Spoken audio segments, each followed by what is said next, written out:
Yeah, yeah. Pretty amazing.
是推广的，是这样子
primary audio circuit for the Reuters live service.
Please take your seats.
Delegates and guests, please take your seats.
Delegates and guests, please take your seats.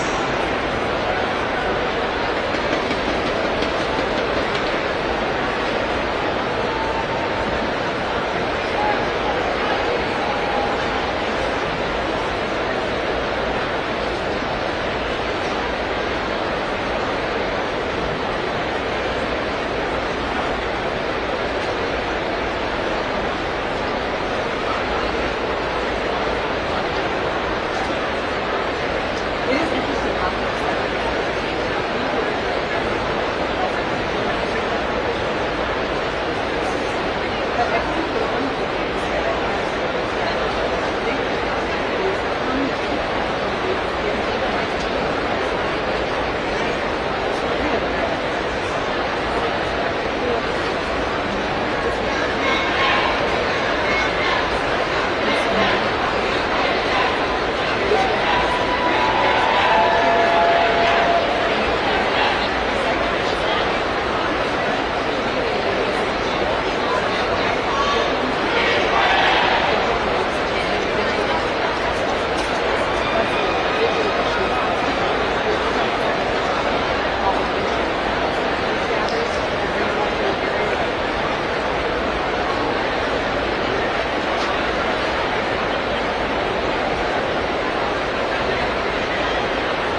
Jamie Harrison and Philip.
We have gathered together this week to craft a redemption story for America. My faith is sustained by a redemption story. A people beleaguered and bereft, traversing the desert on a journey from degradation to dignity, from darkness to light.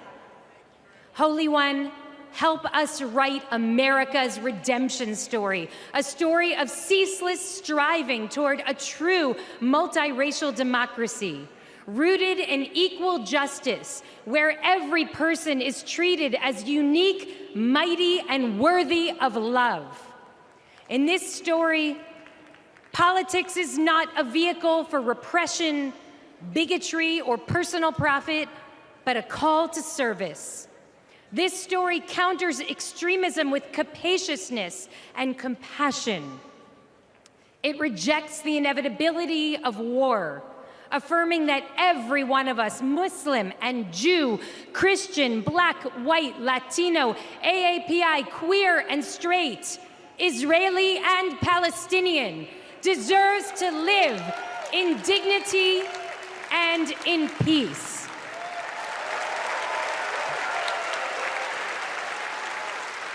Some say that this story is impossible, but we know that the God of redemption specializes in the impossible, and so must we. May we be guided by hope, joy, and a fierce moral imagination. Amen.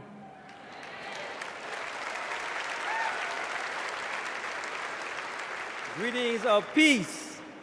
We pray that Almighty God, Allah, will bless this historic convention. Tonight, we build upon our pledge, one nation under God, indivisible, from Adam, created without racial, ethnic, or national identity, but the first identity, human. Bless us to embrace our shared identity and diverse expressions of life that contribute to the beauty and strength of our nation of nations, made up of people coming together from every land. E pluribus unum. In moving forward with a bold vision for the future, we pray it will reflect our nation's diversity and intrinsic nature to live together intelligently. Bless our leaders with wisdom to do the right thing, consistent with God's ways, to stand firm against inhumane acts, to treat all humans as the sacred creation of the Almighty. And may we remember the inalienable rights service members sacrifice to protect. That is the America we vote for. Amen.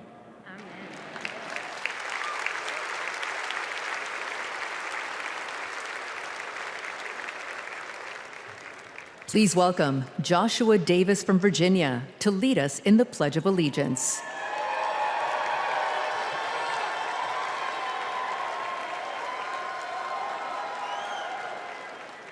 I pledge allegiance to the flag of the United States of America and to the republic for which it stands, one nation, under God, indivisible, with liberty and justice for all.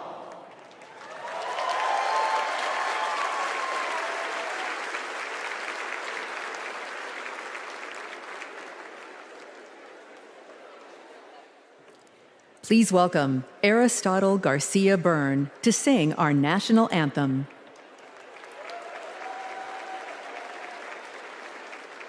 Oh, say, can you see by the dawn's early light what so proudly we hailed at the twilight's last gleaming, whose broad stripes and bright stars through the perilous fight o'er the ramparts we watched were so gallantly streaming, and the rocket's red glare, the bombs bursting in air, gave proof through the night that our flag was still there. Oh, say, does that star-spangled banner yet wave o'er the land of the free and the home of the brave?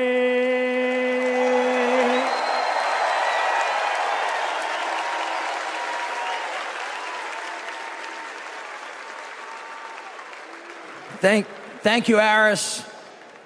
Folks, give it up for Aris one more time.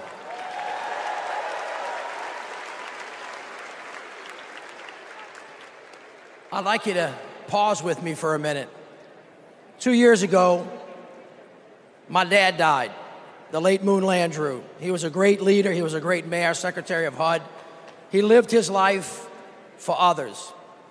We have lost so many patriots since the last convention. So before we go any further tonight, let's take a moment and join with me and let's remember them all.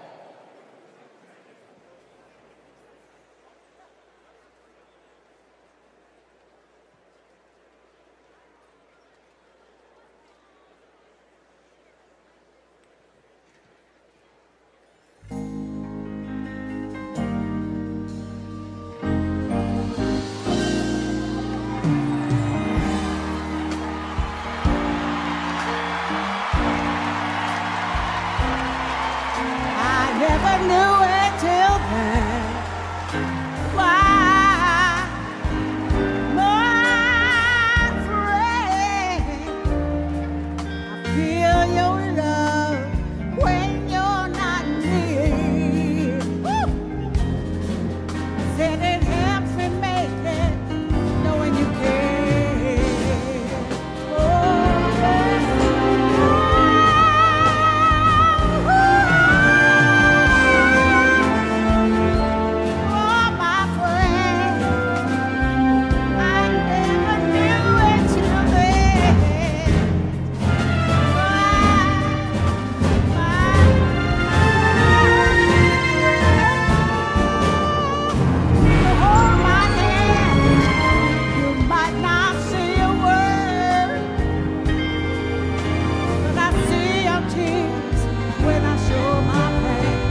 Please welcome the chair of the Carter Center and grandson of President Jimmy Carter, Jason Carter.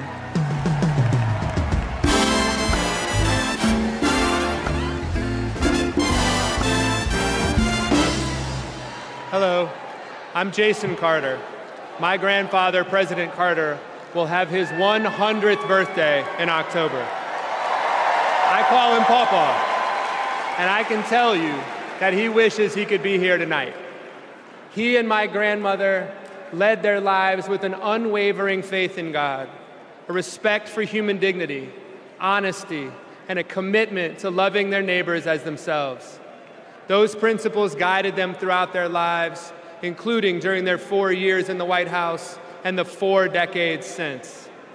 For my grandfather, it was never about fame, recognition, accolades, or awards. His legacy is measured by the lives he has touched and the good he has done. And the Kamala good he Harris has done. Carries my grandfather's Kamala legacy. Harris carries my grandfather's legacy. She knows what is right, and she knows what is right, and she understands for it. That leadership is about service. That leadership is about service. That you can show strength and demonstrate decency. And that you can get a whole lot more done with a smile. And that you can get a whole lot more done with a smile. Pawpaw's holding on. Pawpaw's holding on. And though his body may be weak tonight, and though his body may be weak as strong as ever. His spirit is as strong. My grandfather can't wait to vote for Kamala Harris. She reminds us all that the promise of America remains unchanged. We are one nation, indivisible, with liberty and justice for all. And my grandfather knows that with her as our next president, we will keep that promise. Thank you.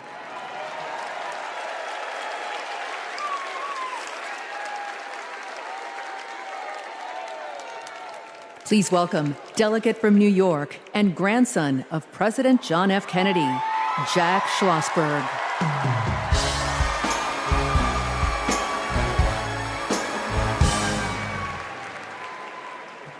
Hi, I'm Jack Schlossberg. President John F. Kennedy is my grandfather, and he's my hero. JFK was the youngest person ever elected president and the first Catholic. He sent a man to the moon, fought for civil rights, and navigated the Cuban Missile Crisis peacefully. Most of all, he inspired a new generation to ask what they could do for our country. Tonight, JFK's call to action is now ours to answer, because once again, the torch has been passed to a new generation, to a leader who shares my grandfather's energy, vision, and optimism for our future. That leader is Vice President Kamala Harris.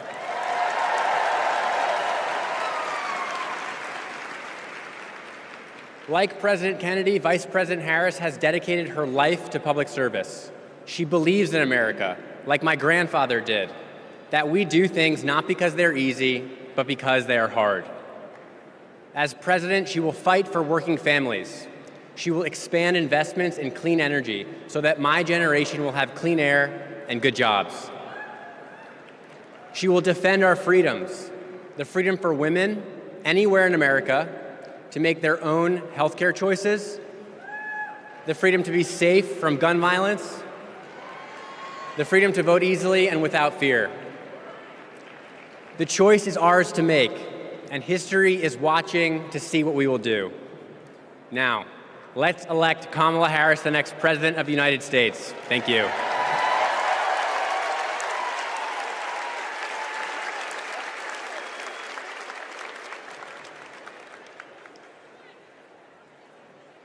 All right, America, how y'all doing? We about to have a fired up, ready to go, yes we can night. Are y'all ready?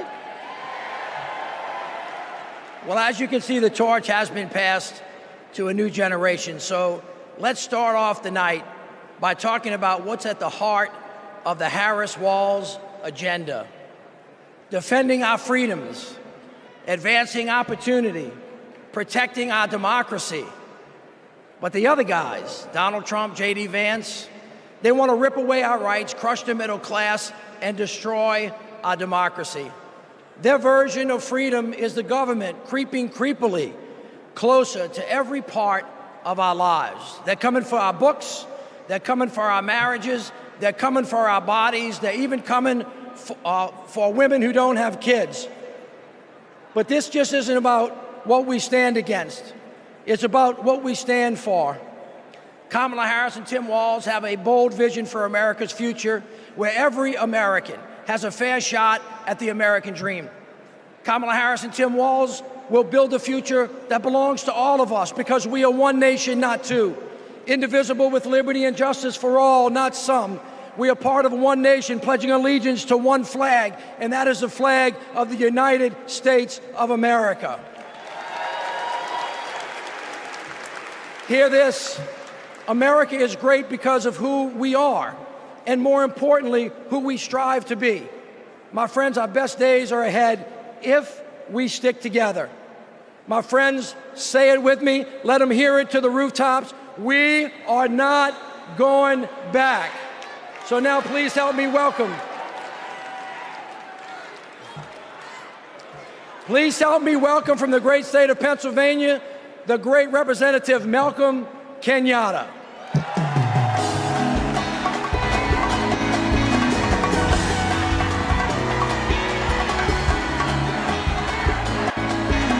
My fellow Americans, my name is Malcolm Kenyatta. My fellow American son of Pennsylvania, my name is Malcolm Kenyatta. And as you saw, a proud son of Pennsylvania, I brought back Trump's Project 2025. All and as you 900 pages of it. I brought back Trump's Project 2025. Usually Republicans want to ban 900 pages of it. But now they're trying to shove this down our throats. Usually Republicans want to ban books. But now they're trying to shove this down our throats to drag us backwards. Bankrupt the middle class. It is a radical plan. And raise prices to drag us families like yours and mine. Bankrupt the middle class. Under Project 2025. And raise prices on families making like yours and mine. Just $75,000 a year. Under Project 2025. Would pay a family making $1,800, just $75,000 a year with just 2 kids. Would pay but there's $1,800 more because in federal taxes. $465. Project 2025 but there's more. Would stop Medicare from negotiating to lower the price of prescription drugs and capping out-of-pocket cost.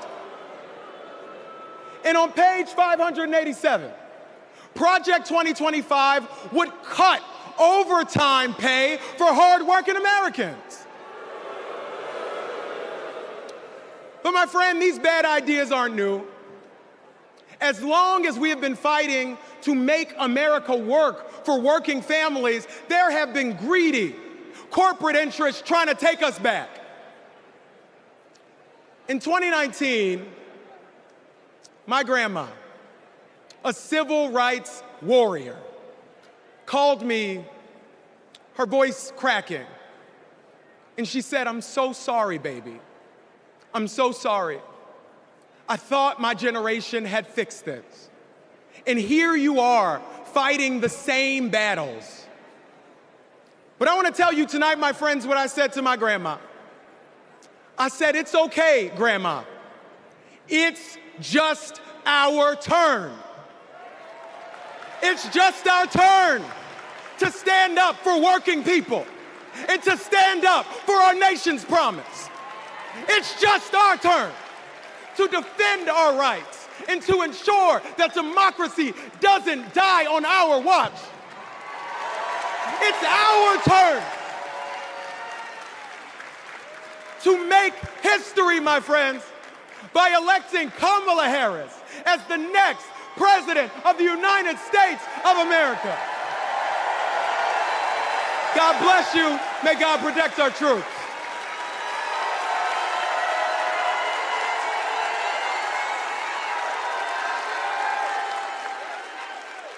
Don't know why, but I feel like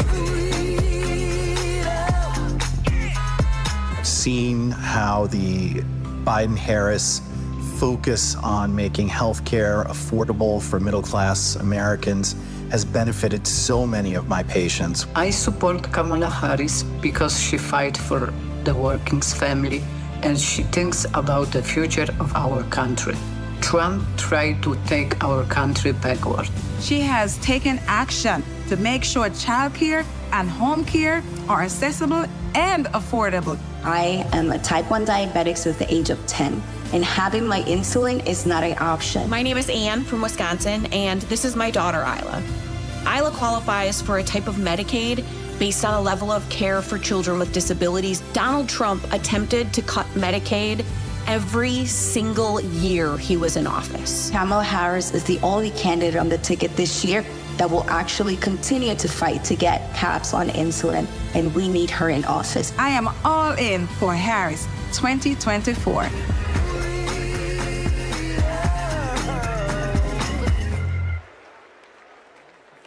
Hailing from the south side of Chicago, please welcome Oscar and Grammy Award-winning artist, author, and longtime activist, Common, featuring Grammy Award-winning gospel singer, Jonathan McReynolds.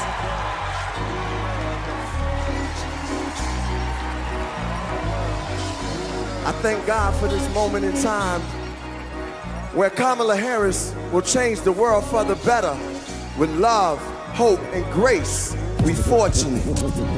I'm fortunate to be alive. Can't explain how I got here, but we've arrived. The deliverance and diligence for which we strive. It's the feeling, there's no silliness when we rise. Fortunate to have friends who don't synthesize. I keep good company, we enterprise. Had a strong gauge since infant eyes. I guess I can see the power in the prize. Incentivized by the streets I identified.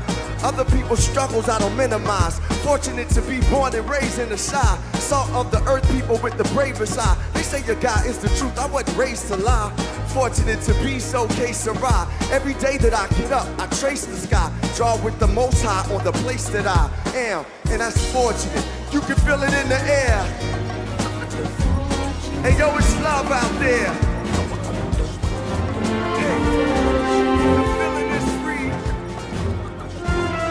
Yo, Chantel at the DNC. Jonathan, what you say?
My name is Chuck. I voted for Trump in 2016. My name is Tom. I'm from Michigan, and I'm a former Trump voter. I'm Joanna. I live in Florida. I'm a former Trump voter. I just cannot vote for the man, and it can go from just being dishonest, from a criminal, and an insurrectionist. He has no respect for Americans. He has no respect for the Constitution. I believe if Trump gets a second term, he's not leaving, he's staying. He broke the law. He doesn't believe they apply to him. The President of the United States exists to serve the people of the United States. In 2024, I'm voting for Kamala Harris.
Please welcome Kyle Sweetser from Alabama.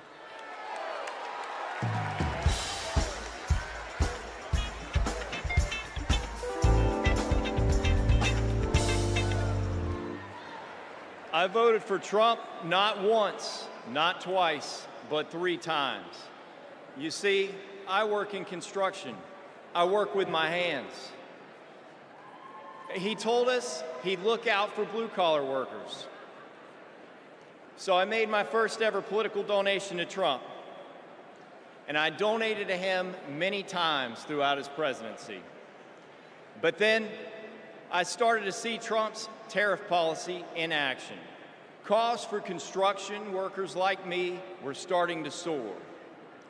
I realized Trump wasn't for me. He was for lining his own pockets. Now, I'm not left-wing, period. But I believe our leaders should bring out the best in us, not the worst.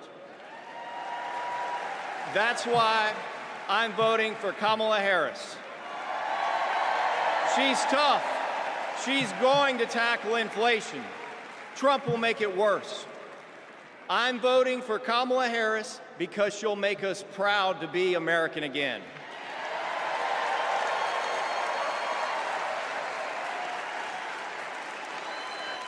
Nobody's ever called me weird. I'm a lot of things, but weird I'm not.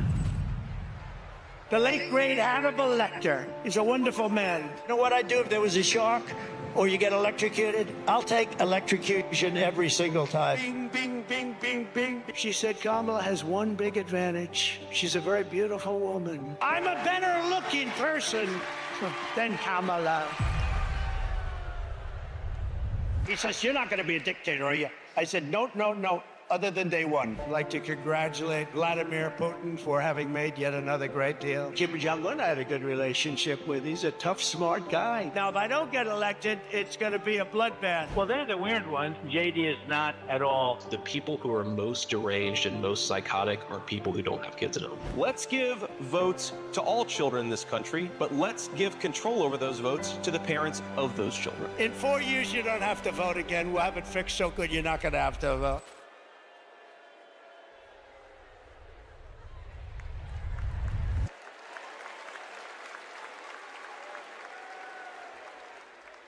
Please welcome Stephanie Grisham.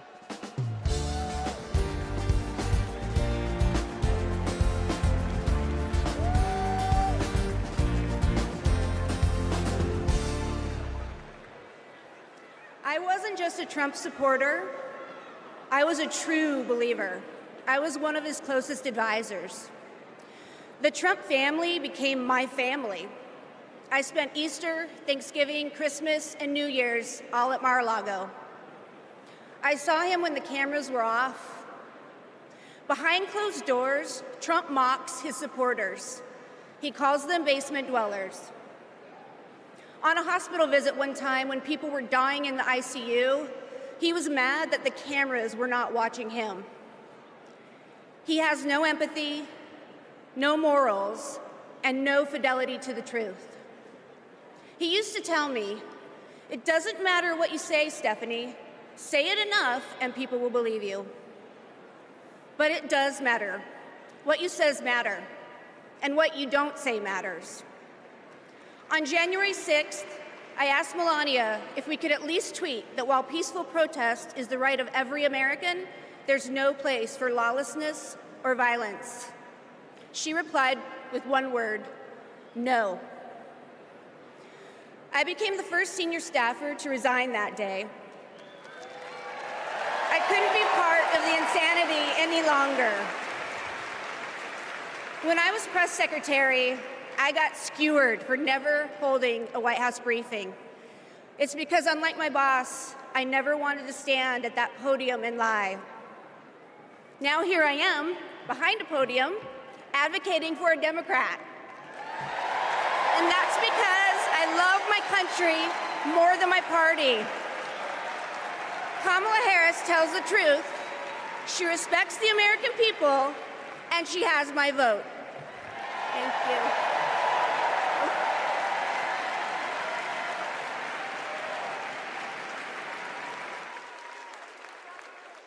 know why, but I feel like freedom.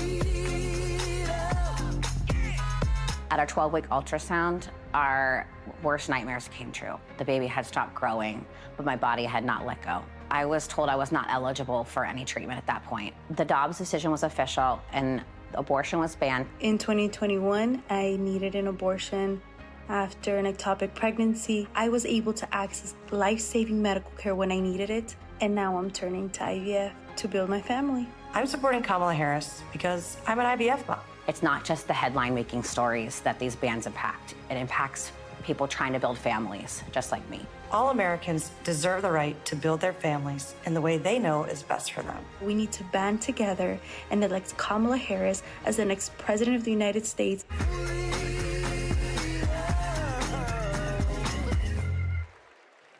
Please welcome Nabella Noor.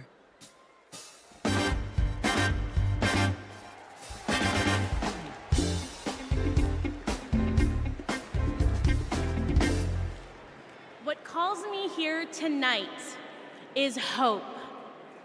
As a woman who has struggled with fertility, I have not always been hopeful, but today I am. I'd always dreamt of motherhood, and coming from a large Bangladeshi American family, I imagined it'd be easy. It wasn't. My husband and I tried to conceive. We failed. We tried and failed again and again and again for 6 long years. Finally, I got pregnant.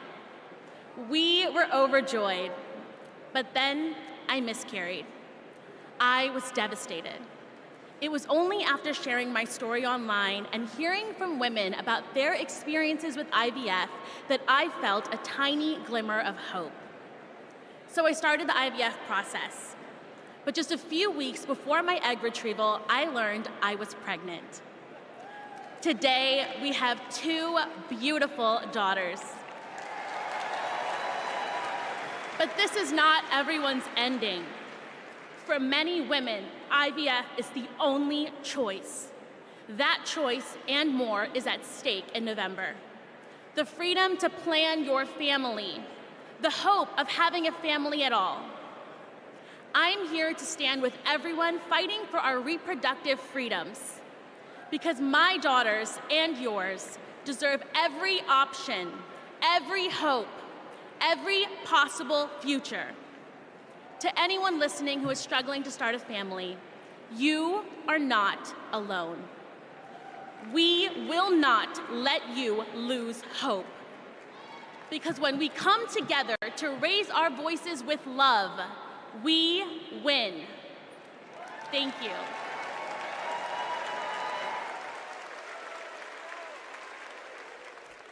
Please welcome Michigan Senator Gary Peters.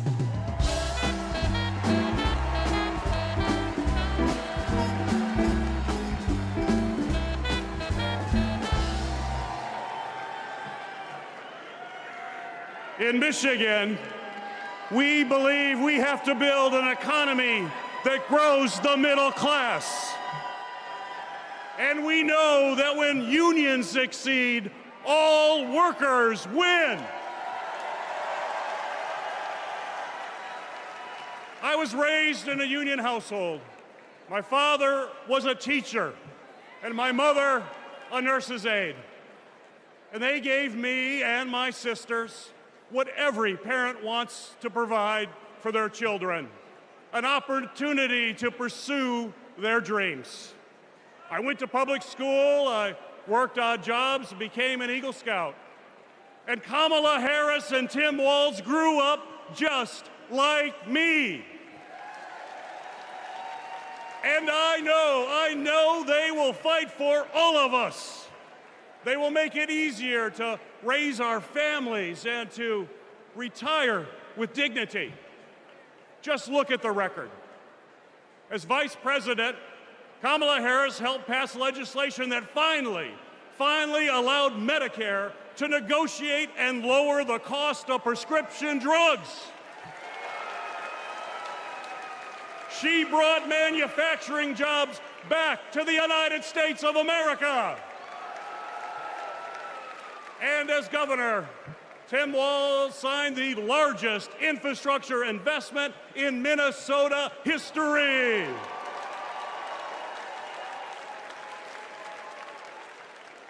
And on the other hand, we have Donald Trump and J.D. Vance. And let's be clear, if they win, working people like my friends here from the Teamsters will pay the price.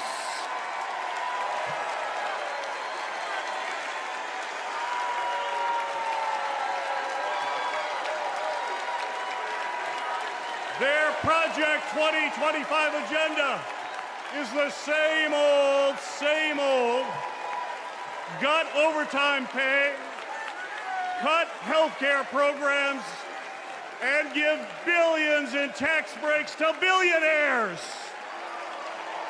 We cannot let that happen, and we will not let that happen. And now I want to introduce some retired Teamsters and pension warriors, led by Ken Stribling, president of the National United Committee to Protect Pensions.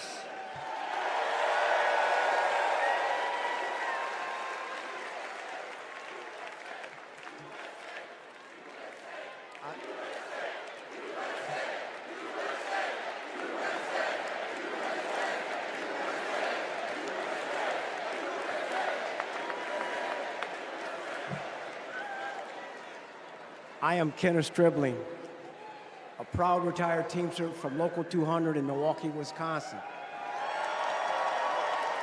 I hope you don't mind, but I brought some friends. Pension warriors from the NUCPP. I found out in 2025 my monthly pension benefit was going to be reduced in half. Not long after that, my wife, Beverly, was diagnosed with terminal cancer. I didn't know how we were going to make it. So I went to a retirees meeting in the basement of a small church. At that moment, I knew we were not going to go down without a fight. Beverly made me promise never to quit until we made this right. So we organized a nationwide grassroots movement. For 6 years, we fought hard. And finally, we had a breakthrough.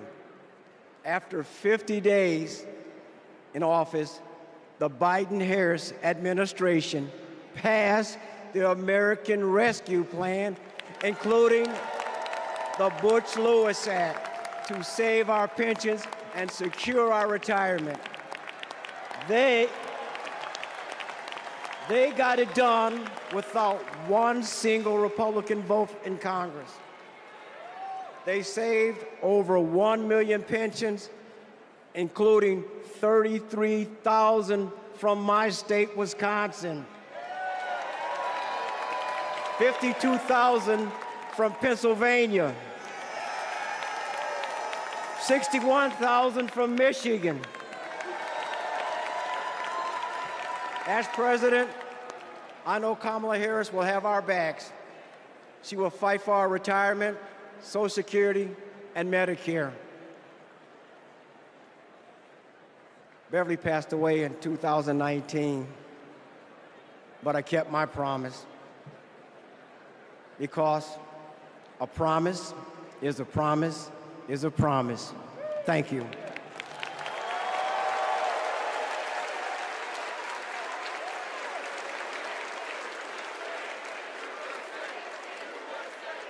For years, Big Pharma has often inflated the price of life-saving medications, and millions of Americans have suffered as a result.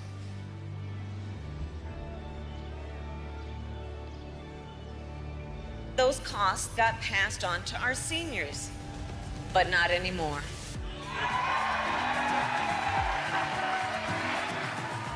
It was because of them that we had insulin for $35 compared to $687. What a gift. This $35 is life-changing for us. The beauty of it is it's fixed. Everything else goes up, but it stays the same. I have more discretionary income, $20, $30 a month more. His wife and I can go to the pub and have a burger and fries. I can afford my rent. I can afford to feed my children. I can afford my insulin. It's saving me a couple $1,000s a year, which is several trips to visit the grandkids. I am looking forward to that lifestyle where I can travel and be able to enjoy my grandchildren and maybe great-grandchildren. It meant I could enjoy life. President Joe Biden and Vice President Kamala Harris will be in Maryland this afternoon to unveil a new plan cutting prescription drug costs. 10 popular drugs are affected by this, including cancer, diabetes, heart disease, and blood clot medications. Seniors will save roughly $1.5 billion in out-of-pocket costs next year. With Kamala Harris, I feel so hopeful. I feel the future of America will be good.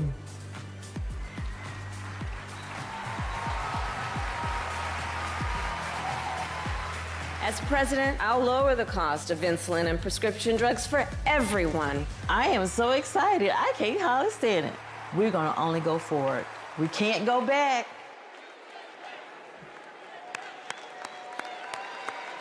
Let's have another hand for our brothers and sisters from Teamsters and all of our brothers and sisters from the unions across America who are rebuilding it, brick by brick. I mean, after that, what do you talk about? Kamala Harris wants to throw a little bit of dirt. So here we go. After years of dead ends and broken promises, President Biden and Vice President Harris brought Republicans and Democrats together to actually get something done. Trump promised Infrastructure Week but never built anything. But this time, the Biden-Harris administration is actually breaking ground, and we're starting to turn dirt, ushering in an infrastructure decade. All I see is possibilities ahead. You see, the foundation of a strong economy is literally a country's infrastructure. It's the cornerstone upon which all rest. We finally got a president and a vice president who puts their money where their mouth is. Already, $460 billion out the door, $1 trillion of private sector investment building roads and bridges and airports and ports and water systems so that kids don't have to drink dirty water out of lead pipes and little girls don't have to sit on the back of their mama's car trying to do their homework so they can have a better future for us. We're building a clean energy economy. All of it is moving out of the door. And we're touching every part of the country, from the Pakiak, Alaska, all the way down to Lowndes County.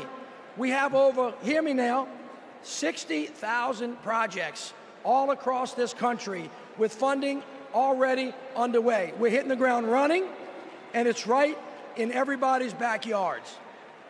2 years ago, after President Biden and Vice President Harris passed the biggest infrastructure investment since President Eisenhower, he called on me and others to help carry out that vision as we rebuild America. As a senior advisor to the president, we pushed out funding for the roads and the bridges. We're literally building bridges to the future. High-speed internet and the clean energy economy. With these projects, we're ushering in a brighter future, a future in which everyone has clean air to breathe, everyone has clean water to drink, a future in which everyone has the opportunity to build generational wealth, a future in which the most vulnerable communities aren't forced to bear the brunt of progress. And we have made historic progress towards that vision. Let's take a look with what progress is being made in communities across the country with products that are being made right here in the USA. Since passing the bipartisan infrastructure law and the American Rescue Plan, the Biden-Harris administration is putting billions of dollars into cities and counties across the country over the next 5 years. I want to particularly thank the mayors of America. You make things work. Thanks to the Biden-Harris administration, the city of Phoenix has a much greener bus fleet. In San Antonio, we're building the airport of the future in the heart of our city. Until 1970, Scranton and New York were connected by passenger rail. And within 5 years, finally, we're getting that connection back. Our vision is to create a truly multimodal city, a city where people can walk, ride public transportation, or ride a bike to get to their destination. Our city is able to create over 2,000 jobs and move our transit system into the future. We are investing over $50 million to take vacant buildings just like this one to turn them into shovel-ready job sites in the heart of our city. We were able to use American Rescue Plan funding for safe, affordable housing for our neighbors.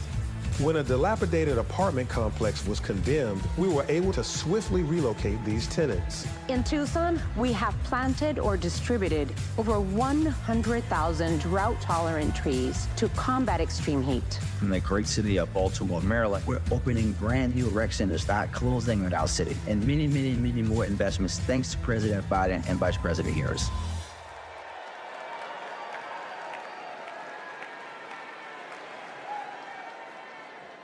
All right, everybody, what a way to start. But you ain't seen nothing yet.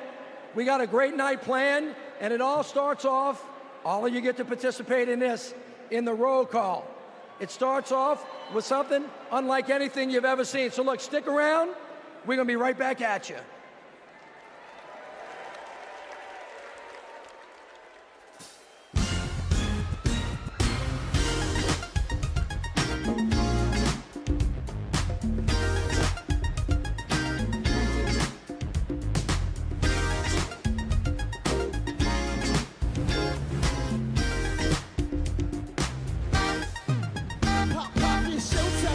Showtime, guess who's back again? Oh, they don't know, oh, they don't know. I bet they know as soon as we walk in. I'm wearing Cuban links, designer mix, Inglewood's finest shoes. Don't look too hard, might hurt yourself. Known to get the feel the red, the blue. Woo! I'm a dangerous man with some money in my pocket. Keep up. So many pretty girls around me and they're waking up the rocket. Keep up. Don't be mad, fix your face, and I thought they all be talking. Keep up. Players only. Put your pinky, put your tip up. Girls, what y'all trying to do? 24-karat magic in the air. It tastes so bad. Sing your face for the hustlers, gangsters, and your little friends. Can I preach? Can I preach? I gotta show them how I'm built. Get it in first. Do your dip, spend your money like money ain't. Woo, woo. Gotta blame it on Jesus. Hashtag praise y'all ready for me. I'm a dangerous man with some money in my pocket. Keep up. So many pretty girls around me and they're waking up the rocket. Keep up. Don't be mad, fix your face, and my mother y'all be talking. Keep up. Players only, come on, put your pinky, put your to the moon. Cut. 24-karat magic in the air. So bad. Everywhere I go, they be like. Everywhere I go, they be like. Everywhere I go, they be like.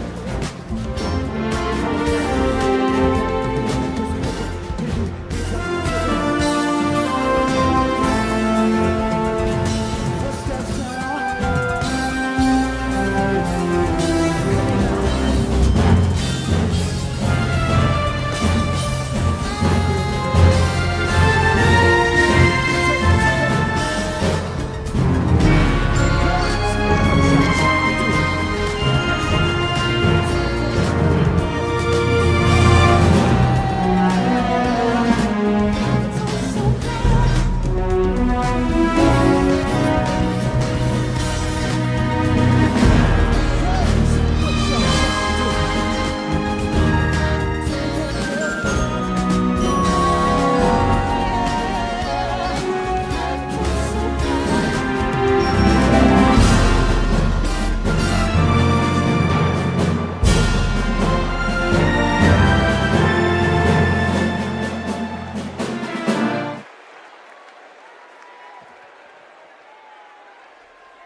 Ladies and gentlemen, we are about to take the official 2024 National Committee panoramic photograph.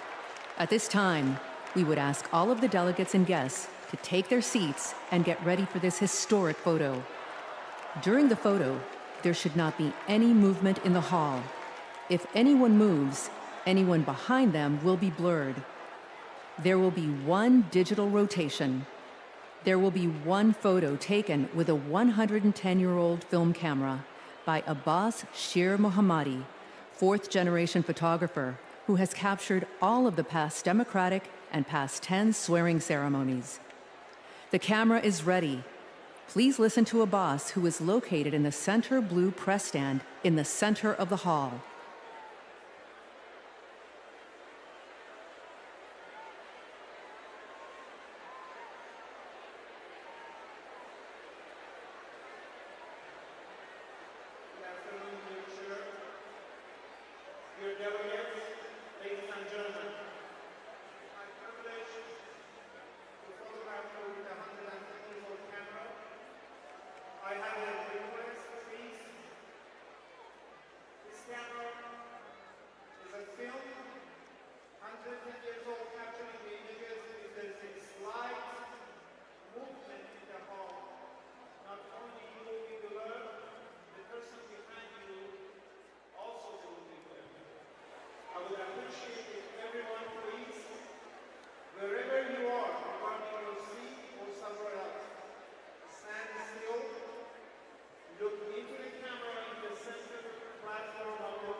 congratulate all of you.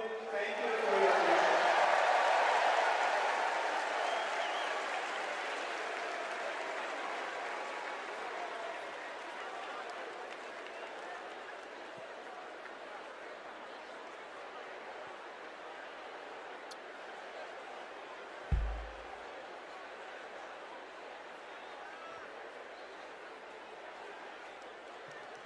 Delegates and guests, please put on your wristbands at your seats.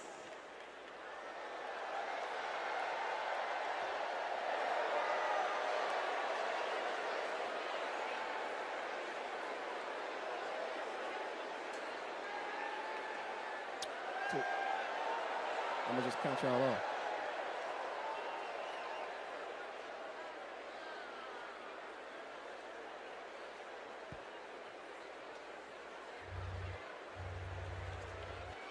Here we go.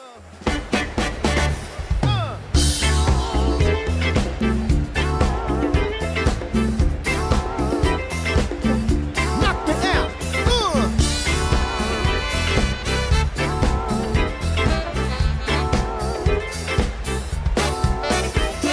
Superhighway, coast to coast, easy to get anywhere.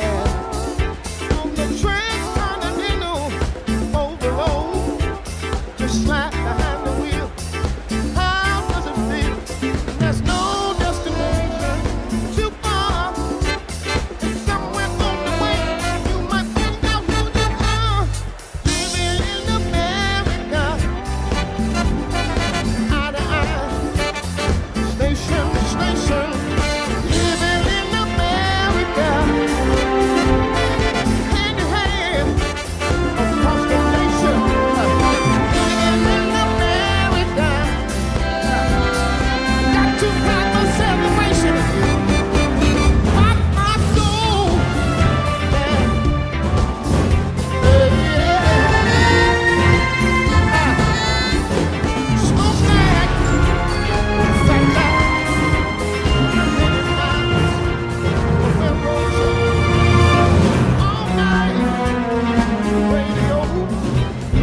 Sit on an early bird. It's 10 o'clock before I say a word. Baby, I can never tell. Do you sleep so well? You keep telling me to live life, to go to bed before the daylight, and to wake before the sunrise. Baby,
Please welcome Democratic National Convention Secretary Jason Ray.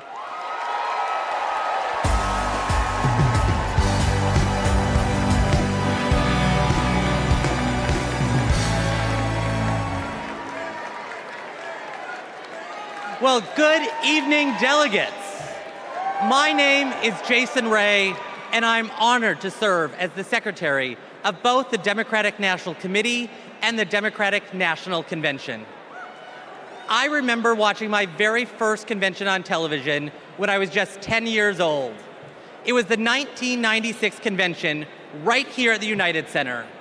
Now, nearly 3 decades later, I could not be more thrilled to join you in making history as we nominate Vice President Kamala Harris.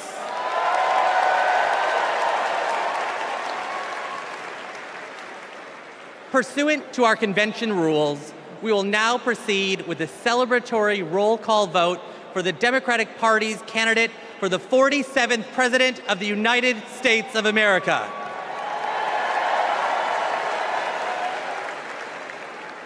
As a reminder, our nomination was made official on August 6th upon the certification of the virtual roll call. This roll call will reflect those results. The chair of each delegation or their designee will report its delegation's voting results for the presidential nomination. Pursuant to the rules, the roll call will follow the alphabetical order of the states, with the District of Columbia and Puerto Rico, the territories, and Democrats abroad treated as states for the purposes of the alphabetical roll call. Delegates, are you ready? Let me hear you. Ladies and gentlemen, my name is DJ Cassidy, and I'd like to welcome you all to the Democratic National Convention roll call. Now we're gonna pass the mic from state to state so that all our voices are heard all around the nation. But first, let me pass it back to Secretary Ray to get the celebration started.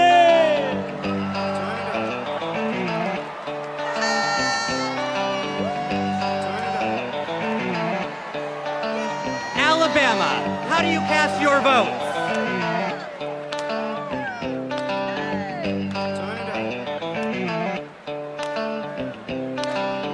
Alabama passes. Delaware, how do you cast your votes? On behalf of the great state of Delaware, home of our beloved 46th President of the United States, Joseph Robinette Biden Jr., it is our honor to unanimously cast our 34 votes for the next President of the United States, Vice President Kamala Harris!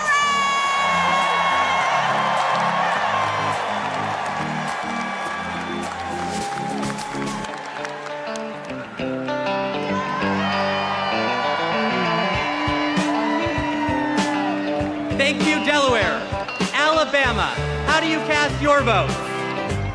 In a letter from the Birmingham jail, Dr. King wrote that progress is not inevitable. We have to fight for it. We have to win it.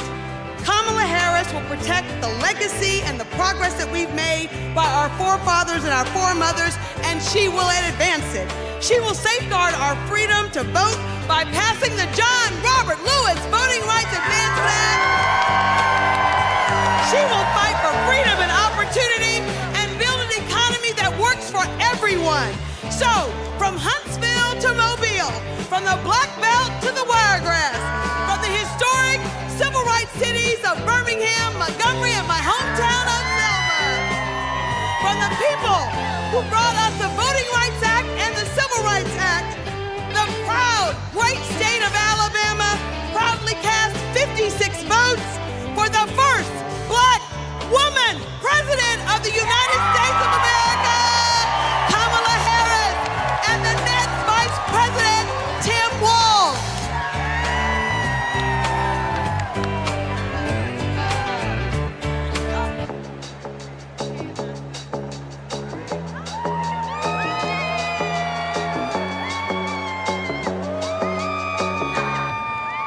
Alaska, how do you cast your vote?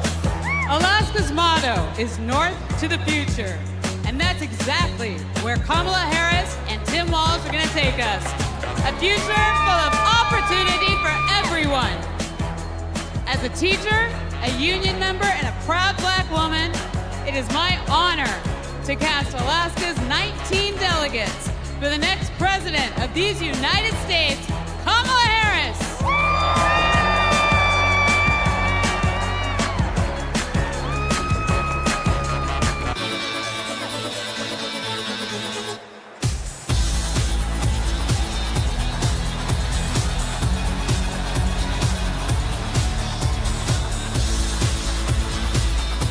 American Samoa, how do you cast your vote? Talofa lava.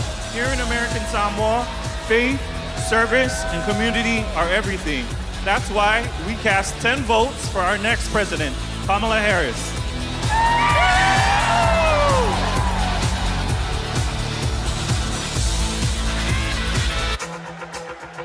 Now, once again, my name is DJ Cassidy, and this is the DNC Roll Call. So let's pass the mic around the nation.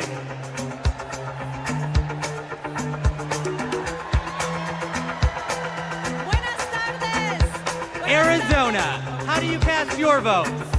Buenas tardes.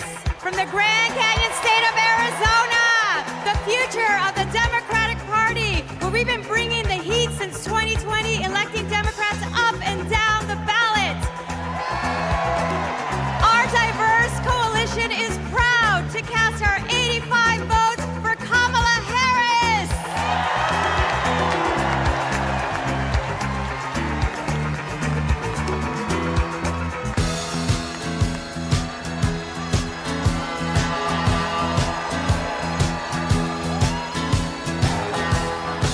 Arkansas, how do you cast your vote? On behalf of the great state of Arkansas, home of American legends Johnny Cash and Sister Rosetta Tharpe, home of the trailblazing civil rights leaders Daisy Bates and the Little Rock Nine, and home of the birthplace of President William Jefferson Clinton, who inspired all of us in a place called Hope. Arkansas casts our votes for Vice President Kamala Harris and Governor Tim Walz.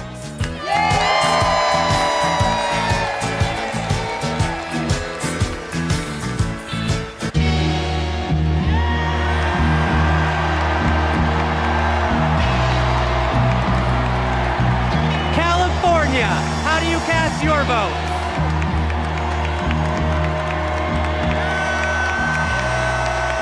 Mr. Secretary, the great state of California passes at this time. California passes.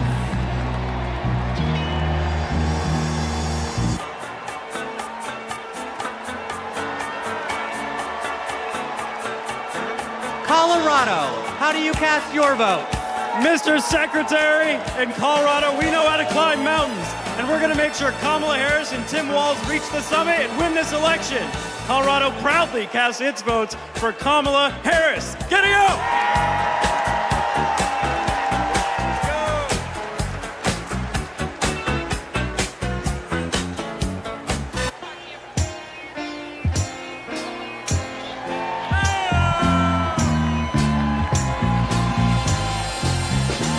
Connecticut, how do you cast your vote? Connecticut's the Constitution state, home of the submarine, home of the jet engine, home of the Yukon Huskies slam dunk, home of Keith Richards lead guitar. We vote. Tonight we cast 73 votes and one president for the first female president of the United States of America, Kamala Harris.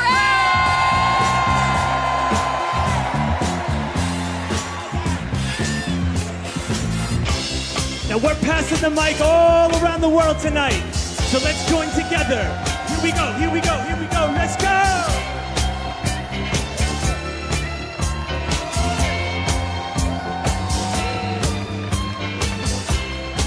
Democrats abroad, how do you cast your vote? Mr. Secretary, Democrats Abroad represents millions of Americans who live abroad and vote back home in all 50 states and in D.C. U.S. citizens can go to votefromabroad.org to register and request a ballot. On behalf of our large, diverse community, we joyfully cast 21 votes for Kamala Harris!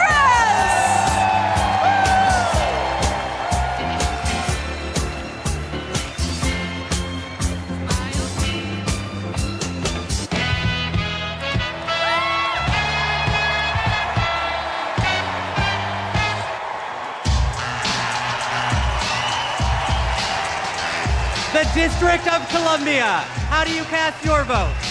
We are Washington, D.C., home to 700,000 Americans, where millions have marched for jobs and justice, where Dr. King had a dream and Obama had hope, and where in January 2025, we will host the inauguration of President Kamala Harris. We know Kamala Harris will fight for our freedom, and we will work together to make Washington, D.C. the 51st state. The District of Columbia is proud to cast its 51 votes for the next president of the United States, Kamala Harris.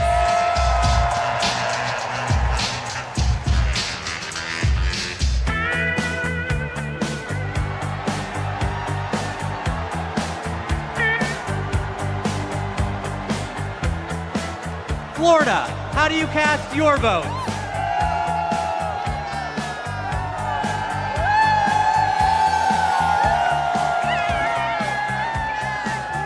Florida is worth fighting for. That's why we're fighting back against Project 2025 and Republican extremism. We won't go back. We won't back down. I cast 4 votes present and 243 votes from the great state of Florida for the first president, first female president of the United States, Kamala Harris.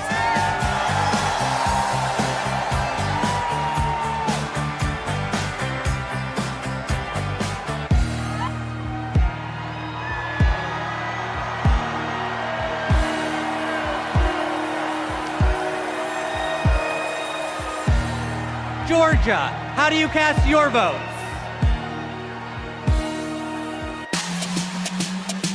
Yeah! Ladies and gentlemen, we are here tonight to officially nominate Kamala Harris for president. Five, get loud, another round of shots. DAC, turn out for what? Turn out for what? Hey, turn out for what?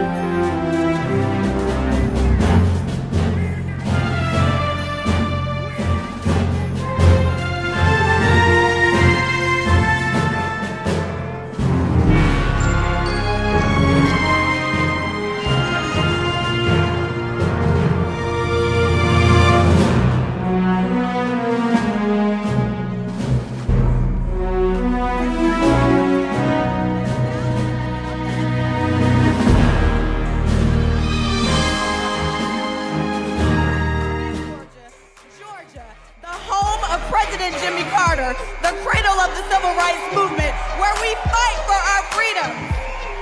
Extremists in Georgia are trying to silence our voices by kicking Georgians off of the rolls and making it harder to vote. But y'all, when we send Kamala Harris to the White House, she'll fight for our freedom to vote, our reproductive freedoms, and our freedom to thrive. In the spirit of good trouble, Georgia cast 123 votes for the next president of the United States, Kamala Harris.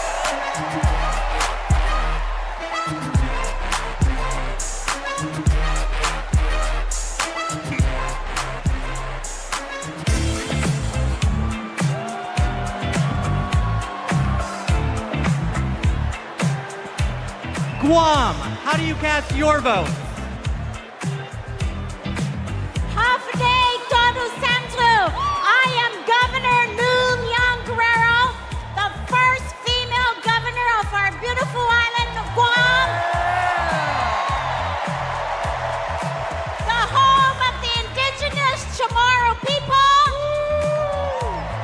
And where America's Day begins. And we proudly cast our 12 votes to the next first female president of the United States of America. Viva Kamala! Viva Kamala! Viva Kamala!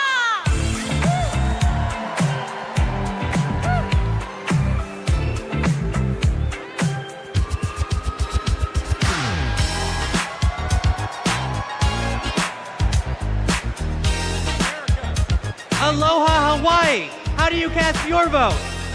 America, thank you all for loving Hawaii. The spirit of aloha means acting with love and kindness. Our Hawaii was the first state to legalize abortion. Our state was the first to ratify the ERA. Our state was the first to pass universal health care for all and target 100% renewable energy. Our state is the birthplace of Barack Obama. Our state shares the values of Kamala Harris, and we cast 6 votes present and 23 votes for Kamala Harris. First woman president.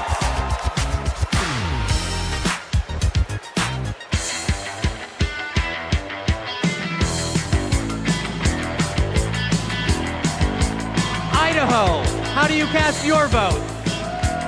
Republicans ripped away our reproductive freedoms.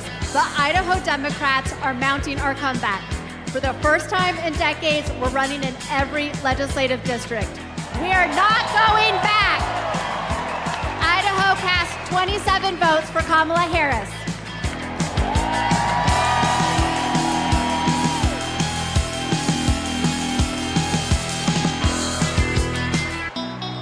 Ladies and gentlemen, today is a celebration of democracy, a celebration of freedom, a celebration of future.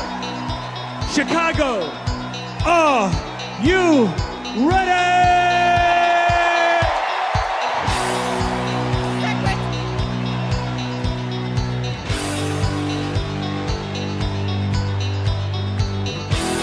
Our convention host, Illinois, how do you cast your vote? Secretary, Illinois Democrats are doing the work to win in November, and I am proud to introduce my partner in the fight, my governor, J.B. Pritzker!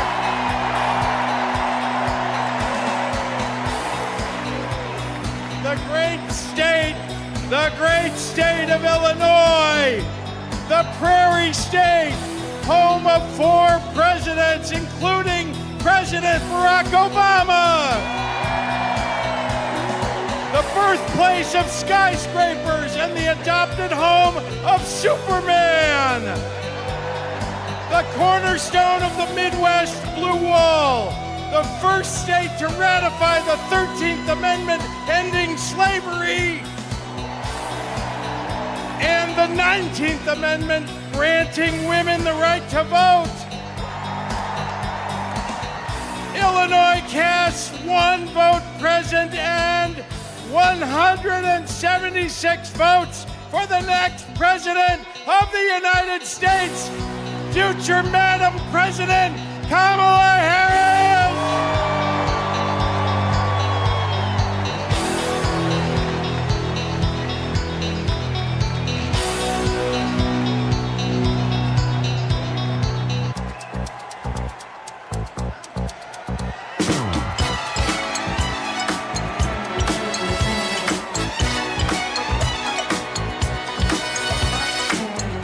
Indiana, how do you cast your vote?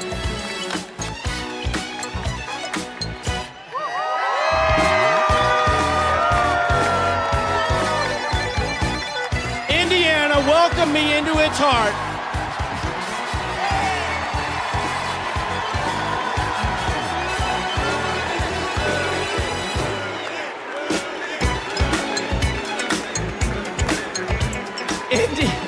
Indiana welcomed me into its heart as soon as I married Christine Harrell from Rolling Prairie. And that's before I lived in Hawkins or played the littlest player with the biggest heart at the University of Notre Dame, Rudy. I want what's best for Indiana, and that means electing Kamala Harris, the first woman president of the United States of America. On behalf of the great Hoosier State, home of the largest single sporting day event in the world, the Indy 500, home of Michael Jackson, home of Babyface, home of David Letterman, Indiana delivered this 86 delegates to Kamala Harris and Tim Walz as the next president and vice president.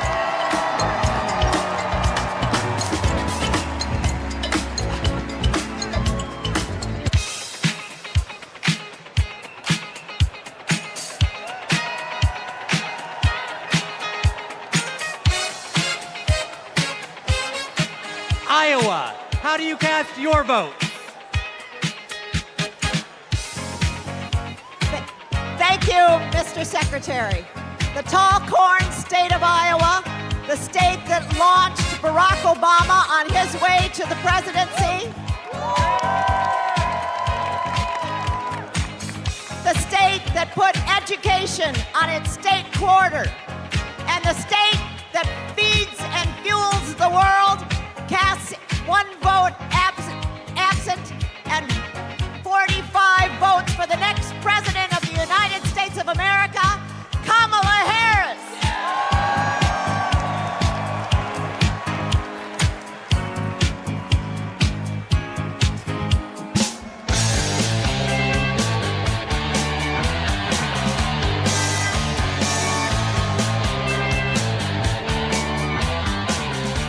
Kansas, how do you cast your vote? I can't hear. Hello, delegates from the center of America, the Sunflower State, Kansas, where our farmers feed America, where we elect strong women who govern from the middle. As the first ever black chair of Kansas, I am proud to cast our 39 votes for the first black woman president, Kamala Harris!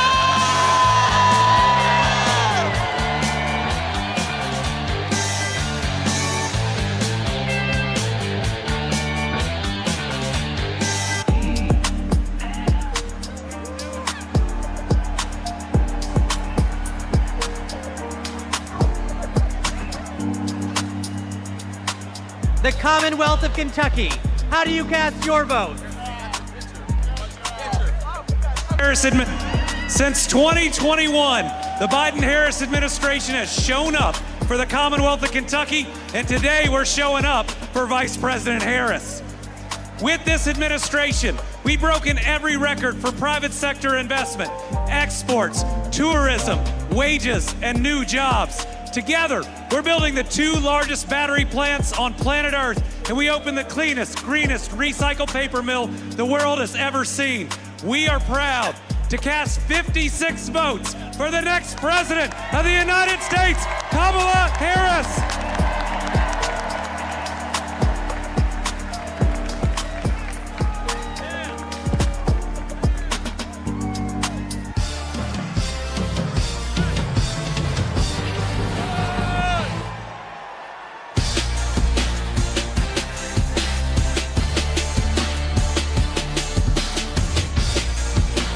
Louisiana, how do you cast your votes? Greetings from Louisiana. Mr. Secretary, my name is Wendell Pierce, and I'm a proud son of Louisiana. And Louisiana is about family, and I'm surrounded by my family of the delegates of Louisiana.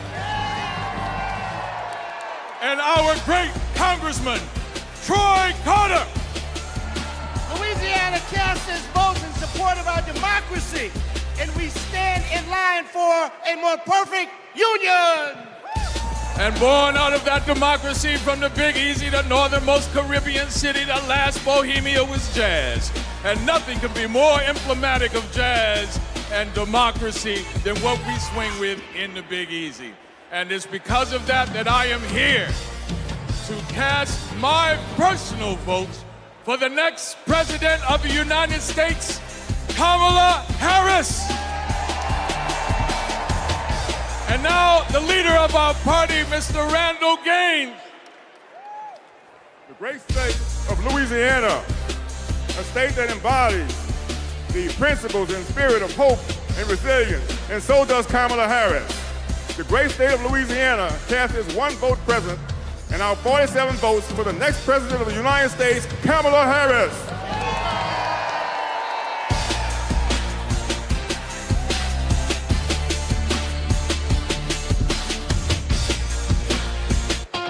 Ladies and gentlemen, we're halfway there. Are you ready? Here we go, here we go. Let's go, let's go, let's go!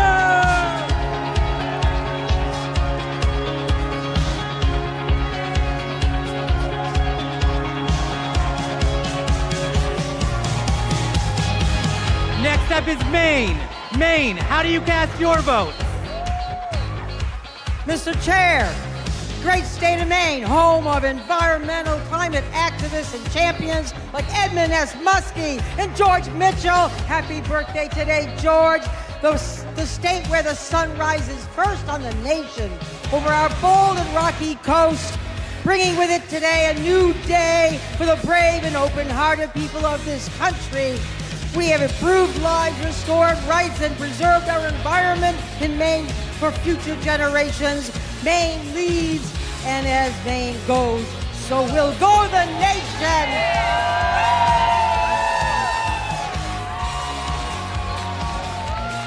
Maine proudly cast 30 votes for our next president, Kamala Harris.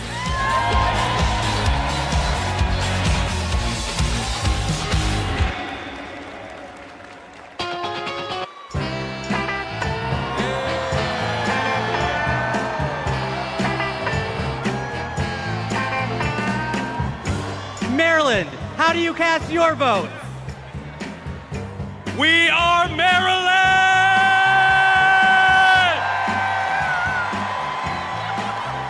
And we represent Marylanders past and present who have contributed to America's greatness.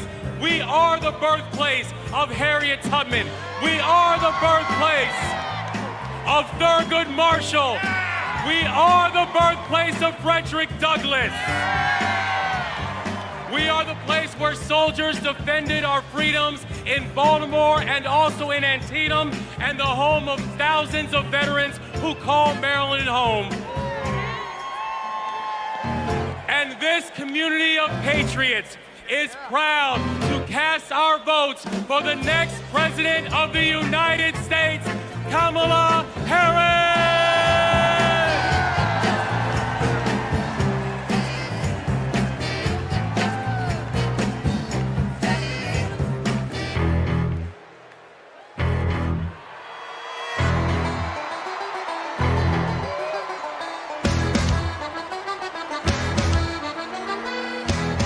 The Commonwealth of Massachusetts, how do you cast your vote? Mr. Secretary, the people of Massachusetts know something about making history. The first Thanksgiving in Plymouth, the first public school, the first public library where we don't ban books. Health care for all, and the first shots fired in our revolution. And we are proud, as the Commonwealth of Massachusetts, to make history once again. Mr. Secretary, Massachusetts counts 116 votes, all of our votes, for Kamala D. Harris for the office of President of the United States.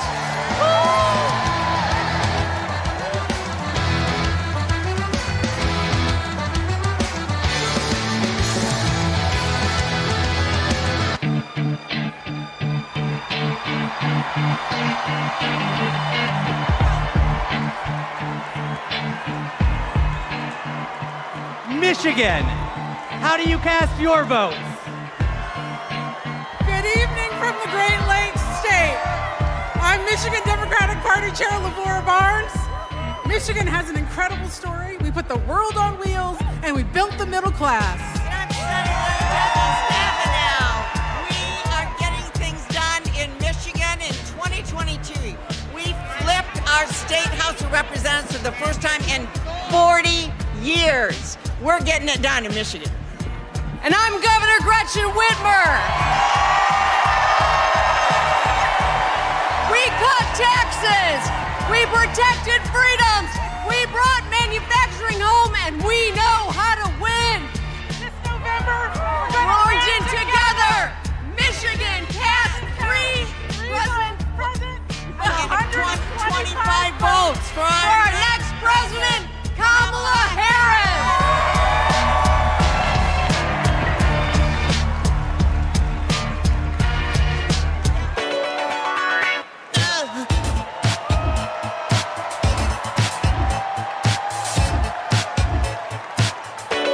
Minnesota, how do you cast your votes?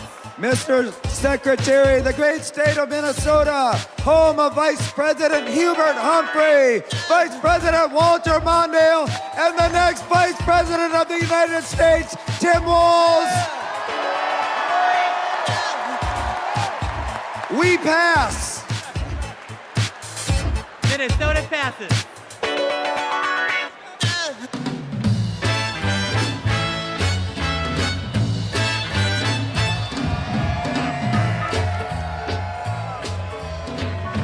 Mississippi, how do you cast your votes? Mr. Secretary, I'm State Chair Shaq Taylor from the home of magnolias and mockingbirds, from the great state of Mississippi, from the Red Clay Hills to the Mississippi River. To our Gulf Coast, we're proud of our heroes such as Fannie Lou Hamer and our special guest, Mr. January 6th, the Honorable Benny G. Thompson. With great joy, Mississippi delivers 40 votes for our future president, Miss Kamala Harris.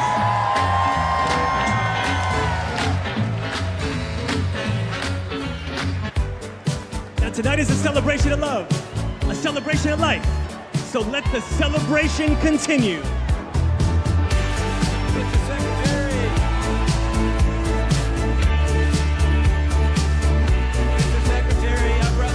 Missouri, how do you cast your vote?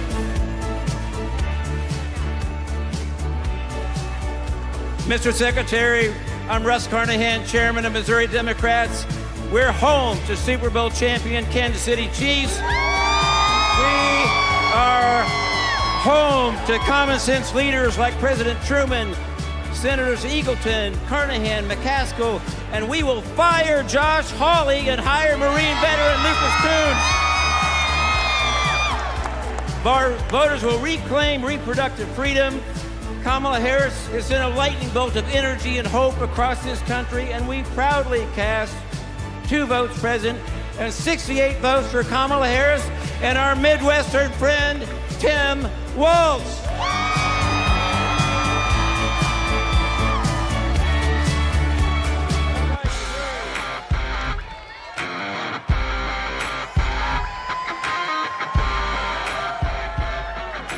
Montana, how do you cast your vote? We, the delegates of the proud state of Montana, on behalf of Big Sky Country, the last best place in these United States, I'm grateful for the beauty of our land and determined to protect it for future generations. We who sent the first woman to Congress proudly cast our 24 delegate votes to send the first woman to the White House, Kamala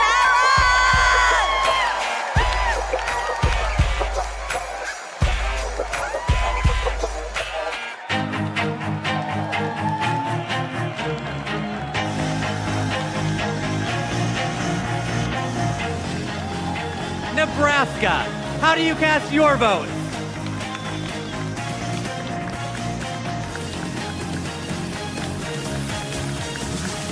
Nebraska, home of 4 tribal nations today, and icons Malcolm X, Standing Bear, and Willa Cather, and our homegrown homeboy, Tim Walz. And the quality of life capital of the country, Lincoln, capital of Husker Nation, where the Biden-Harris team and unions are rebuilding the heartland. In Omaha, now affectionately known as Kamaha, but we will protect the blue dot. We are ready for it. Nebraska proudly casts our 34 votes for Kamala Harris and Coach Tim Walz.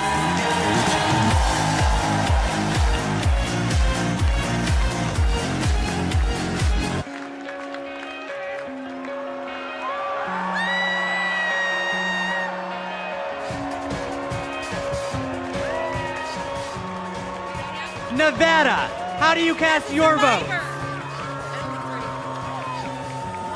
As a survivor of the largest mass shooting in modern American history, I'm voting for Kamala Harris because America is done running from gun violence. No more pretending books are more dangerous to second graders than assault rifles. No more stolen lives. No more silent streams. No more shattered families. As Vice President, she helped pass the nation's first significant gun safety law in 30 years. Nevada is the battle-born state, and Kamala Harris was born for this battle! Now our chair, Danielle Moreno. Nevada is the most diverse battleground state in the country, home of the late, great Senator Harry Reid, the only Latina ever to serve in the U.S. Senate, Catherine Cortez Masto, and we are the first and only women-majority state legislature. As Nevada's first black woman chair, I proudly deliver the Silver State's 48 votes for the next president of the United States of America, Kamala Harris.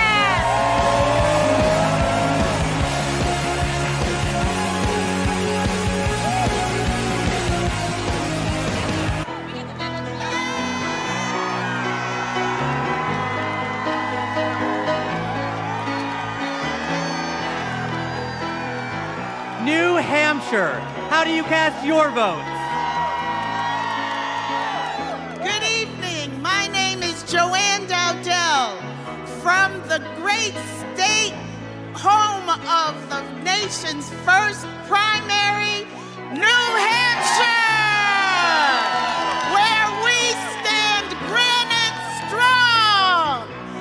We are so proud of the many women throughout our state committed to building a future of opportunity and trailblazing the way for all of us.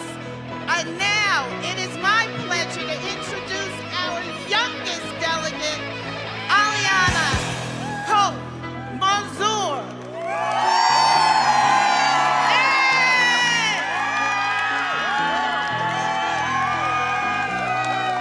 The great Live Free or Die state of New Hampshire casts all 34 of our votes for our next black woman and first South Asian president, Kamala Harris.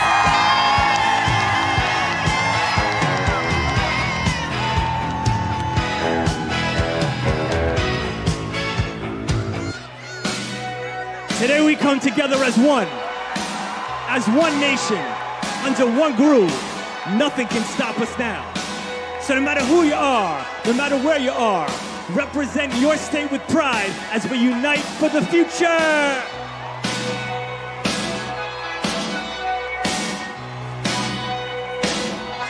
New Jersey, how do you cast your vote?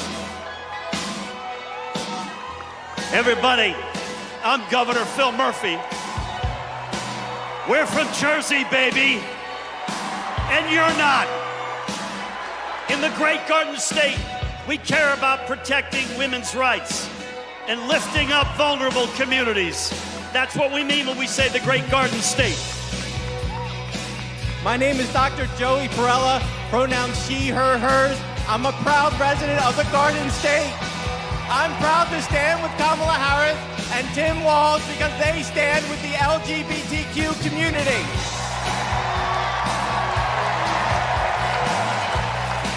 It's time to turn the page on Trump. Thank you. I'm Leroy Jones, the chairman of the New Jersey State Committee, the home of the late, great Whitney Houston. And New Jersey and these amazing delegates cast 2 votes present and 142 votes for Kamala Harris, President of the United States of America. When we fight, we win. When we fight, we win. When we fight, we win.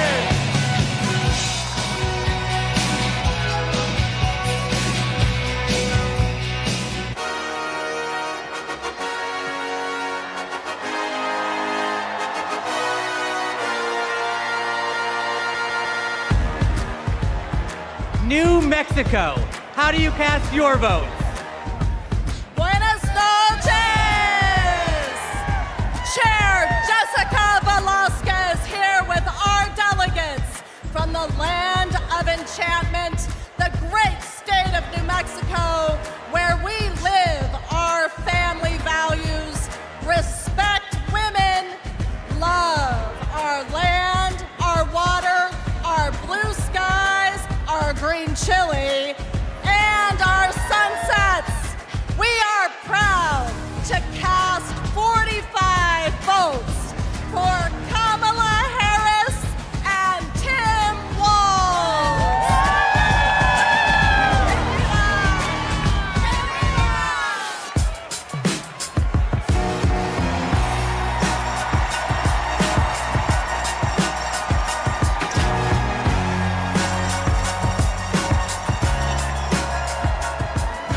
New York, how do you cast your vote?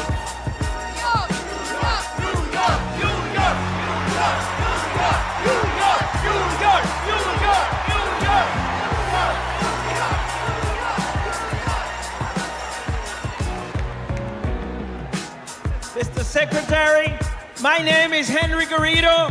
I am from the great state of New York. Unions not only built the Empire State, they built a strong middle class across this country. That is why I'm so proud to introduce the governor of the greatest labor state of the country, Governor Kathy Hochul. As governor of the greatest state that ever existed. Hey, for New Yorkers, get used to it. From Seneca Falls, the birthplace of the women's rights movement, to Stonewall, the birthplace of the LGBTQ movement, to Stone King Mountain, the birthplace of the environmental justice movement, and the birthplace of the labor movement. We are also not just the birthplace of great progressive movements, we are the birthplace of Shirley Chisholm. We are the birthplace. We are the birthplace of Geraldine Ferraro. And we are the home of Hillary Clinton. And that's why, as the first woman governor of New York, I am so proud to cast 298 votes to make Kamala Harris the first female president of the United States of America.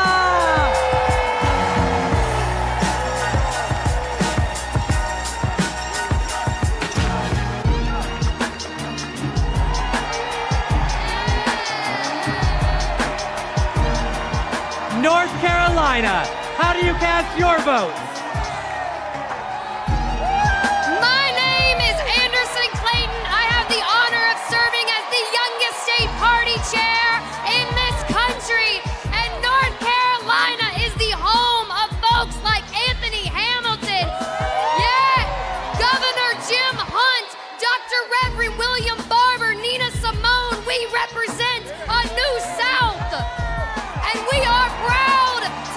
that again this year by electing Josh Stein, Allison Riggs, Wesley Harris, Anita Earls, and everyone else that's on our ballot this year. We are going to make sure that we put Democrats on the ballot and in people's hearts and minds. North Carolina gives 131 votes to the phenomenal Kamala Harris.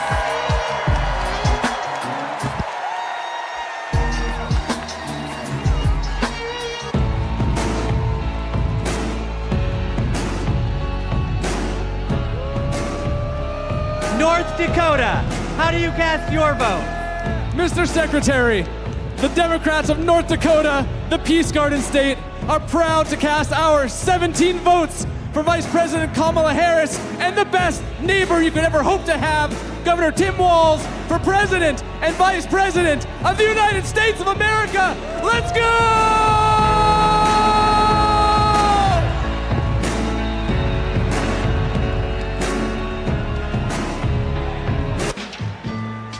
So now, ladies and gentlemen, my name is DJ Cassidy. This is the DNC Roll Call, and tonight, your voice is the future.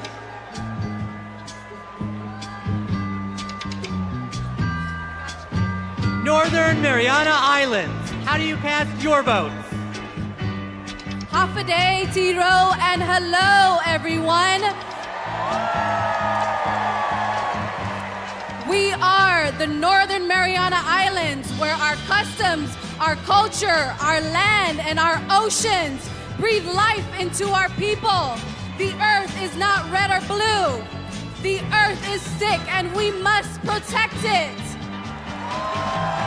Home to some of the living legends in celestial navigation and to some of the friendliest people in the Pacific. We are the blue waves of the Pacific, and we are proud to cast all 11 votes for our MVP, Kamala Harris. Viva Marianas! Viva Harris Walz!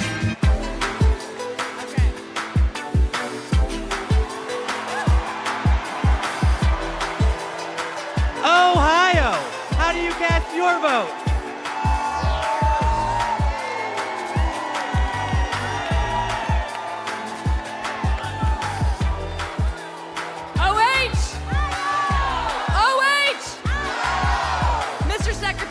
Ohioans know how to make history.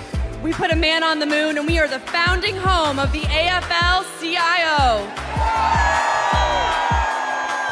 We enshrined abortion rights in our state constitution by 13 points, and we are going to send Sherrod Brown back to the U.S. Senate. As the first woman to lead Ohio Democrats, I am proud to cast our ballots for the first woman to be president of the United States. Mr. Secretary, we cast 1 vote present and 142 votes for Kamala Harris and Tim Walz.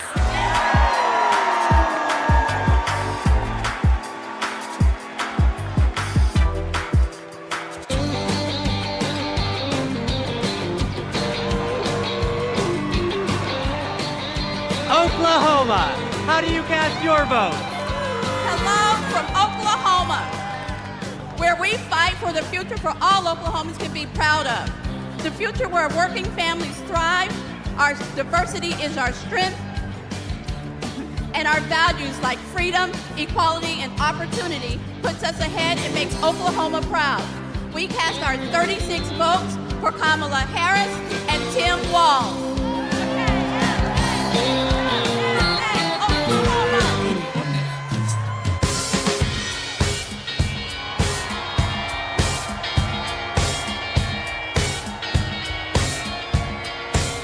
Oregon, how do you cast your vote?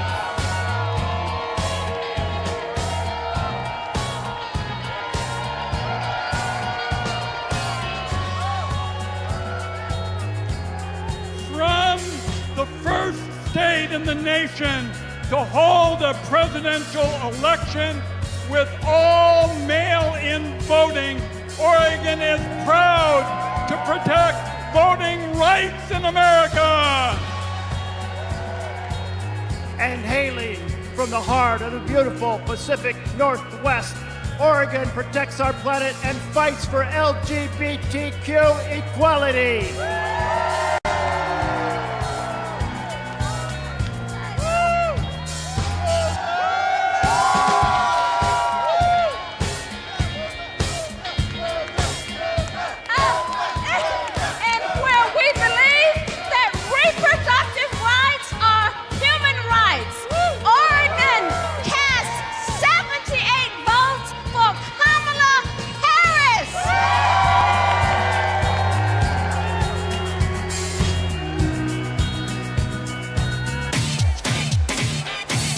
Party people in the place to be. We're now passing the mic at the DNC. It goes 1, 2, 3, let's go!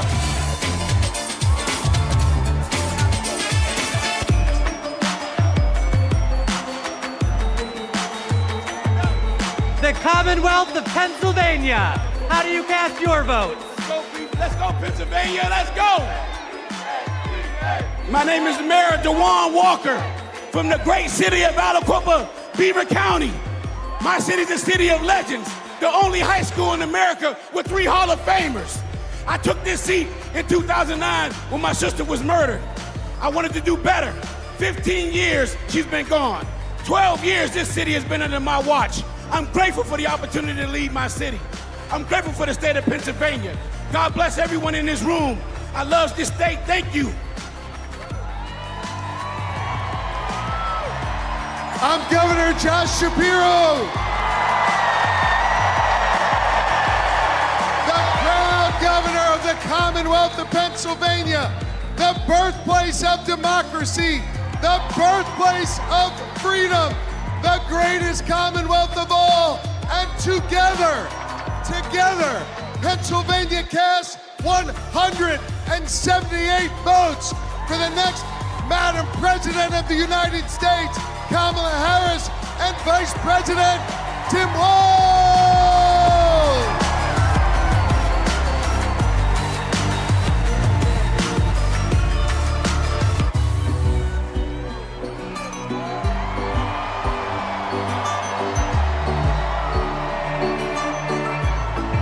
Puerto Rico.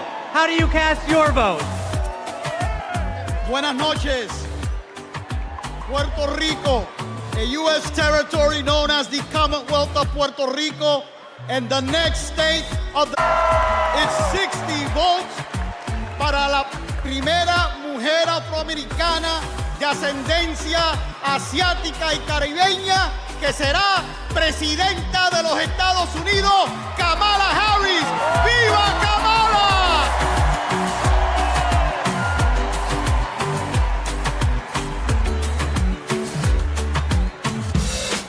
DNC, let's go! Roll call, keep it coming now. Roll call, keep it coming now. Roll call, keep it coming now. 1, 2, 1, 2, 3, let's go!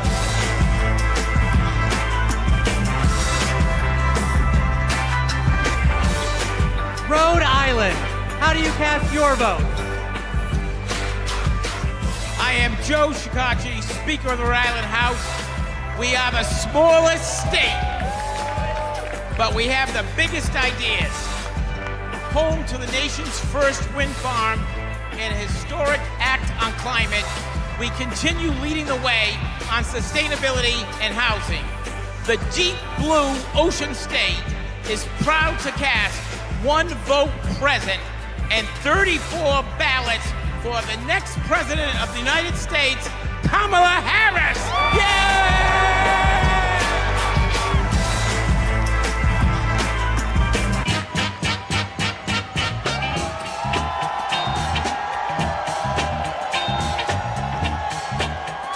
South Carolina. How do you cast your vote?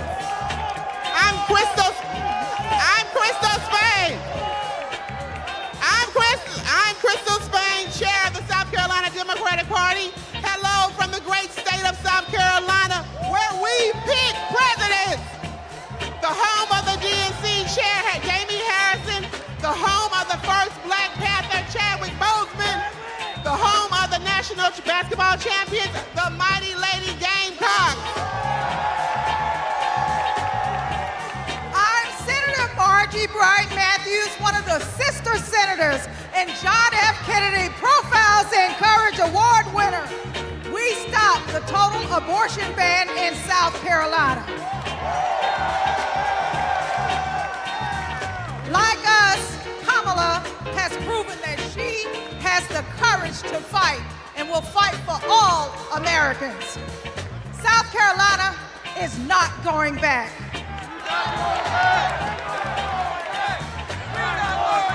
We're going forward on reproductive rights. We're going forward on voting rights. We're going forward against hate crimes. Forward with a prosecutor and not a crook. That's why we are proud to cast our 65 delegates for Kamala Harris.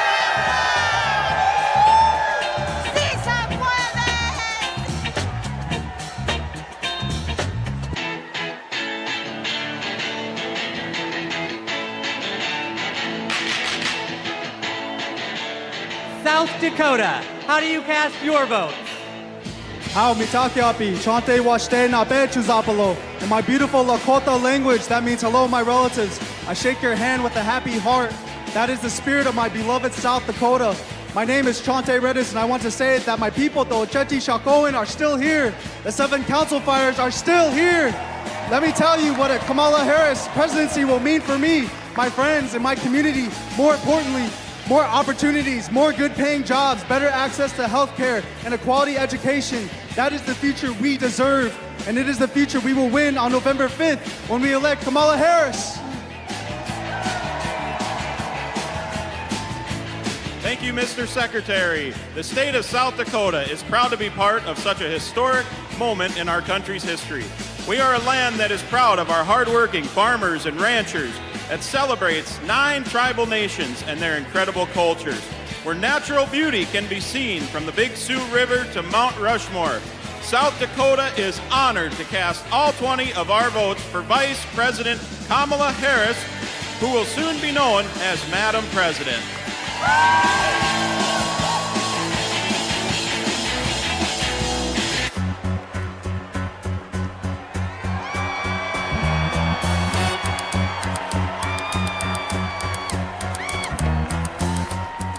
Tennessee, how do you cast your votes?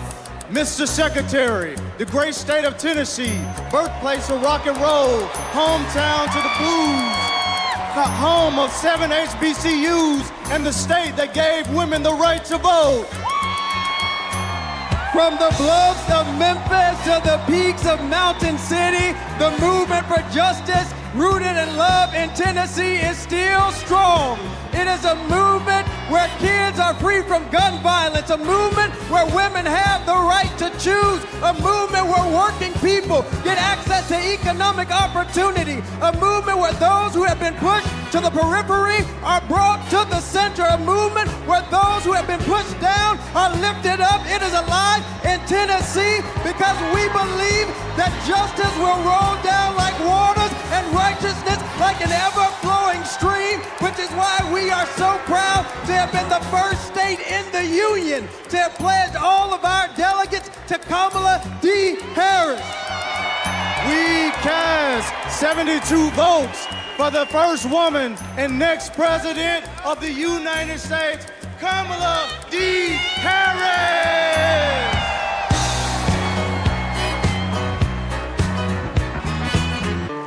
Party people, come on. TNC, party people, come on. Roll call, party people, come on. TNC, party people, come on.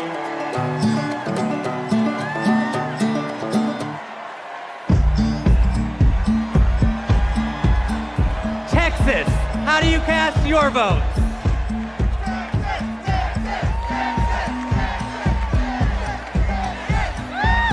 Hello, Chicago! I'm Eva Longoria from Corpus Christi, Texas, home of Selena Quintanilla, and I'm here to introduce native Texan Cecile Richards. I'm proud to be here tonight representing a tradition in Texas of progressivism and my late mother, Ann Richards, the governor of Texas, and passing it on to another great Texas heroine, Kate Cox. I'm Kate Cox, and I love being a mom. I have two beautiful children, and my husband and I have always wanted a third. But when I got pregnant, doctors told us our baby would never survive. And if I didn't get an abortion, it would put a future pregnancy at risk. But Trump didn't care. And because of his abortion bans, I had to flee my home. There's nothing pro-family about abortion bans. There's nothing pro-life about letting women suffer and even die. Today, because I found a way to access abortion care, I am pregnant again.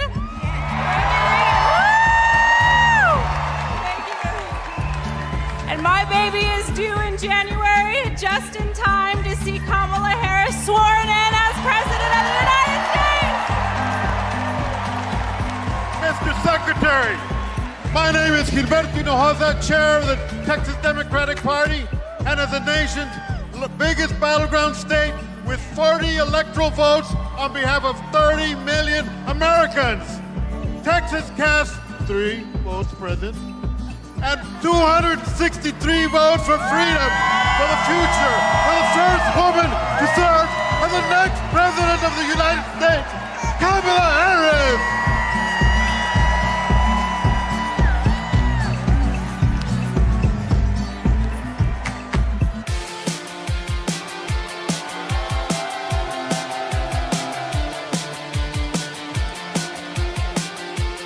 Utah, how do you cast your vote?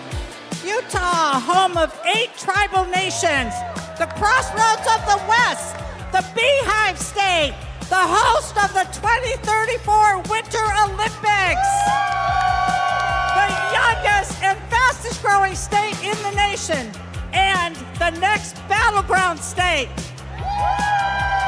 Mr. Secretary, we proudly cast 34 votes for Vice President Kamala Harris!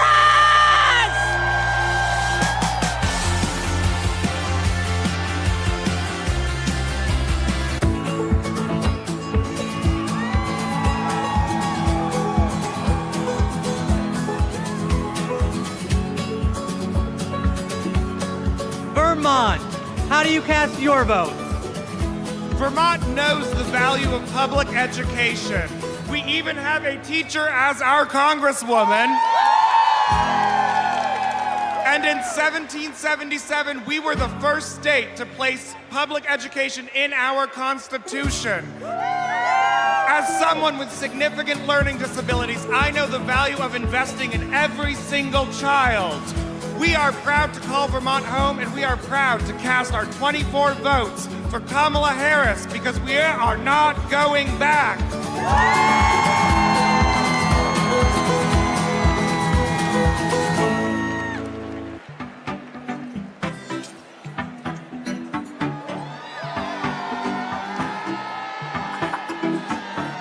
The U.S. Virgin Islands, how do you cast your vote? Mr. Secretary, we are proud to call the Virgin Islands of the United States our home, a place of resistance and freedom, home of Alexander Hamilton, the first slave rebellion in the Western Hemisphere, the fire-burned queens. We are proud to celebrate a nominee of Caribbean heritage.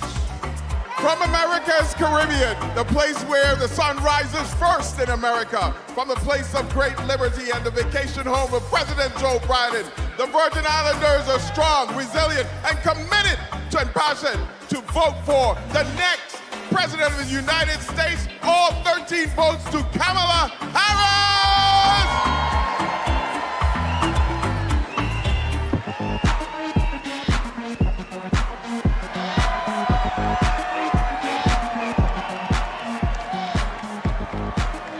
The Commonwealth of Virginia, how do you cast your votes? Mr.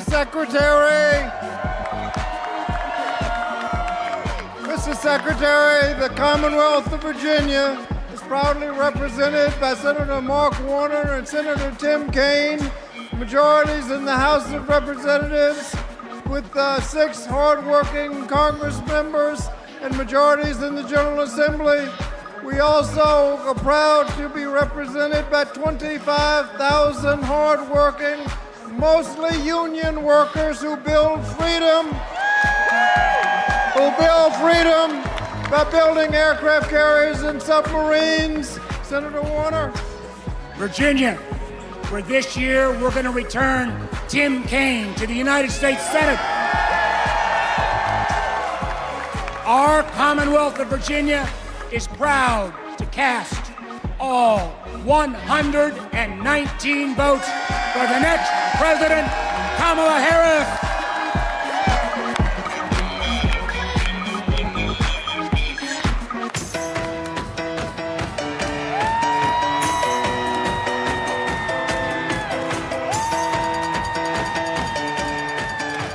Washington, how do you cast your vote?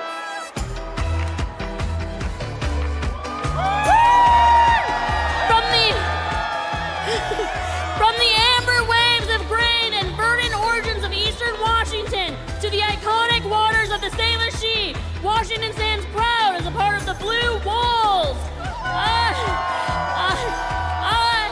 I, the first South Asian woman leading a state party, am honored to pledge 9 votes present and a lucky 101 votes for Vice President Kamala Davy Harris.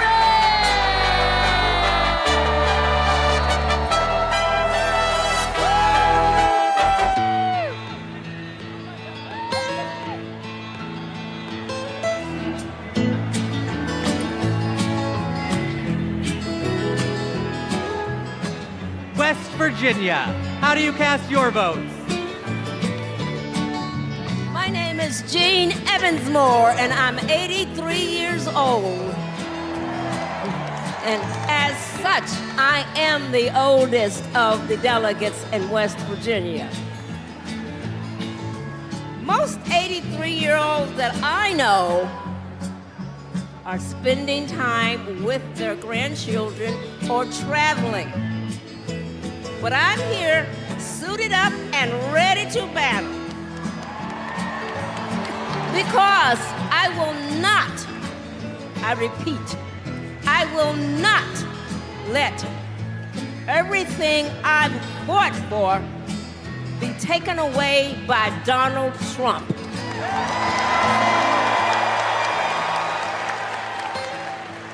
My name is Catherine Prather. I am 18 years old, and I am the youngest delegate from West Virginia. I'm suited up and ready for battle because I will not let my freedoms and my future be taken away by Donald Trump.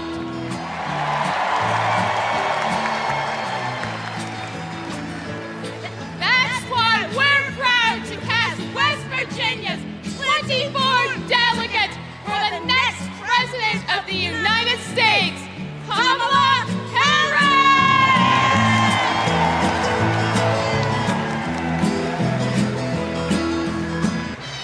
Ladies and gentlemen, my name is DJ Cassidy. Now, are you ready?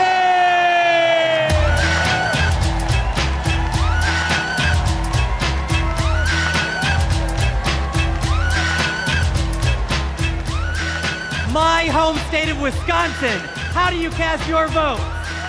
Thank you, Badger Jason Ray, for all your good work. As a proud governor of the great state of Wisconsin, we're home of the Green Bay Packers. We're home of the Wisconsin Badgers. We're home of the Milwaukee Brewers. And the Milwaukee Bucks, as well as U.S. Senator, our best U.S. Senator, Tammy Baldwin. And our great congressional folks, Gwen Moore and Mark Pocan. I'm here because I'm jazzed as hell to announce that Wisconsin cast 1 vote present and 94 votes who were we at? Got me going here. Former Wisconsinite, former state, oh my God. We love you, Tony! We love you, Tony! 94 votes for.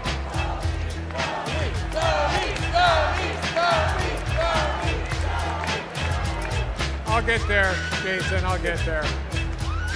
94 votes for former Wisconsinite, Vice President, and our next President of the United States of America, Kamala Harris.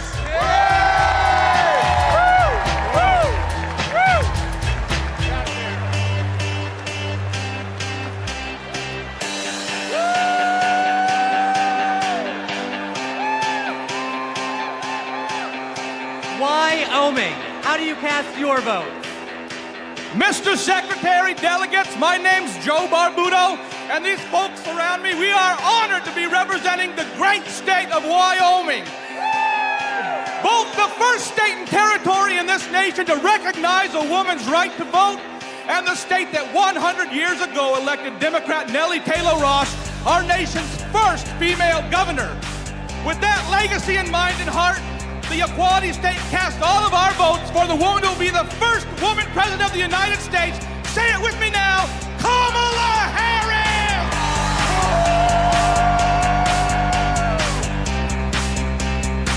All right. Good job.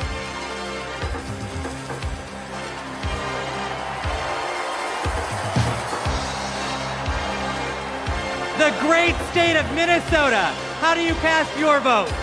Hello, Minnesota! My name is Hans Storvik, and Tim Walz was my neighbor, coach, and favorite teacher. We were excited to go to his classroom every day, and if you've ever been in high school, you know that can be rare.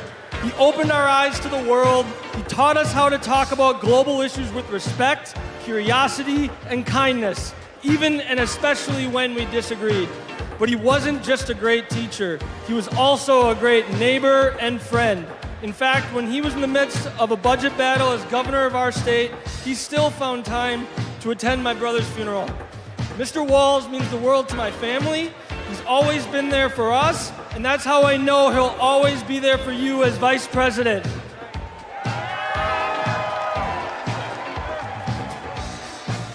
Thank you, Hans. Minnesota, let me hear you. There you go. 14 years in the National Football League taught me a lot about leadership.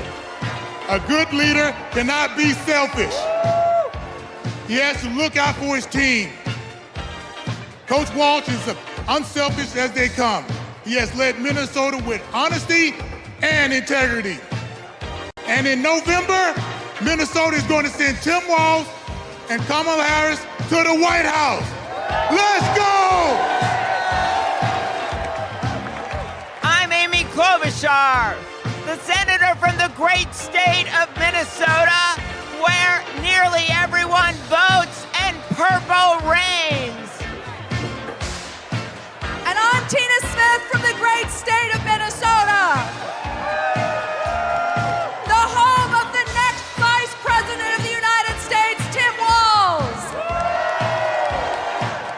Minnesota, we cast 10 votes present, and we deliver 81 votes for Kamala Harris and Tim Walz.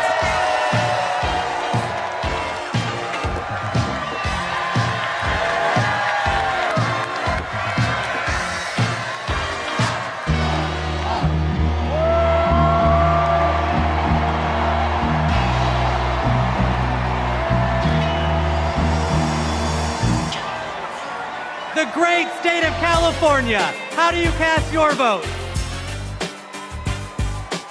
My name's Governor Gavin Newsom. From the great state of Nancy Pelosi. I come from a state, like our nation, of dreamers, of doers, of entrepreneurs, of innovators, that prides itself on being on the leading and cutting edge of new ideas. California is the most diverse state in the world's most diverse democracy. And we pride ourselves on our ability to live together and advance together and prosper together across every conceivable and imaginable difference. But the thing we pride ourselves most on is that we believe the future happens in California first.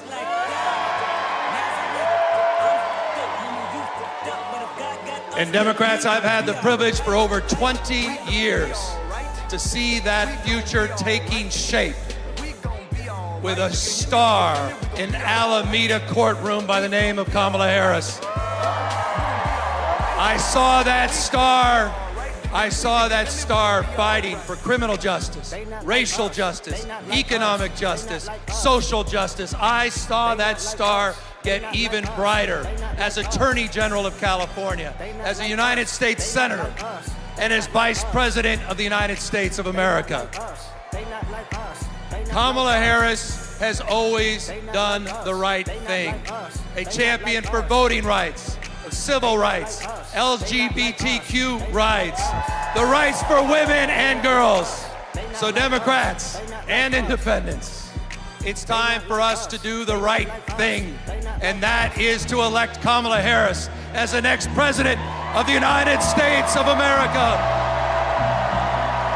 California, we proudly cast our 482 votes for the next president, Kamala Harris.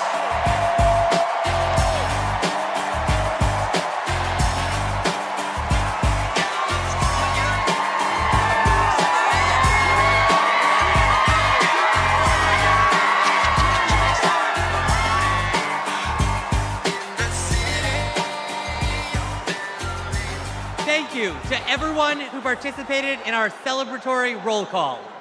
Delegates, please know how critical you are to this process, both now and earlier this month when we conducted our virtual roll call.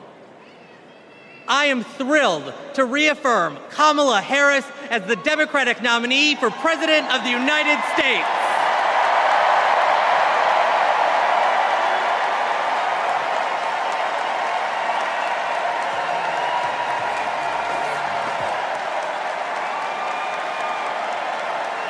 Pursuant to the convention rules of procedure, Vice President Kamala Harris has been invited to make an acceptance speech, which she will give on Thursday, August 22nd. But now, a special surprise. It's my pleasure to introduce our party's official nominee for President of the United States, live from my home state of Wisconsin, Vice President Kamala Harris.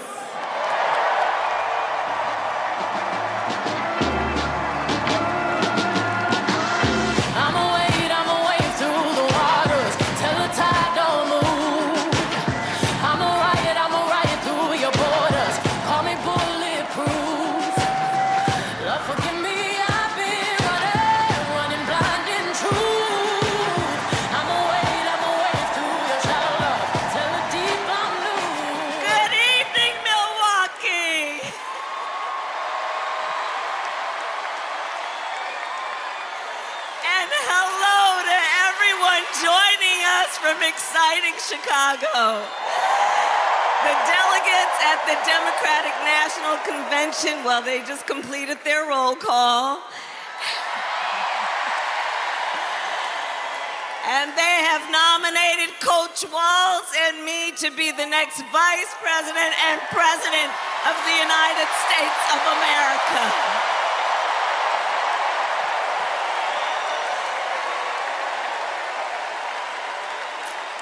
And I thank everyone there and here for believing in what we can do together. We are so honored to be your nominees. This is a people-powered campaign, and together we will chart a new way forward. A future for freedom, opportunity, of optimism and faith. So to everyone in Chicago and across America, thank you. Thank you. Thank you. And you're going to hear from our wonderful second gentleman shortly. I'll see you in 2 days, Chicago.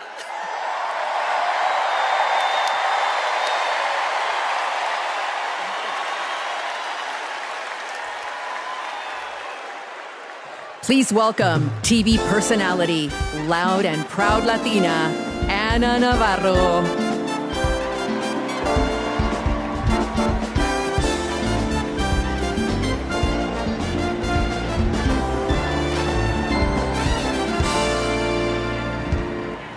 Buenas noches, Chicago. So tell me, are you excited? Wow, what energy, what a moment. I have to tell you, I will never stop being the little refugee girl who came to this country at the age of 8. Thank you for inviting me to be here. Welcome to the second night of the Democratic National Convention. Let me tell you about the Kamala Harris I know. She is legitimately a joyful, optimistic leader. She cares about policy, yes, but she also cares about people and how that policy affects real people, not just the members of Mar-a-Lago. And you know what else? Kamala Harris, she likes dogs. And my dog, Cha-Cha, likes her. Dogs are good judges of character. So are cats. We cannot elect a president who does not like dogs or hangs around with people who shoot them. Now, let's be serious. Donald Trump and his minions call Kamala a communist. I know communism. I fled communism from Nicaragua when I was 8 years old.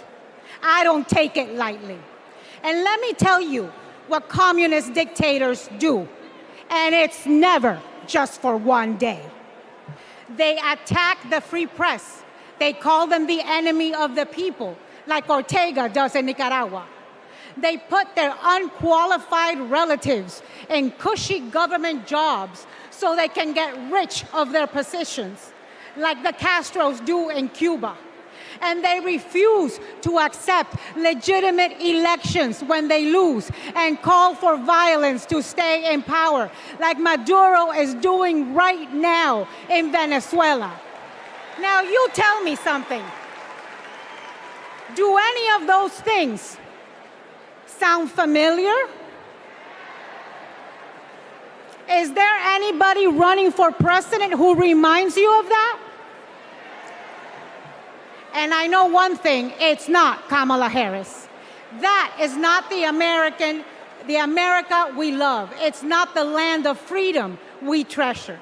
Last night, we heard President Biden say that he loves his job, but he loves his country more. Every American needs to love our country more. Every American has the duty to put our country first. Country first before party. Country first before political ambition. Country first before habit. And in this election, putting country first means one thing and one thing only: voting for Kamala Harris. And that is what this night is about. That is what we're going to talk about tonight. So you know what? Let's get it started. Let's get this fiesta going.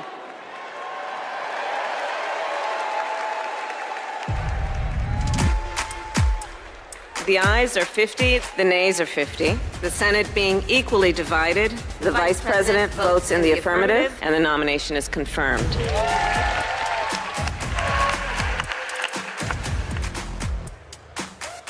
And the concurrent resolution as amended is adopted.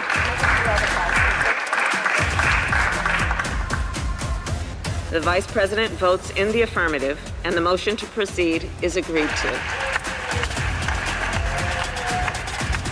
On this vote, the yeas are 50, the nays are 50. The Senate being equally divided, the Vice President votes in the affirmative, and the bill as amended is passed.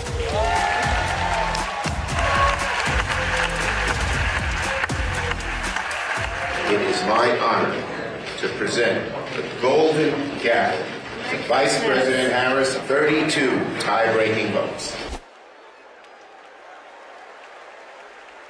Please welcome Senate Majority Leader and New York Senator Chuck Schumer.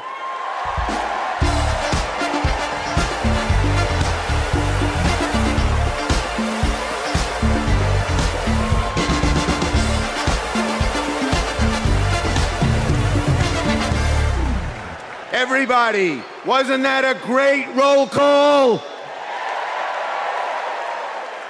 Now just let me hear you if you're ready for President Kamala Harris. Friends, we're here to talk about one thing, tomorrow, and building a better tomorrow for all Americans. This November, we can choose a brighter, a fairer, a freer future, or we can relive the dark night of Trump's American carnage. Only one candidate will move America forward, Kamala Harris. Vice President Harris has been the best partner Senate Democrats could ever have asked for. Under her and President Biden's leadership, Senate Democrats lowered prescription drug prices and created millions of good-paying American jobs. I worked with Kamala Harris when she was Senator Harris. I saw a leader who was fearless, who stood up for middle-class families like the one she was raised in, who focused on things that really mattered. Helping parents raise their kids, safe neighborhoods, safe schools, and building an opportunity economy that gives everyone a shot at the American dream. She will lead America forward into a brighter future, but she can't do it alone. She needs a Democratic majority in the Senate of the United States. Now, my friends, 2 years ago, the naysayers said Senate Democrats stood no chance in the midterms. I told them, just you wait. We're going to keep the Senate and maybe pick up a seat or two. And that's exactly what happened.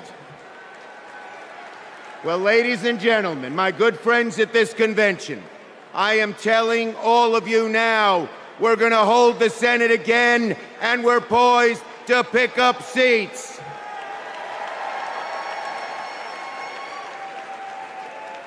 A Democratic majority to create good-paying jobs and lower costs, to defend a woman's right to choose, to deliver for communities back home.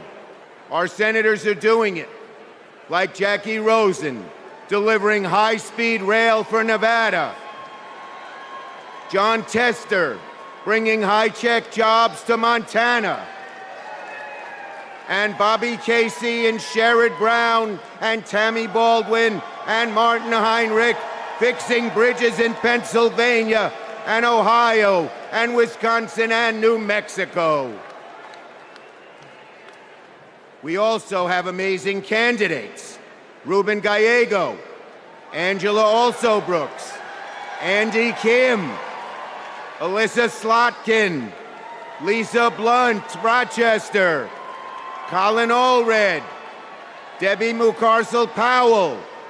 And folks, listen to this. More than half of our candidates are candidates of color. We're making the Senate look like America.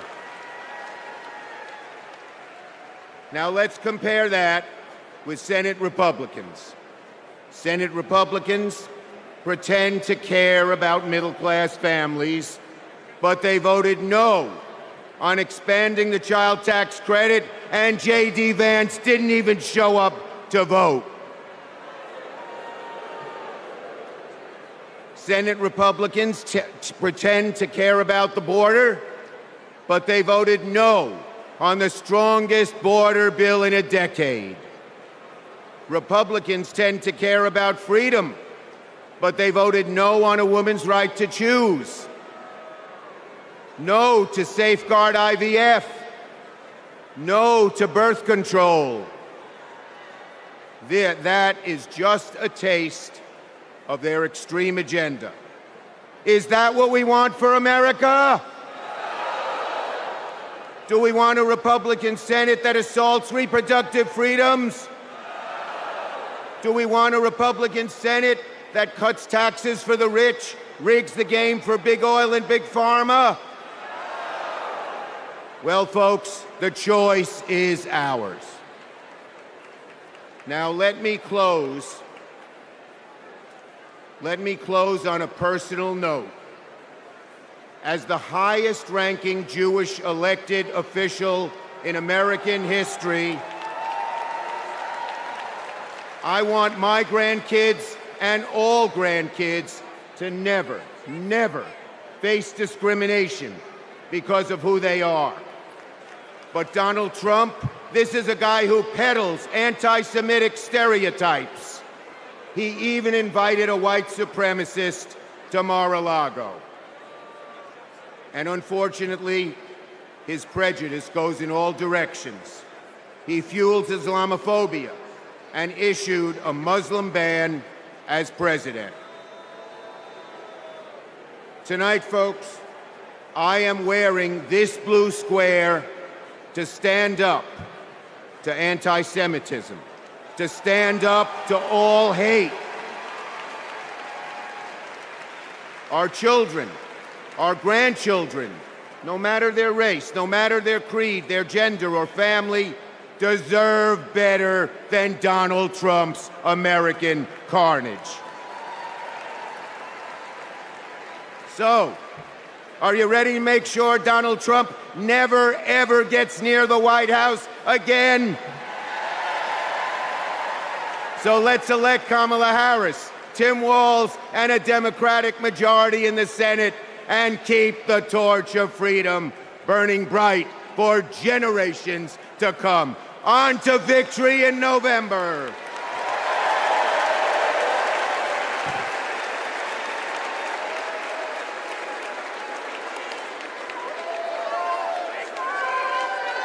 Together, we will build what I call an opportunity economy. I will take on the high costs that matter most to most Americans. Compare my plan with what Donald Trump intends to do. He wants to impose what is, in effect, a national sales tax on everyday products and basic necessities that we import from other countries. It will mean higher prices on just about every one of your daily needs. Donald Trump's plan would cost a typical family $3,900 a year. He wants to repeal the Affordable Care Act, which 45 million Americans rely on for health care. He plans to give billionaires massive tax cuts year after year. And he plans to cut corporate taxes by over $1 trillion. That if you want to know who someone cares about, look who they fight for. We capped the price of insulin at $35 a month and the total cost of prescription drugs at $2,000 a year for seniors. And just yesterday, we announced that we are lowering the price for 10 more life-saving drugs.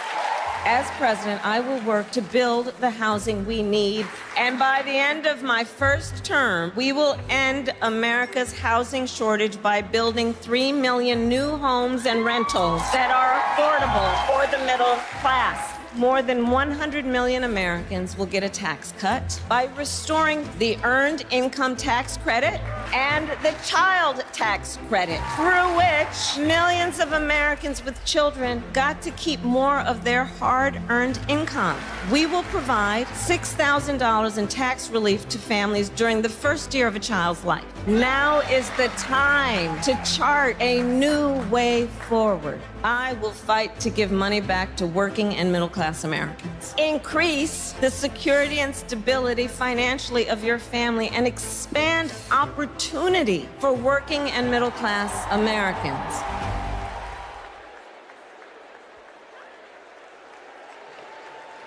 Please welcome Vermont Senator Bernie Sanders.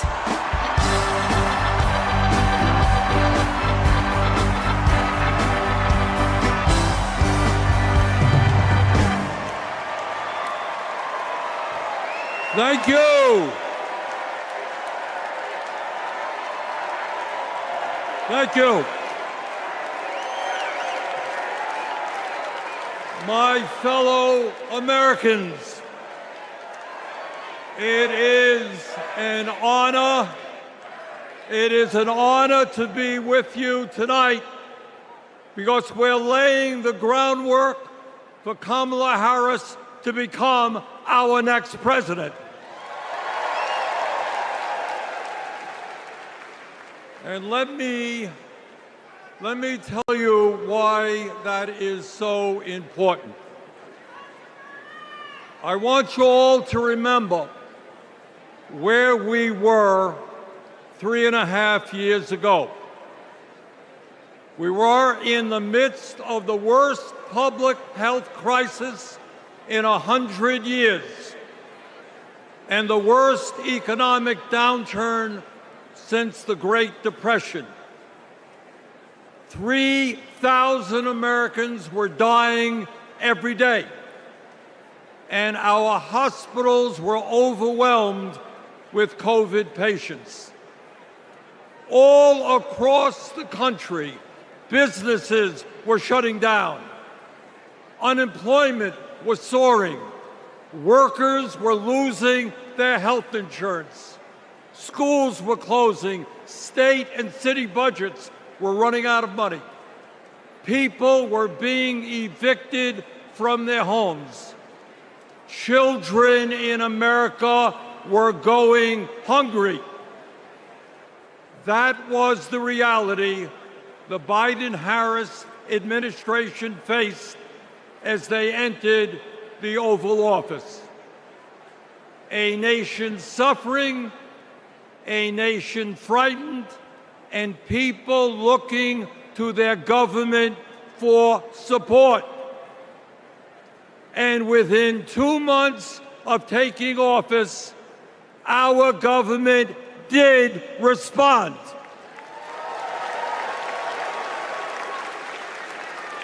We passed the American Rescue Plan, which provided $1,400 for every man, woman, and child in the working class. We extended and expanded benefits for the unemployed. We provided emergency assistance for small businesses to stay open. We guaranteed health care coverage to tens of millions of Americans through one of the largest expansions of Medicaid in history.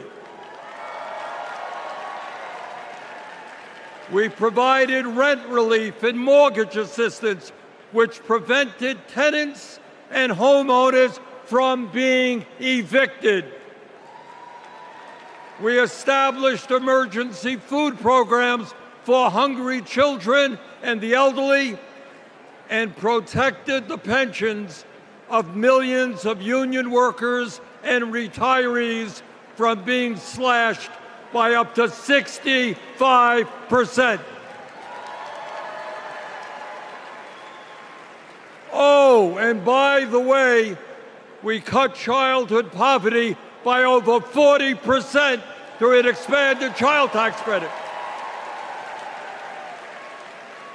Thank you, President Biden. Thank you, Vice President Harris. Thank you, Democratic Congress.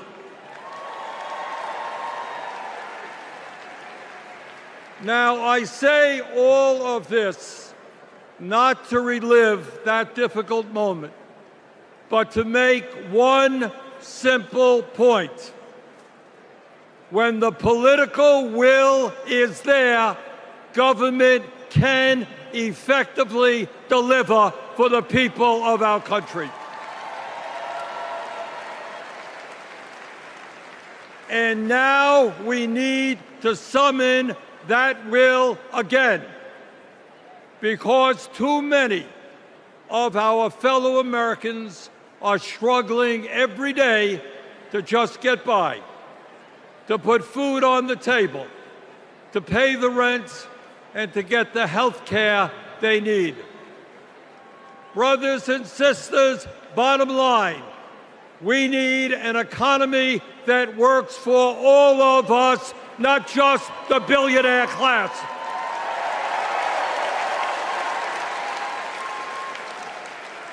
My fellow Americans, when 60% of our people live paycheck to paycheck, the top 1% have never, ever had it so good.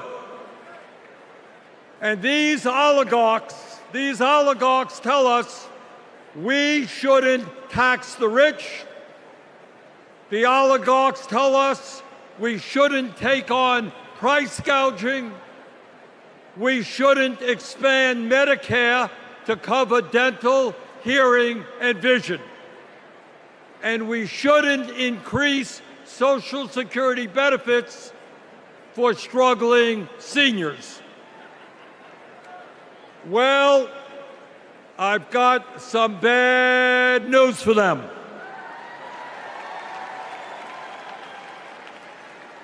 That is precisely what we are going to do.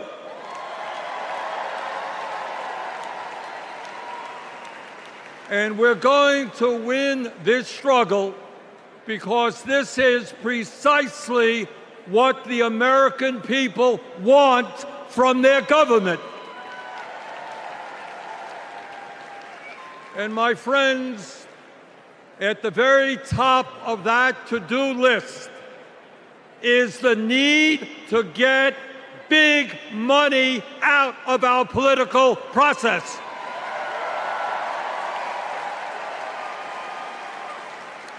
Billionaires in both parties should not be able to buy elections, including primary elections.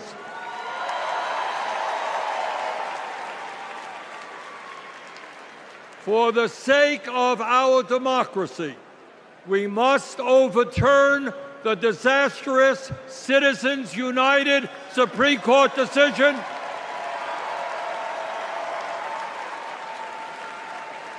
and move toward public funding of elections. And let me tell you what else we must do. We need to join the rest of the industrialized world and guarantee health care to all people as a human right, not a privilege. We need to raise the minimum wage to a living wage.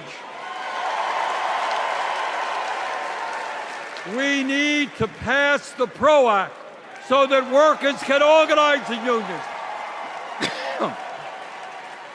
and gain the decent pay and benefits they deserve. We need to strengthen public education,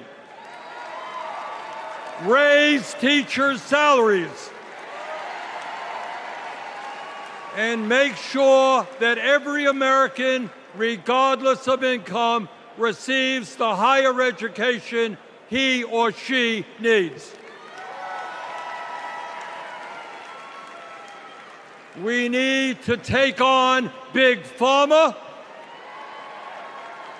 and cut our prescription drug cost in half so that we no longer pay any more than other countries. Joe and Kamala made sure that no senior in America pays over $35 a month for insulin. We need to make sure that reality is true for every American.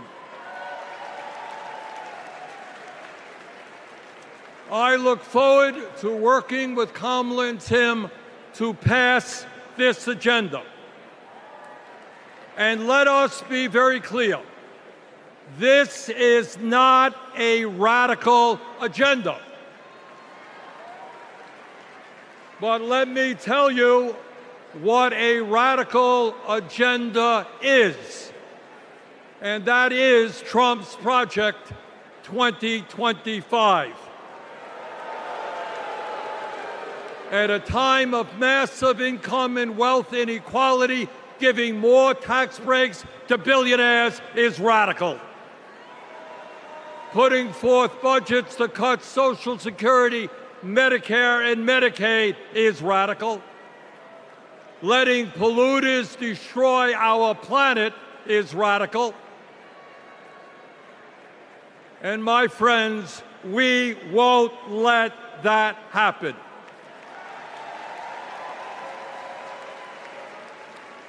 Fellow Americans, in the last 3.5 years, working together, we have accomplished more than any government since FDR.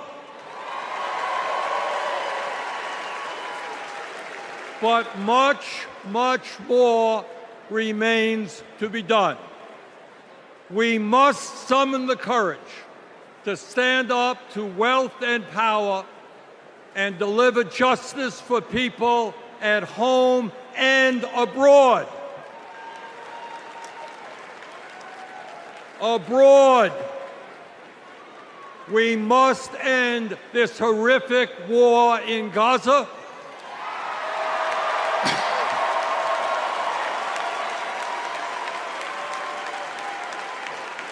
Bring home the hostages and demand an immediate ceasefire.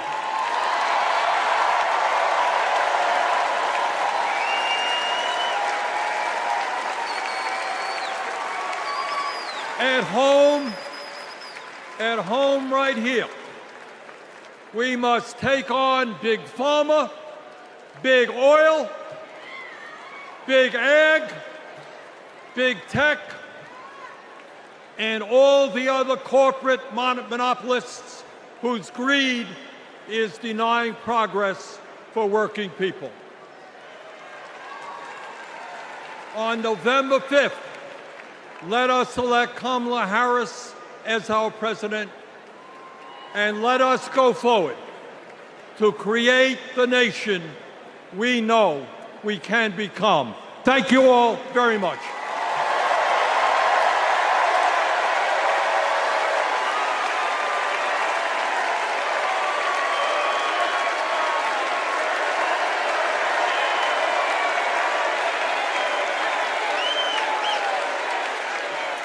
Please welcome Illinois Governor J.B. Pritzker.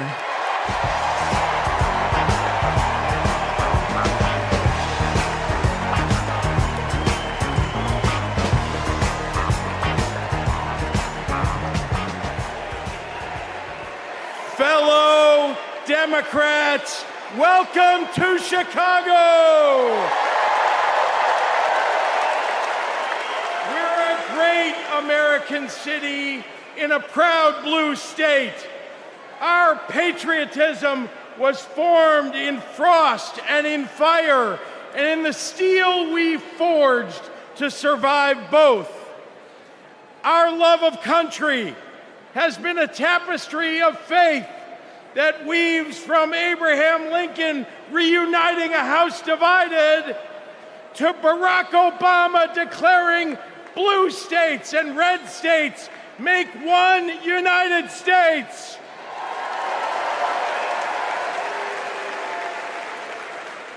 Now, Illinois' presidential pedigree is unmatched. And given that Vice President Kamala Harris spent some of her early life right here, I speak for the entire Illinois delegation when I say we claim her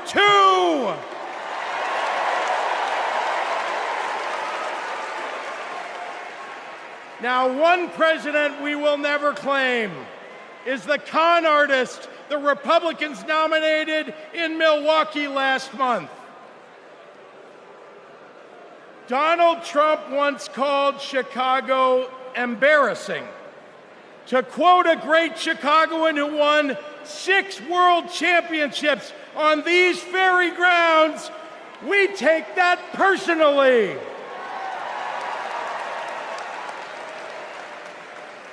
I had to govern for 2 years while Trump was president. Let me tell you what's embarrassing. In Illinois, we passed a massive bill to fix our roads and bridges. When Donald Trump proposed his own plan, he turned right around and called it stupid. We eliminated the grocery tax. Donald hasn't been in a grocery store since his first bankruptcy. Illinois invested in clean energy and the jobs it brings. Donald claimed that windmills in the ocean made the whales a little batty. During COVID, we supported small businesses and jobs. And Donald told us to inject bleach. Donald Trump thinks that we should trust him on the economy because he claims to be very rich. But take it from an actual billionaire.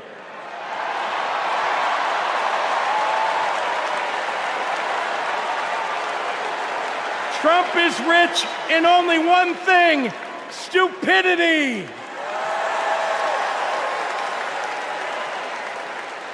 Now, I meet with business leaders all the time, and there's one universal thing they all need: people. They need more workers to fill all the jobs they have. But the anti-freedom, anti-family policies of MAGA Republicans are driving workers away. Here's the thing. Americans don't want to be forced to drive 100 miles to deliver a baby because a draconian abortion law shut down the maternity ward. Americans want the hope of giving birth through IVF, not the fear that it might be taken away. Americans with LGBTQ kids don't want them facing discrimination at school because the state sanctioned it. Americans want to go to their neighborhood grocery store and not have to worry about some random guy open carrying an AR-15.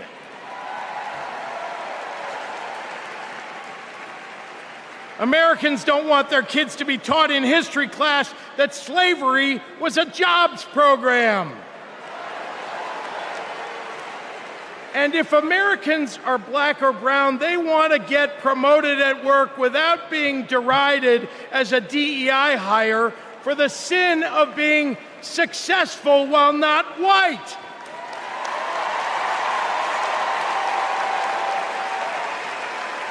Let's be clear. It's not woke that limits economic growth. It's weird. And these guys aren't just weird, they're dangerous.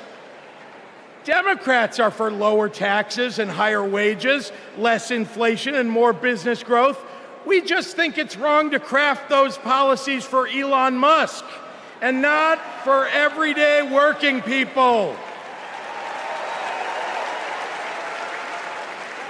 That includes a secure retirement and good health care.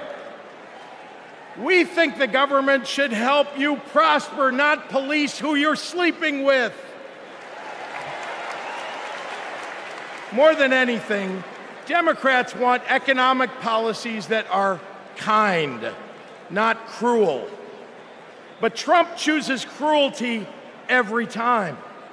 After all, everything he's achieved in his own life has been by hurting someone else. Kamala Harris and Tim Walz, well, they've spent their lives lifting people up, not pushing them down. They know that a White House that leads with kindness looks at someone who is struggling and sees not what they might cost society, but what they might create for it. Americans want policies that give every American a chance to make it to the middle class. They want to grow small businesses, and Democrats want to cut taxes for everyday people. More than anything, Kamala Harris and Tim Walz want a country where we can all live with a little serenity. The serenity that comes with a balanced checkbook, an affordable grocery bill, and a housing market that has room for everyone. And if there's one thing I know about Donald Trump, he's not bringing anyone any kind of serenity. We have a choice, America, between the man who left our country a total mess and the woman who has spent 4 years cleaning it up.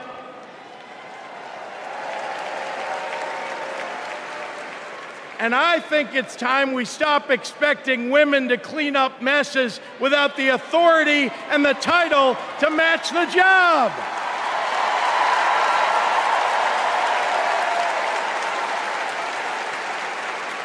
Vice President was a good title for Kamala Harris, but you know an even better one?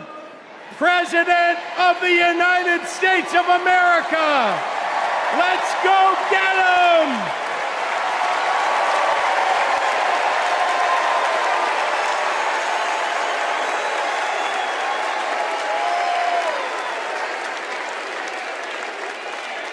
Please welcome former Chair and CEO of American Express and current Chair and Managing Director of General Catalyst, Ken Chenault.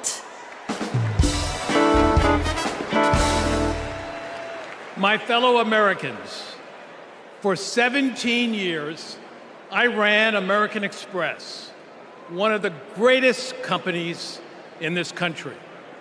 America has thousands of great companies, more than any other nation in the world. And that's not by accident. The United States is the best place in the world to do business because of the values on which our country was built. Democracy, the rule of law, free and fair elections, the peaceful transfer of power. As a business leader, I have seen firsthand why democracy is so important. Democracy provides the foundation upon which American business and our economy depend. Character and values matter. In business, nothing is more important than trust. In America, we have to trust our president will protect democracy. We have to be certain they'll follow the law and serve the nation, not themselves. Business requires stability and certainty that our democracy will endure. Our economy and democracy are tightly linked. Both only grow stronger when Americans, despite our differences, are willing to work together. At this moment, when our politics pits one group against another, that's what's remarkable about Kamala Harris. She is for all Americans. She understands it's possible, in fact necessary, for a president to be both pro-business and pro-worker. Kamala Harris understands that government must work in partnership with the business community. She knows that a market-based economy needs a strong and effective government. Kamala Harris understands that we need to help entrepreneurs turn good ideas into thriving companies, that we can create good-paying jobs by helping manufacturers expand. Kamala Harris believes in growing the economic pie for the benefit of current and future generations. Unlike her opponent, She knows the way not to build an advanced economy is a broad tariff that would only raise prices, hurt consumers and businesses, and cost jobs. She knows the way not to do it is to give people like me a tax cut when that money should be invested to grow the middle class. If you want to lead, you have to be willing to serve. Kamala Harris's vision for the economy serves us all. She has demonstrated throughout her career that she wants to serve all people and wants all Americans to have the opportunity to work to achieve their own share of the American dream. Our economy goes up and down, but the reason America is the strongest nation in the world is because of her commitment to something bigger than ourselves, our commitment to each other, to democracy. That's what this election is about. It's more than a choice between two parties or sets of policies. It's a choice about who we're going to be as a country.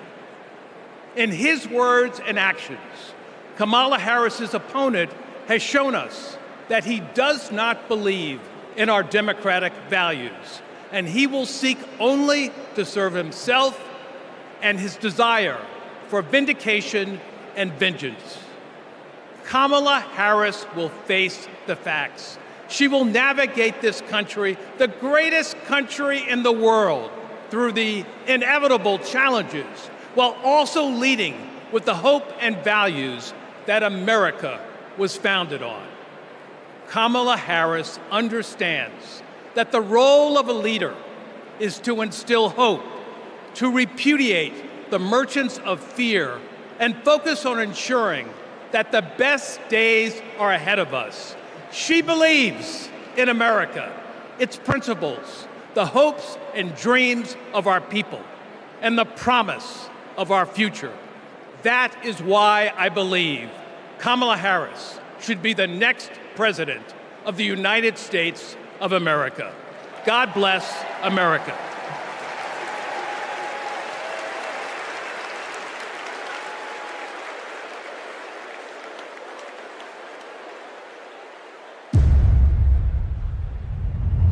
Repeal Obamacare. Donald Trump over the weekend again threatened to repeal Obamacare. This would lead to Americans having their health insurance taken away. There are about 19 million people with coverage through Medicaid expansion, another 16 million enrolled through the ACA's health insurance marketplaces, and we'd probably be talking about many millions of people becoming uninsured. Biggest worries, losing the safety net of pre-existing conditions coverage. What happens if you lose this insurance? Our son would die. What makes you think this isn't just a hollow threat? This is one of the few campaign promises that he actually tried very hard to keep. So we better believe him when he says he's coming after this. Even if you have insurance from your employer, you will be affected because your premiums would be going up. We're looking at a lot of people who could lose their health insurance. Please welcome New Mexico Governor Michelle Lujan Grisham.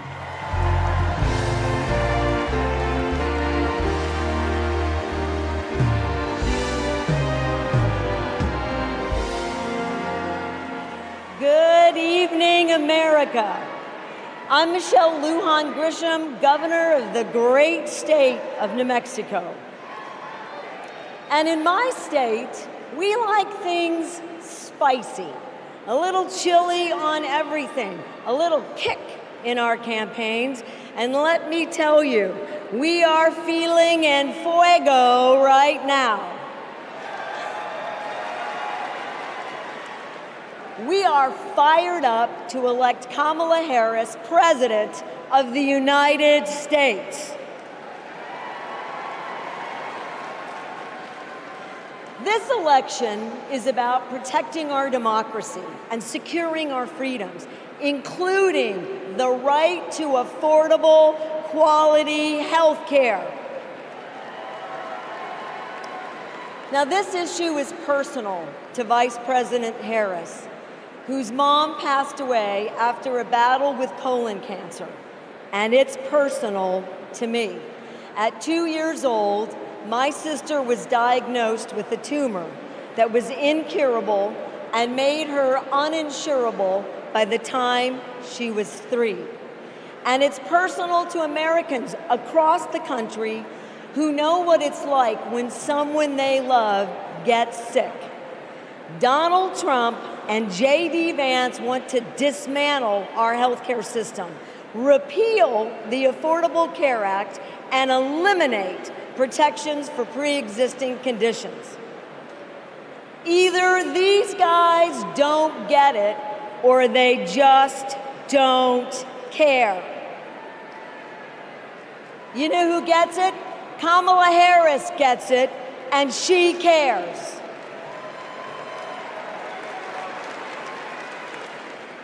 As Attorney General, she took on drug companies that jacked up prices and hospitals that overcharged patients. And when Republicans tried to kill the Affordable Care Act, she stood up in the Senate, voting not just no, but hell no.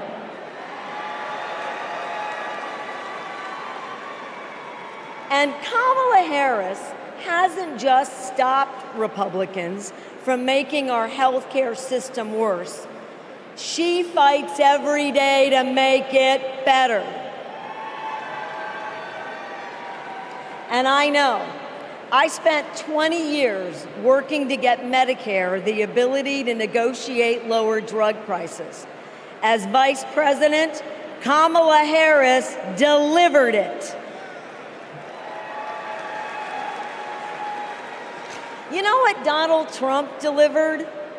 Junk plans, higher premiums, and abortion bans. And if you don't think a second term would be worse, then I've got a box of Trump steaks to sell you. We have not just a better choice. America, we have the best choice. Yes, we do. Kamala Harris will protect your right to care. She'll cap drug costs, she'll go after corporate price gougers, and ensure every woman who needs it can access reproductive health care.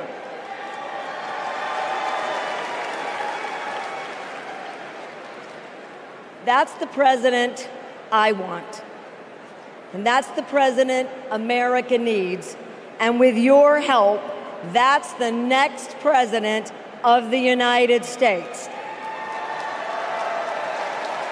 President Kamala Harris.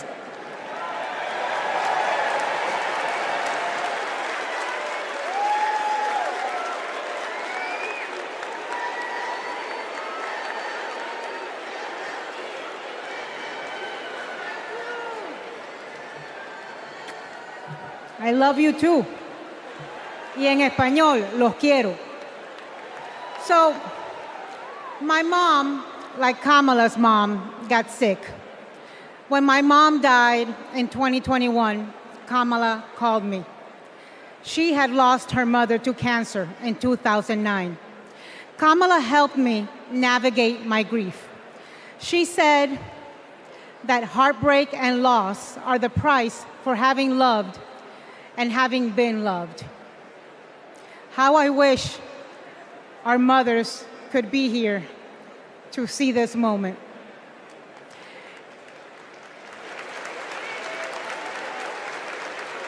In the next 4 years, America will invariably have moments of great sadness and pain in our country. Some will be natural disasters. Some will be man-made disasters. We need a president who can not only be commander-in-chief, but also consoler-in-chief, We need a president with empathy, capable of lifting us up when we are down. We need a president who is capable of holding us in a big, great hug when we need it.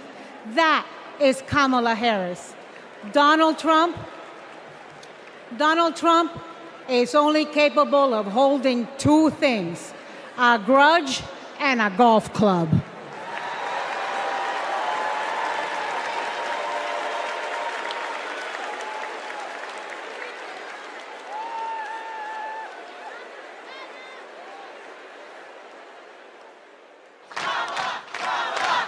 I remember when Kamala was first running for district attorney and people were like, oh, I don't know if she's tough enough. And I just had to laugh because I'm like, you don't know my sister. Kamala had been a hard and tough prosecutor in Alameda County, prosecuting men who were pimping young girls and rapists. Kamala wanted to make sure that murderers and child abusers face meaningful accountability and consequences for those actions. One of the cases that she had early in her career was where a man had scalped his girlfriend. And she ended up getting a conviction, getting justice for that woman. She came to San Francisco to protect victims, and she was elected to be district attorney of San Francisco. Kamala knew that we needed to be smart on crime, and if hell, no one else was gonna do it, that she was gonna do it. If I'm gonna keep my promise to you to keep you safe, I better talk with you about what I'm doing in terms of crime prevention. Investing in people coming out of prisons is the smart thing to do for law enforcement. Forget that it's just the right thing to do. That was a young Kamala Harris. She's only gotten more fierce. I've never seen her back down from a fight, and when she fights, she wins. When Kamala became Attorney General, she wanted to protect people, but also to fundamentally pursue justice. Being smart on crime starts with being tough on violent crime. From a statewide perspective, I think we were concerned about the rise of gang violence. In San Joaquin County, we saw this tremendous change in our community, and it hit us like a wave. We saw an increase in human trafficking, narcotics, and guns. Let it be clear to anyone who would menace this state with violence, to those who prey on the weak and the vulnerable, justice will be swift and certain in the state of California. She was always hunting the kingpins, but we didn't have partnerships with DOJ or FBI or DEA or any of those law enforcement agencies. Now, we all work collaboratively to help all the counties in California. Because of her, we destabilized organized crime, disrupt these flows of guns, human beings, and narcotics. We are here this afternoon to announce the shutting down of one of the biggest and most organized threats to the safety of the Central Valley. I really think of her as fearless, as a fighter. Kamala just perseveres, and mommy would say it's too hard is never an excuse. Making excuses is a failure to not only take responsibility, but to take action. If you have the will, the desire, the passion, the commitment, there is no challenge that is insurmountable.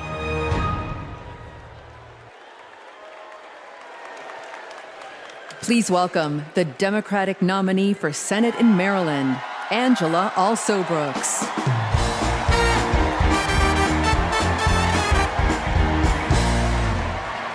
Good evening, America, and hello, Maryland. People like me, thank you. People like me, stories like mine don't usually make it to the United States Senate, but they should. I'm the proud granddaughter of a housekeeper, Sarah Daisy, who raised her 3 children in a 1-bedroom apartment. It was her dream to work in government to help people. That meant taking a typing test. But she didn't know how to type, and she couldn't afford a typewriter. So she put a white piece of paper on the refrigerator and drew a keyboard on it. And every night, she stood in front of that refrigerator and taught herself to type. She took the test, passed it, and got the job she dreamed of. I am her legacy. And tonight, I am a candidate for United States Senate from the great state of Maryland.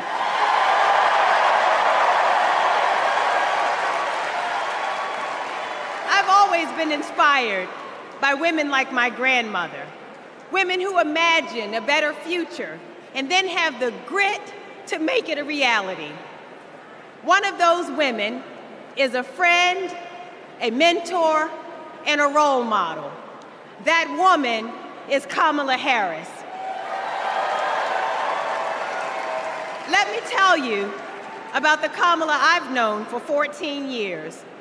I first heard about her in 2009 when I was running for state's attorney in Prince George's County, Maryland.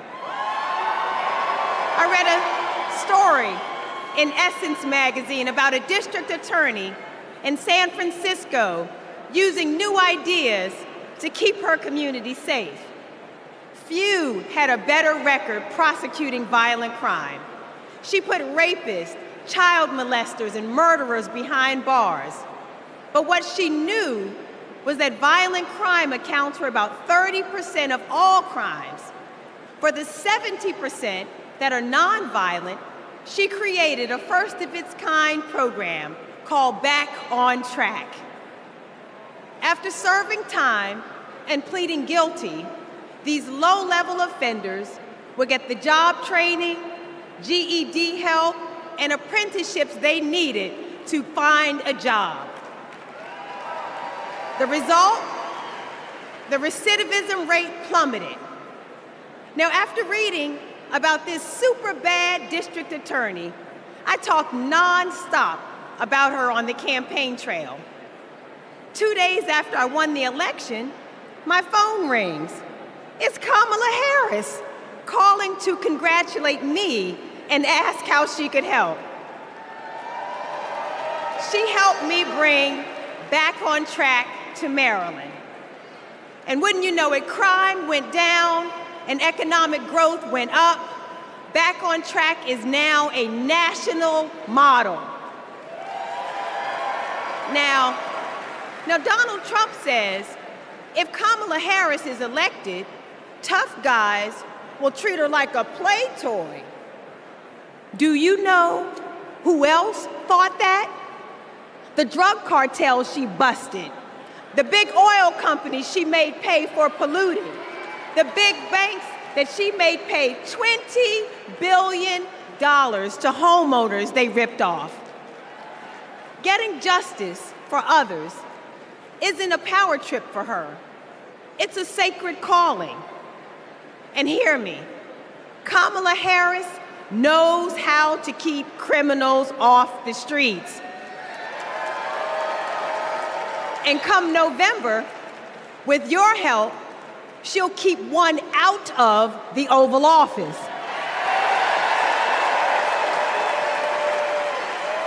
Ever since Donald Trump rode down that ridiculous escalator, we as a nation have felt trapped.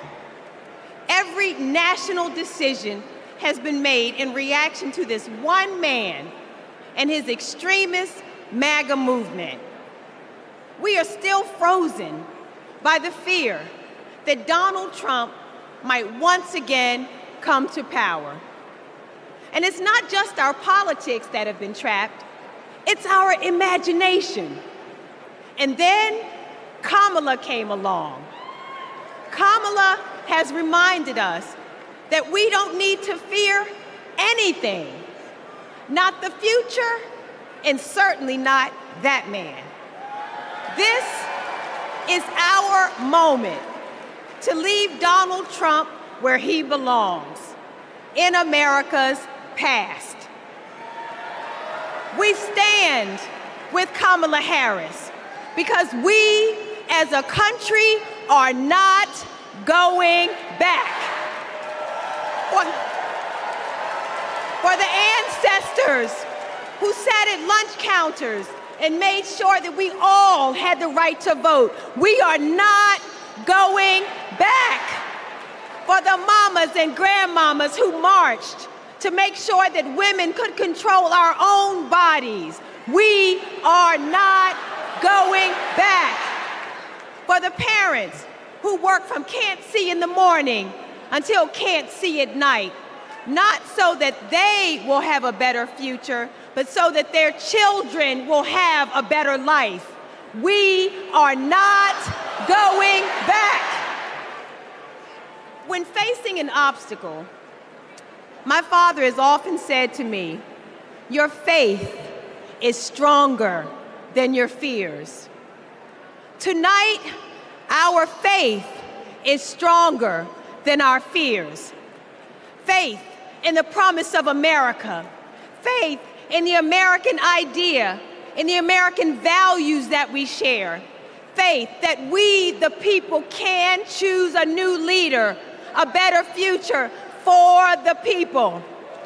Faith that as dark as our days and challenges have sometimes felt, it's always darkest before the dawn.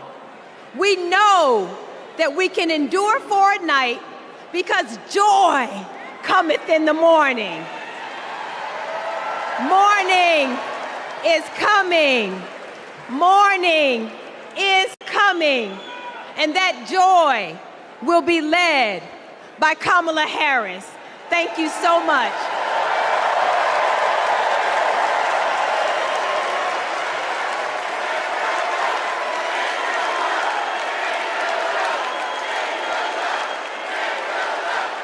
Please welcome Mesa, Arizona Mayor John Giles.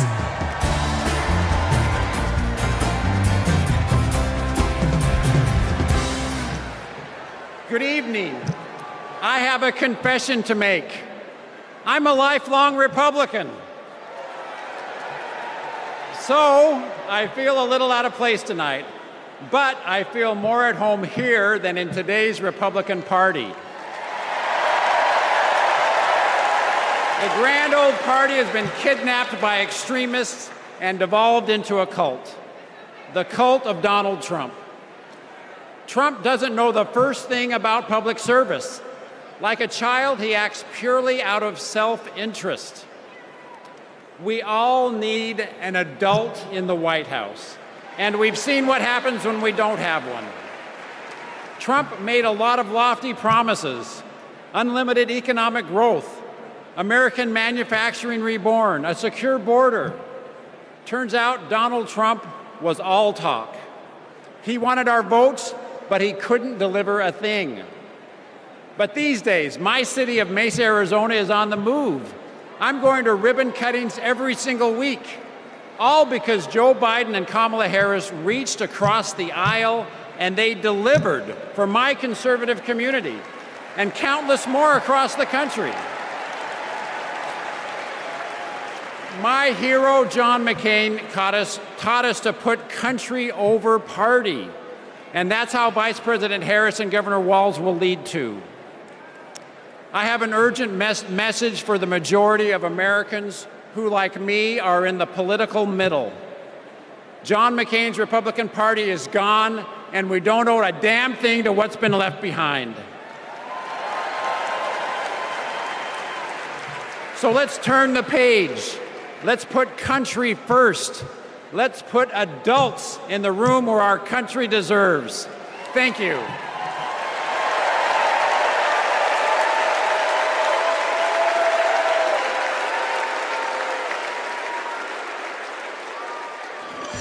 It's our dream to have a large family. Being a parent, it's the most important thing in my life. For decades, Americans have turned to the miracle of IVF treatments.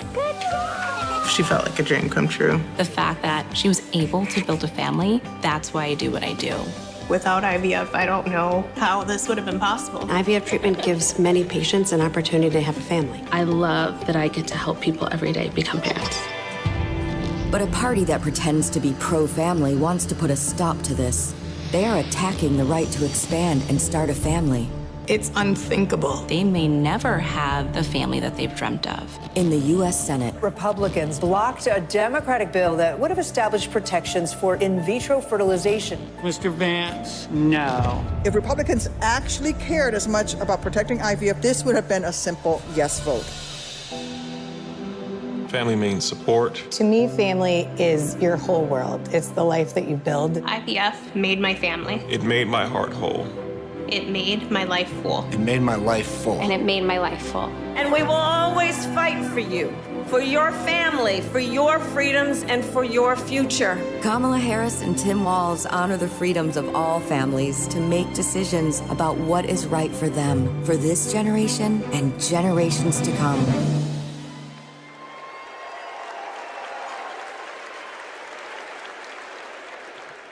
Please welcome Illinois Senator Tammy Duckworth.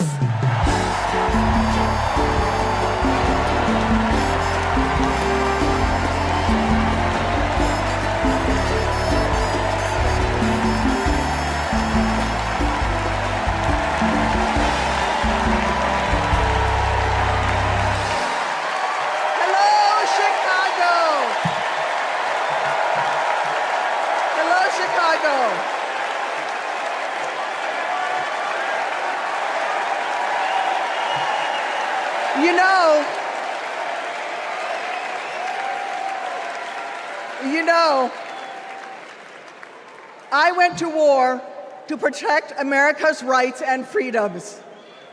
So I take it personally when a 5-time draft-dodging coward like Donald Trump tries to take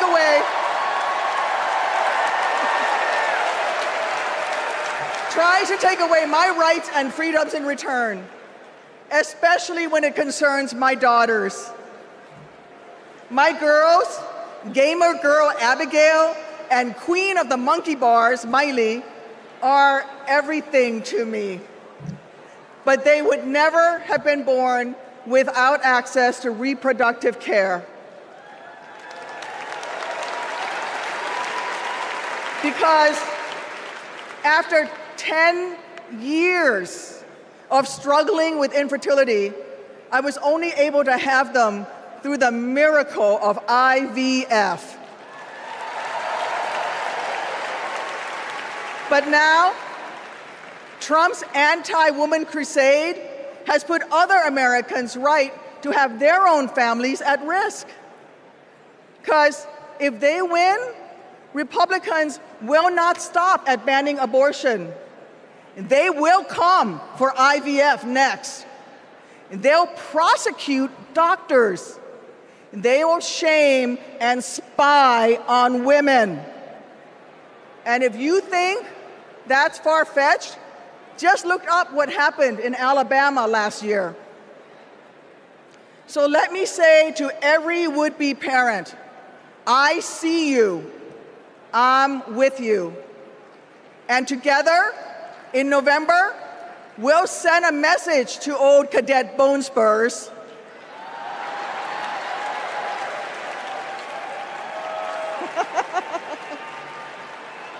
Stay out of our doctors' offices, and where you're at it, out of the Oval Office too.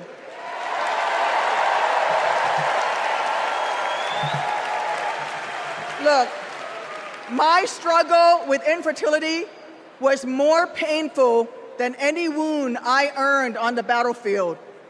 So how dare a convicted felon like Donald Trump treat women seeking health care like they're the ones breaking the law?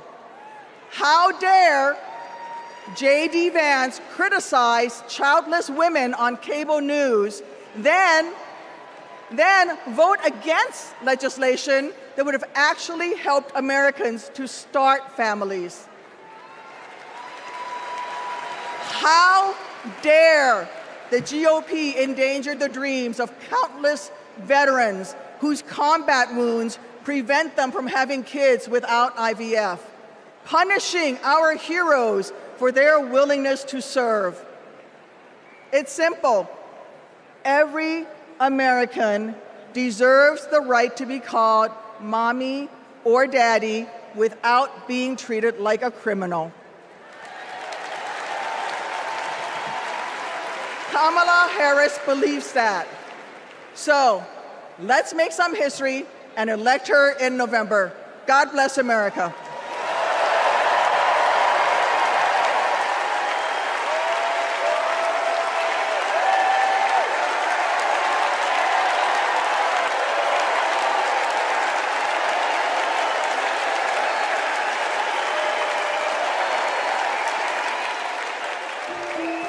This is my dad, Doug.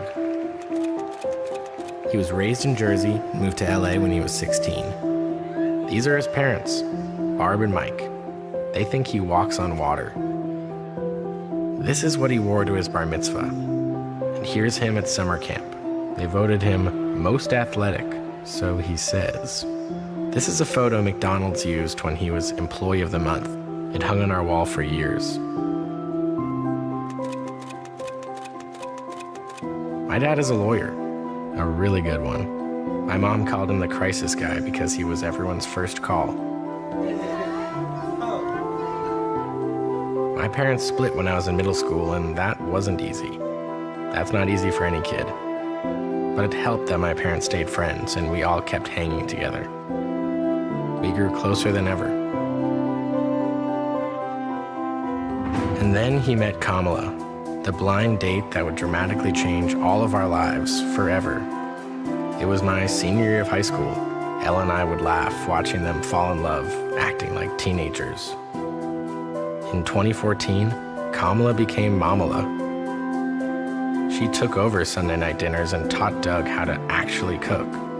Our blended family wasn't used to politics or the spotlight, but when Kamala became senator, we were all excited to step up, especially my dad. Then Kamala became vice president. It felt like Doug was a bit out of place on Capitol Hill. I thought, what is my goofy dad doing here? But he embraced it. He left his practice after being a lawyer for 30 years. That was tough. I was so proud to watch him do it, to stand by her side, an example of true partnership. I just got married myself, and he's inspired me as a new husband. Anyone who really gets close to him knows he's kind, loving, and fiercely protective.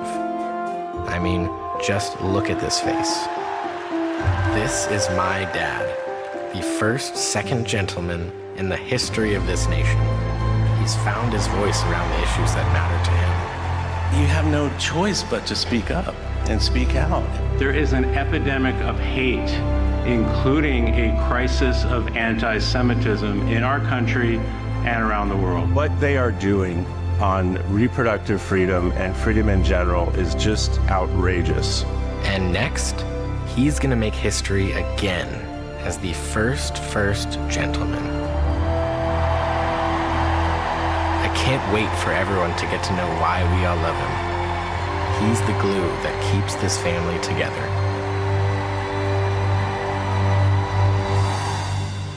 We might not look like other families in the White House, but we are ready to represent all families in America.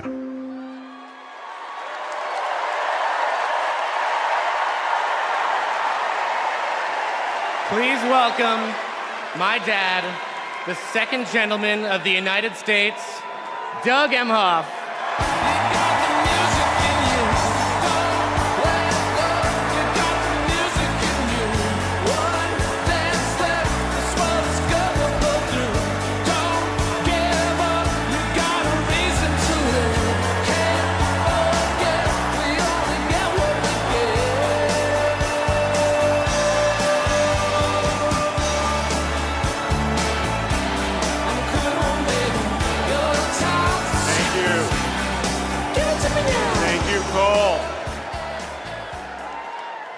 I guess he didn't want me to give this speech. He just... Thank you so much. Hello. Thank you. Hello to my big, beautiful, blended family up there. I love you so much. Aren't you proud of Cole? Wow. And a special shout out to my mother. I see you. My mother is the only person in the whole world who thinks Kamala is the lucky one for marrying me. And to Kamala, who, well, we just saw where she is. She's out on the trail listening to and talking with voters. Honey, I can't wait for you to come back to Chicago because we're having a great time here.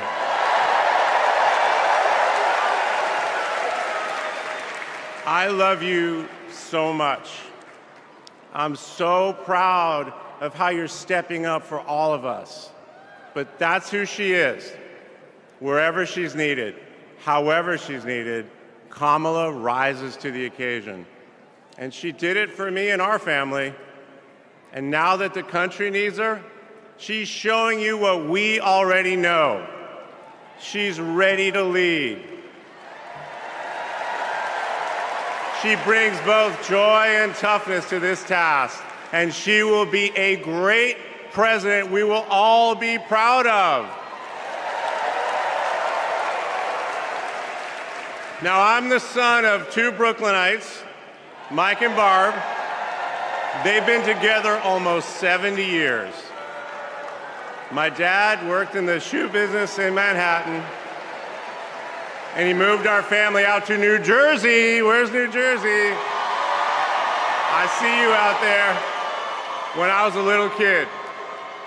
And in a lot of ways, I had a typical Jersey suburban childhood. I biked around the neighborhood. I took the bus to Hebrew school. And I rode to Little League practice in the way back of my coach's wood-paneled station wagon. And if we did well, we got to have a Slurpee after. In my neighborhood, everyone left their garage door open. Wherever you ended up at dinner time, that's the family that fed you. Everyone took care of everyone else. And the guys I grew up with are still my best friends. The group chat is active every day, and it's probably blowing up right now, guys. When my dad had to get a new job, we moved across the country to LA.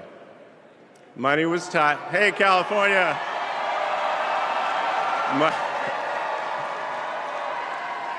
Money was tight, so I worked at McDonald's in high school for some extra cash.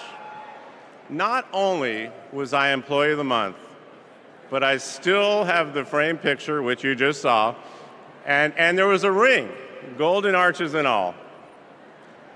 And then I waited tables, parked cars. I was working full-time so I could afford to go to college part-time.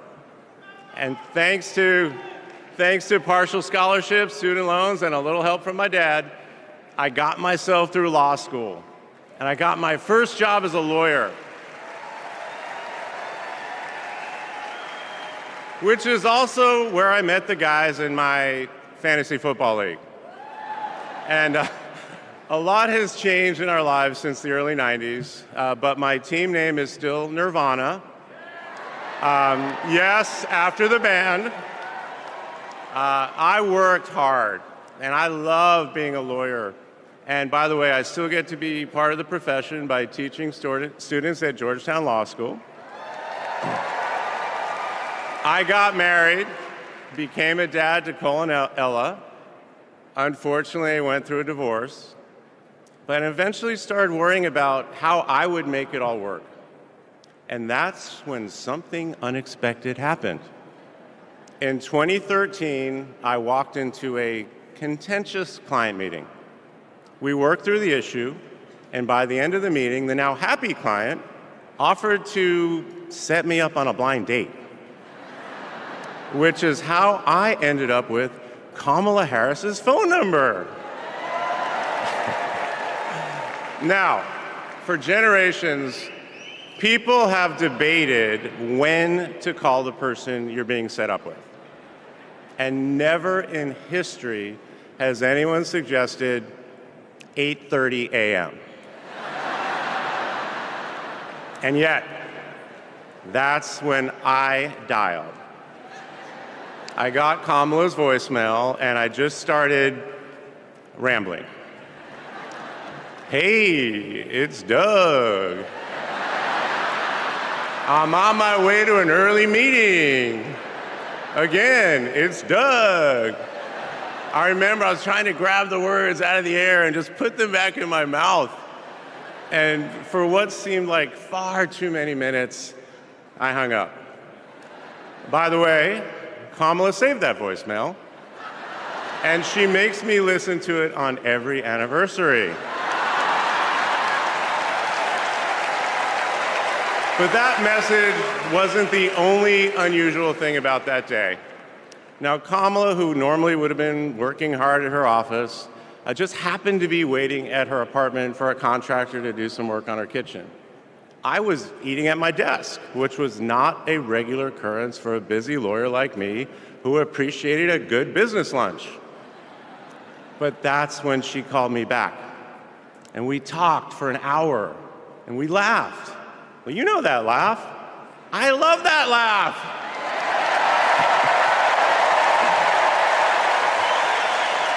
And maybe that counted as our first date.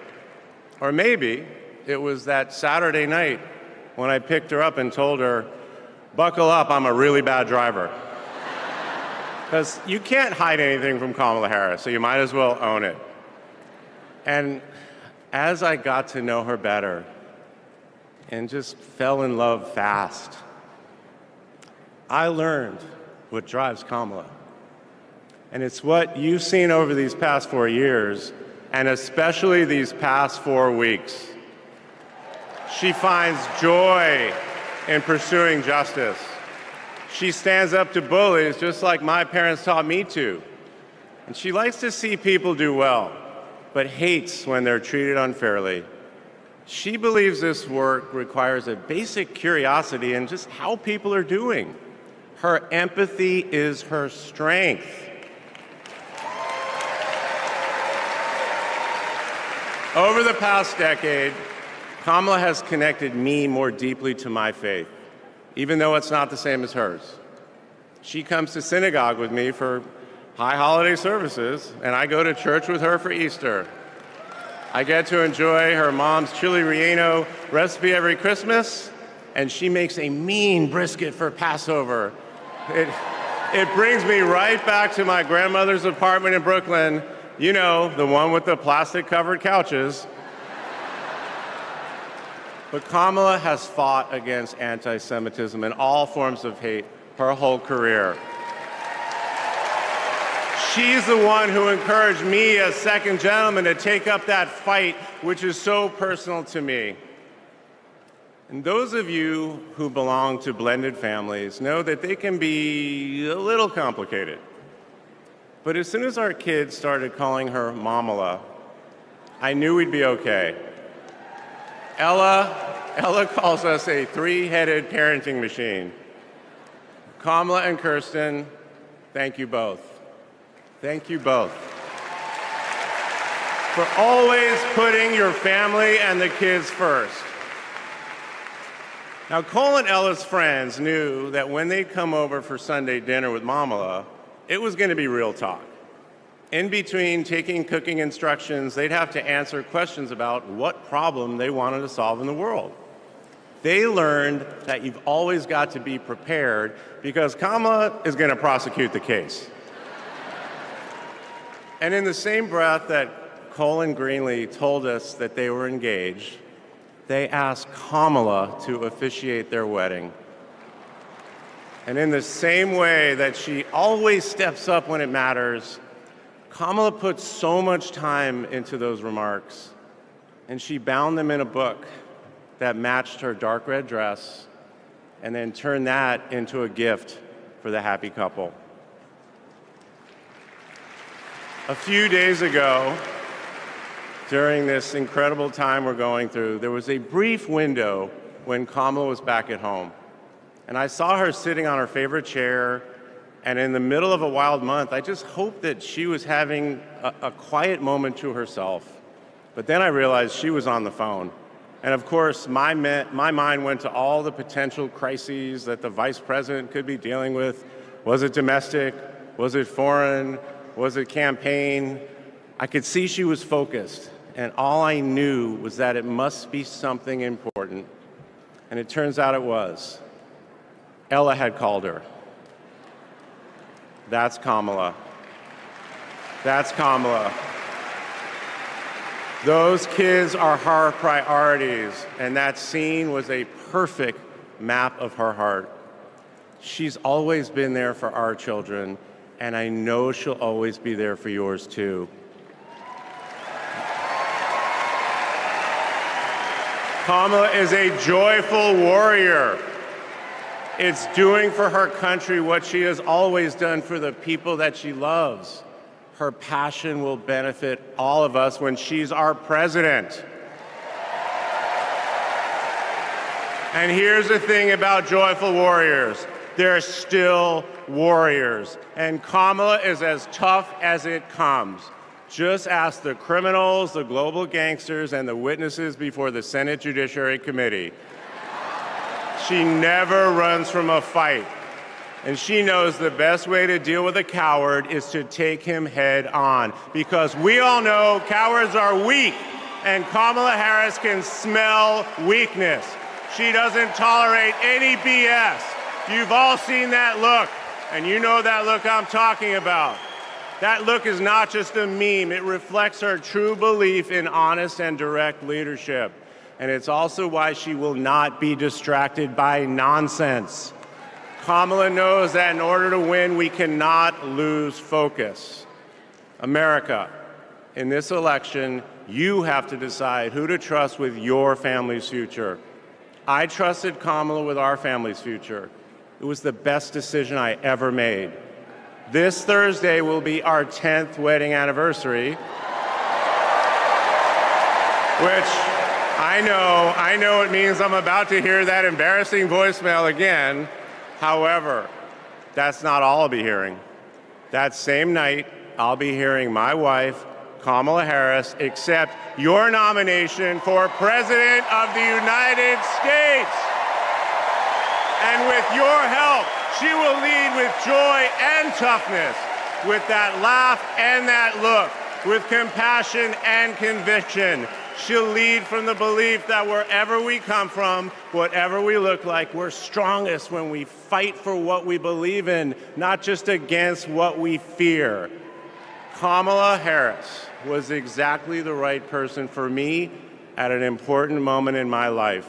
And at this moment in our nation's history, she is exactly the right president. Thank you so much.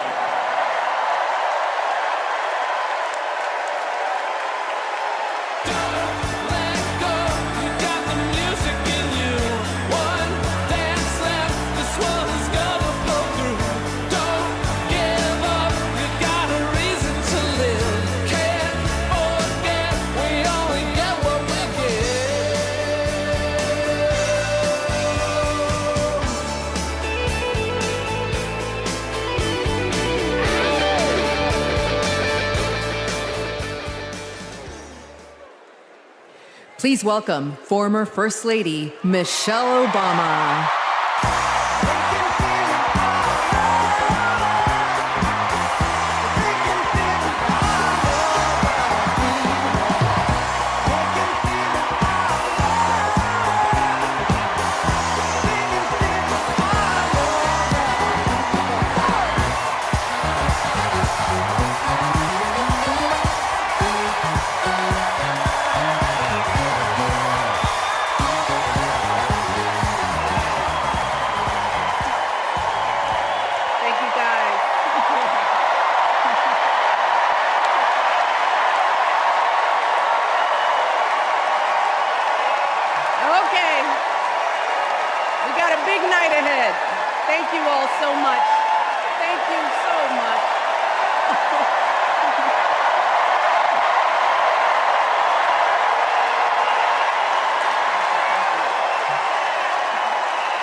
something wonderfully magical is in the air, isn't it? Yeah. You know, we're feeling it here in this arena, but it's spreading all across this country we love. A familiar feeling that's been buried too deep for far too long. You know what I'm talking about. It's the contagious power of hope. The anticipation, the energy, the exhilaration of once again being on the cusp of a brighter day. The chance to vanquish the demons of fear, division, and hate that have consumed us and continue pursuing the unfinished promise of this great nation, the dream that our parents and grandparents fought and died and sacrificed for. America, hope is making a comeback.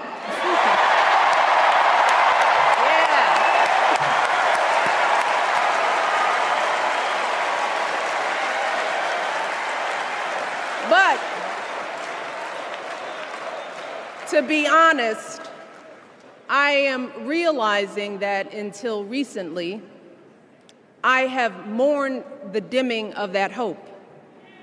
And maybe you've experienced the same feelings, that deep pit in my stomach, a palpable sense of dread about the future. And for me, that mourning has also been mixed with my own personal grief. The last time I was here in my hometown was to memorialize my mother, the woman who showed me the meaning of hard work and humility and decency, the woman who set my moral compass high and showed me the power of my own voice. Folks,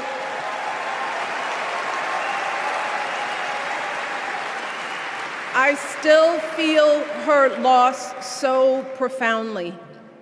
I wasn't even sure if I'd be steady enough to stand before you tonight, but my heart compelled me to be here because of the sense of duty that I feel to honor her memory and to remind us all not to squander the sacrifices our elders made to give us a better future.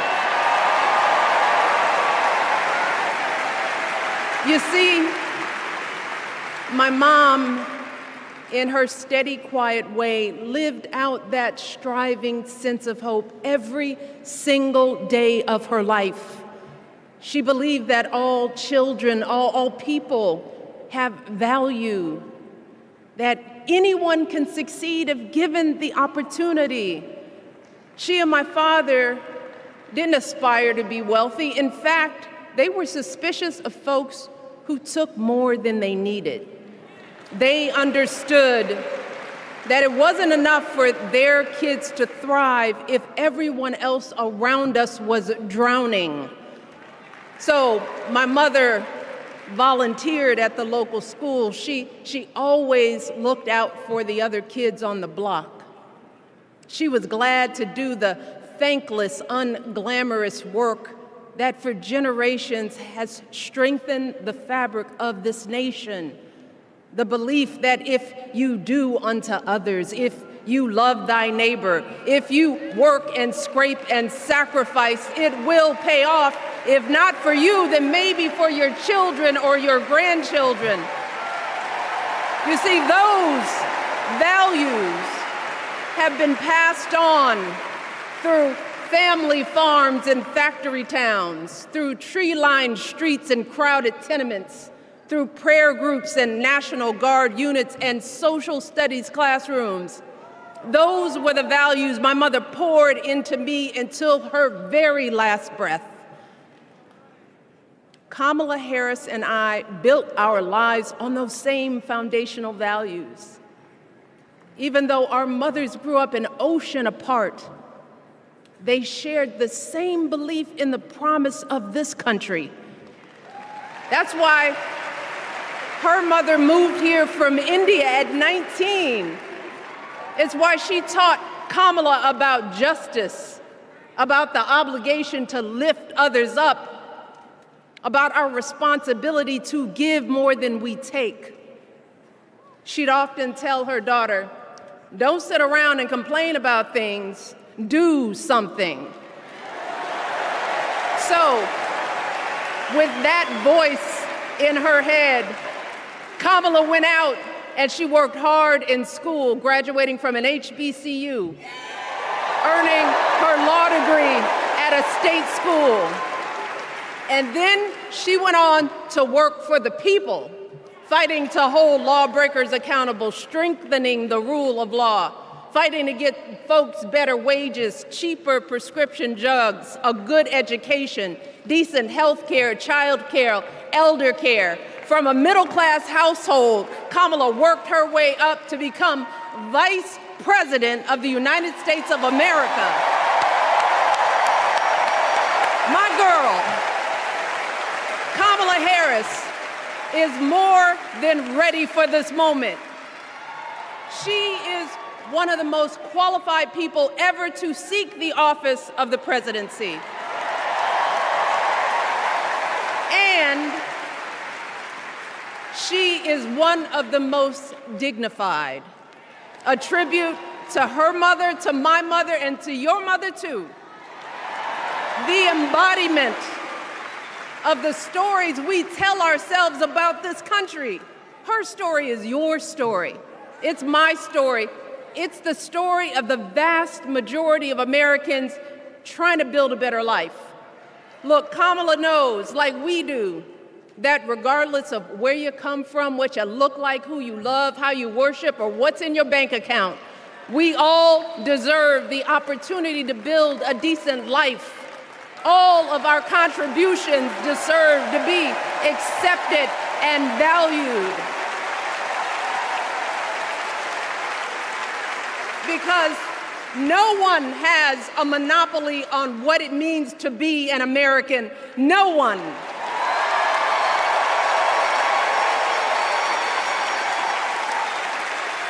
Kamala has shown her allegiance to this nation, not by spewing anger and bitterness, but by living a life of service and always pushing the doors of opportunity open to others. She understands that most of us will never be afforded the grace of failing forward. We will never benefit from the affirmative action of generational wealth.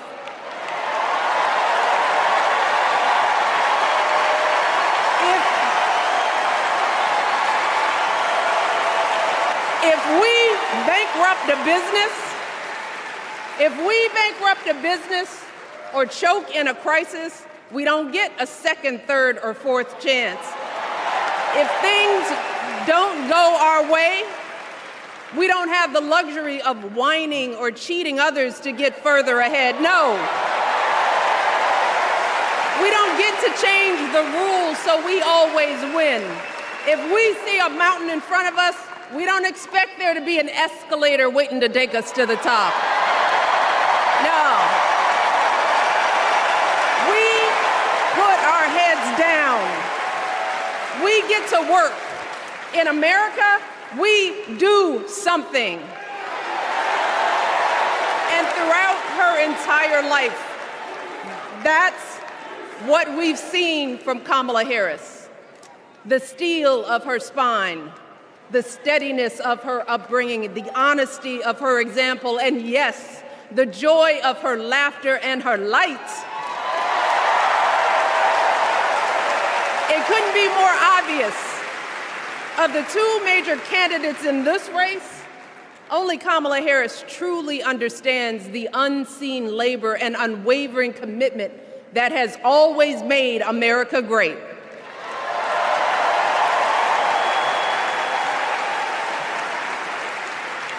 Now, unfortunately, we know what comes next. We know folks are going to do everything they can to distort her truth. My husband and I sadly know a little something about this. For years, Donald Trump did everything in his power to try to make people fear us. See, his limited, narrow view of the world made him feel threatened by the existence of two hardworking, highly educated, successful people who happen to be black.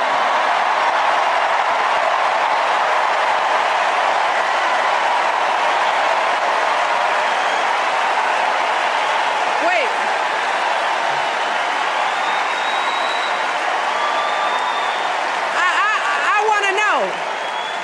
I want to know, who's going to tell him that the job he's currently seeking might just be one of those black jobs?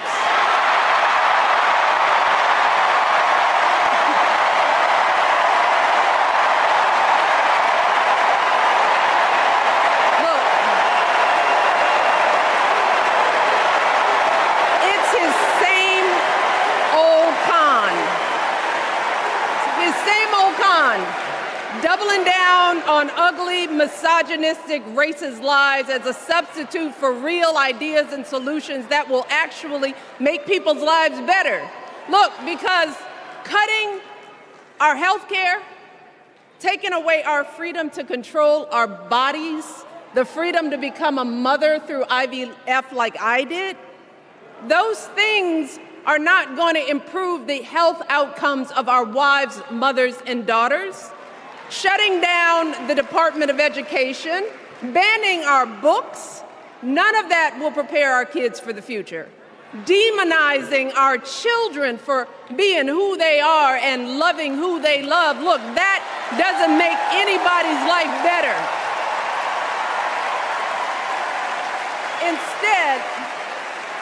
Instead, it only makes us small. And let me tell you this, going small is never the answer. Going small is the opposite of what we teach our kids. Going small is petty, it's unhealthy, and quite frankly, it's unpresidential.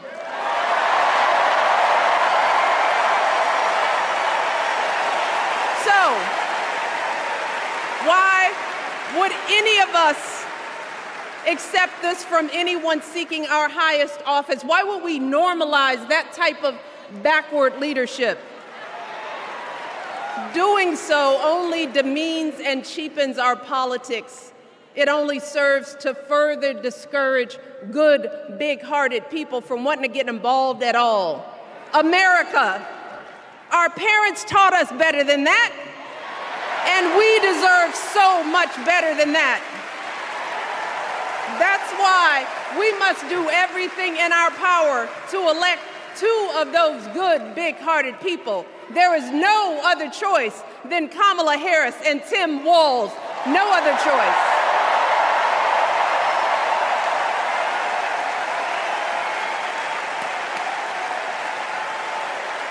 But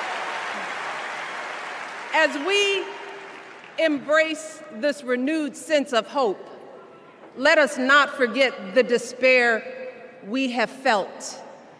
Let us not forget what we are up against. Yes, Kamala and Tim are doing great now. We're loving it. They're packing arenas across the country. Folks are energized. We are feeling good.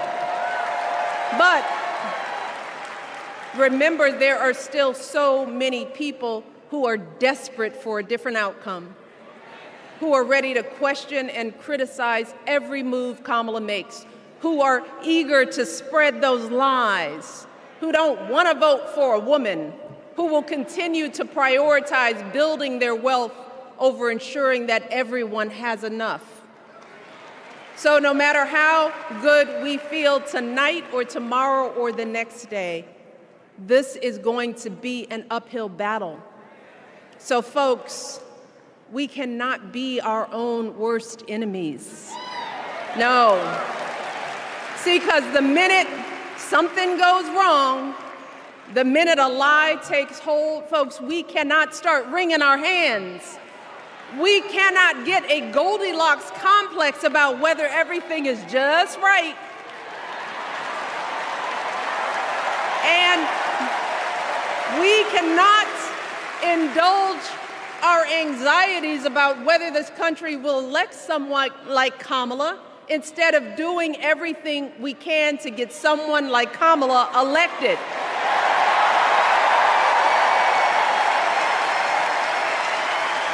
Kamala and Tim, they have lived amazing lives. And I am confident that they will lead with compassion, inclusion, and grace. But they are still only human. They are not perfect. And like all of us, they will make mistakes. But luckily, y'all, this is not just on them. This is up to us, all of us, to be the solution that we seek. It's up to all of us to be the antidote to the darkness and division. Look, I don't care how you identify politically, whether you're Democrat, Republican, Independent, or none of the above. This is our time to stand up for what we know in our hearts is right.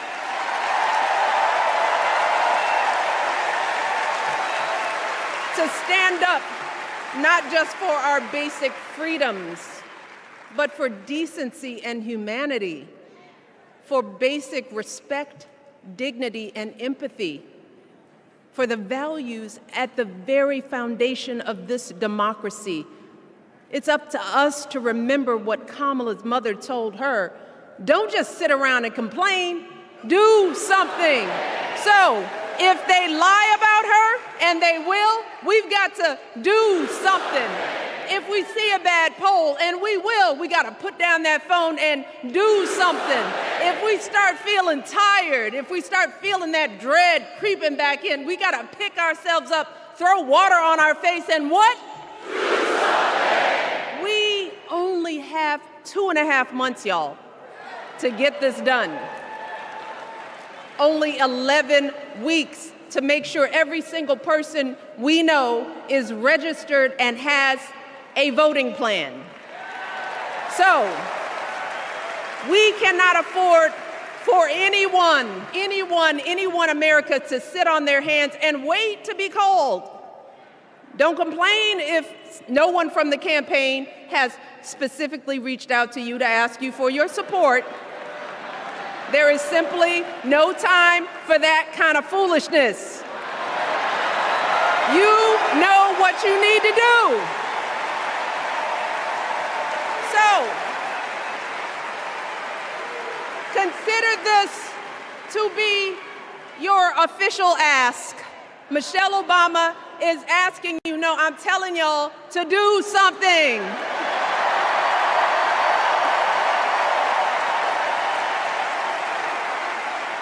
Because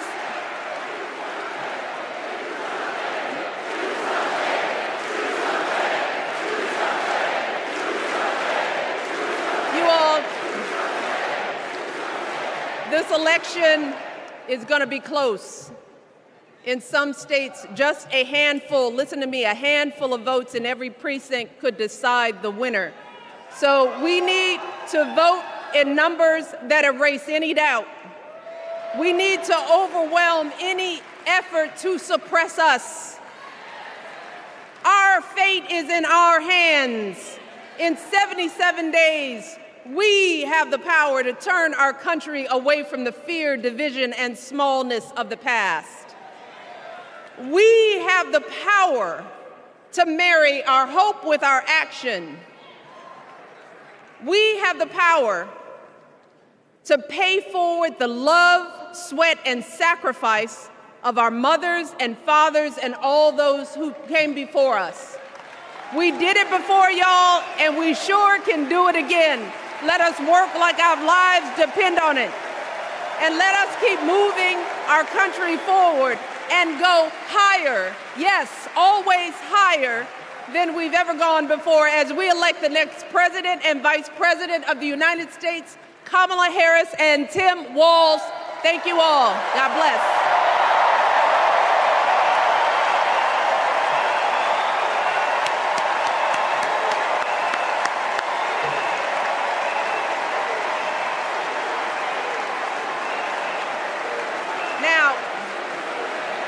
Before I go, I have one more job tonight.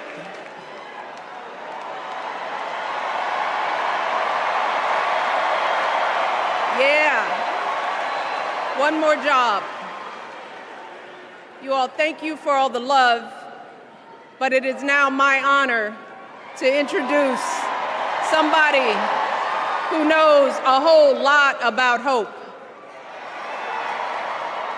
Someone who has spent his life strengthening our democracy, and let me tell you, as someone who lives with him, he wakes up every day, and thinks about what's best for this country. Please welcome America's 44th president and the love of my life, Barack Obama.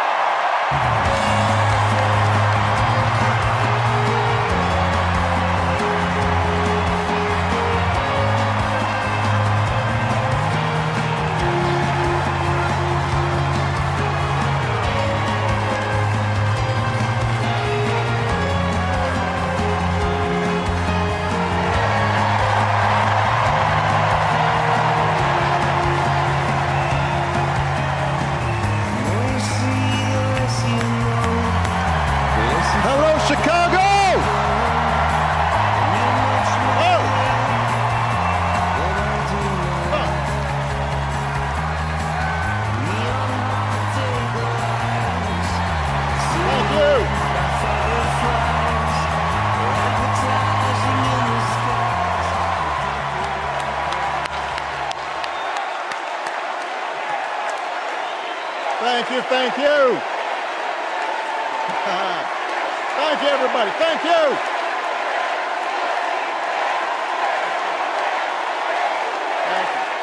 Thank you.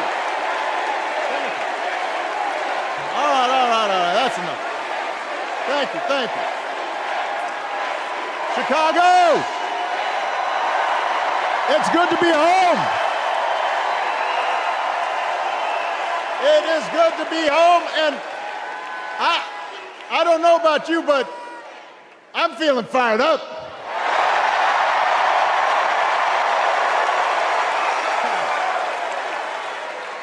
I am feeling ready to go.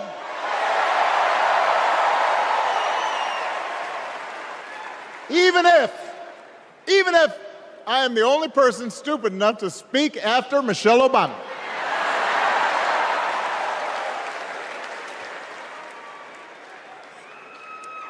I am feeling hopeful because this convention has always been pretty good to kids with funny names who believe in a country where anything is possible. Because we have a chance to elect someone who has spent her entire life trying to give people the same chances America gave her.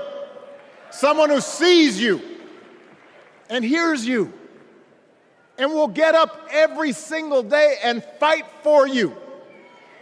The next president of the United States of America, Kamala Harris.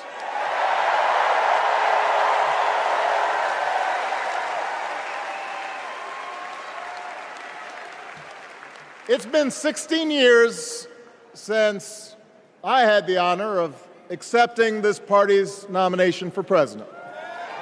And I know that's hard to believe because I have not aged a bit.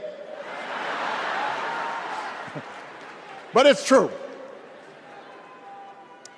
And looking back, I can say without question that my first big decision as your nominee turned out to be one of my best. And that was asking Joe Biden to serve by my side as vice president.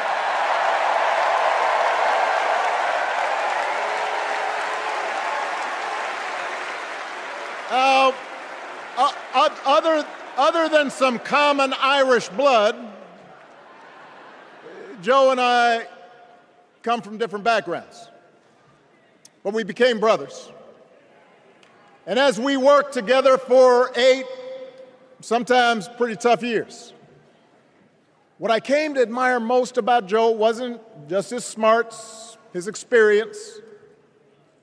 It was his empathy and his decency and his hard-earned resilience, his unshakable belief that everyone in this country deserves a fair shot.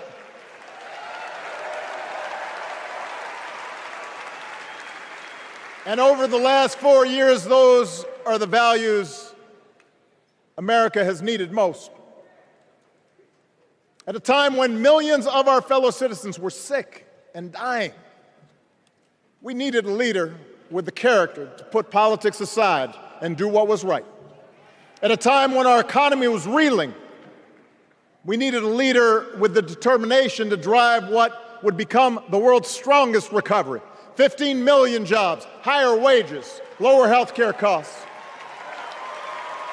At a time when the other party had turned into a cult of personality, we needed a leader who was steady and brought people together and was selfless enough to do the rarest thing there is in politics, putting his own ambition aside for the sake of the country.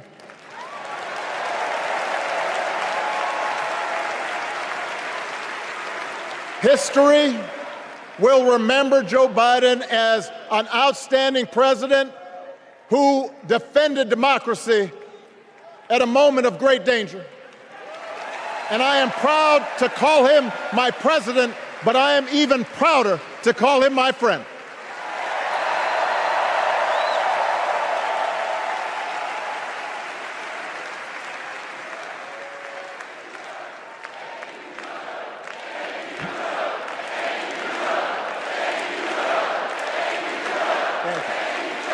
Now, the torch has been passed. Now it is up to all of us to fight for the America we believe in. And make no mistake, it will be a fight. For all the incredible energy we've been able to generate over the last few weeks, for all the rallies and the memes,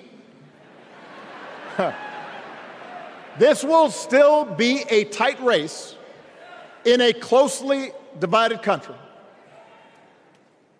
A country where too many Americans are still struggling, where a lot of Americans don't believe government can help. And as we gather here tonight, the people who will decide this election are asking a very simple question. Who will fight for me? Who's thinking about my future, about my children's future, about our future together? One thing is for certain, Donald Trump is not losing sleep over that question.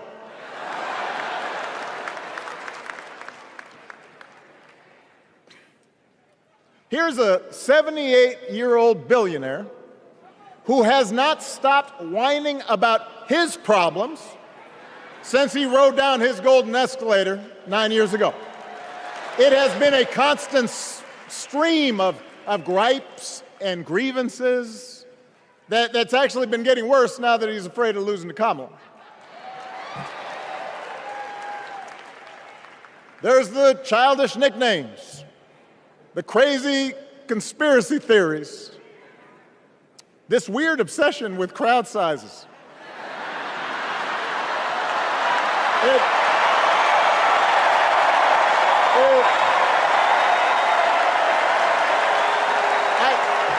It just goes on and on and on. The other day I heard someone compare Trump to the neighbor who keeps running his leaf blower outside your window every minute of every day.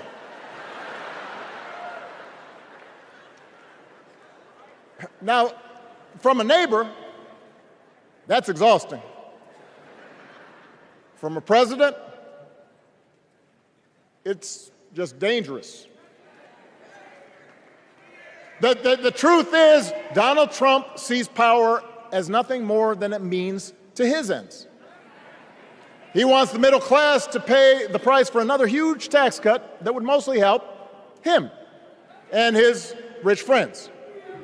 He killed a bipartisan immigration deal written in part by one of the most conservative Republicans in Congress that would have helped secure our southern border because he thought trying to actually solve the problem would hurt his campaign.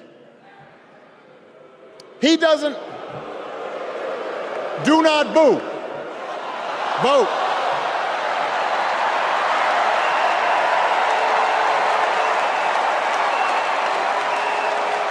He doesn't seem to care if more women lose their reproductive freedom since it won't affect his life. And most of all, Donald Trump wants us to think that this country is hopelessly divided between us and them, between the real Americans, who of course support him, and the outsiders who don't. And he wants you to think that you'll be richer and safer if you will just give him the power to put those other people back in their place. It is one of the oldest tricks in politics from a guy whose act has, let's face it, gotten pretty stale. We do not need 4 more years of bluster and bumbling and chaos. We have seen that movie before, and we all know that the sequel is usually worse.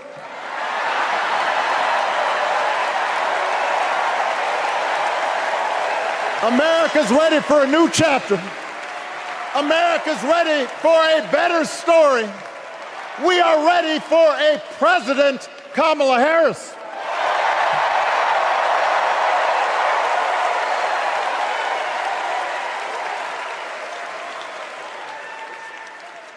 And Kamala Harris is ready for the job.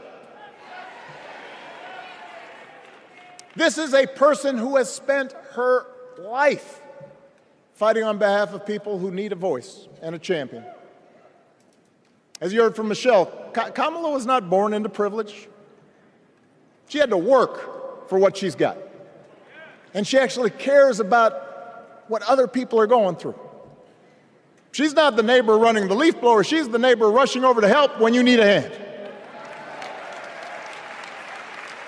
As a prosecutor, Kamala stood up for children who had been victims of sexual abuse. As an attorney general of the most populous state in the country, she fought big banks and for-profit colleges, securing billions of dollars for the people they had scammed. After the home mortgage crisis, she pushed me and my administration hard to make sure homeowners got a fair settlement. Didn't matter that I was a Democrat. Didn't matter that she had knocked on doors for my campaign in Iowa. She was going to fight to get as much relief as possible for the families who deserved it.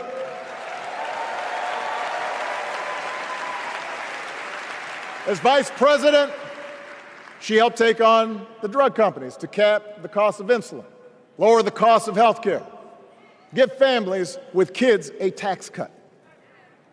And she is running for president with real plans to lower costs even more and protect Medicare and Medicaid and sign a law to guarantee every woman's right to make her own health care decisions.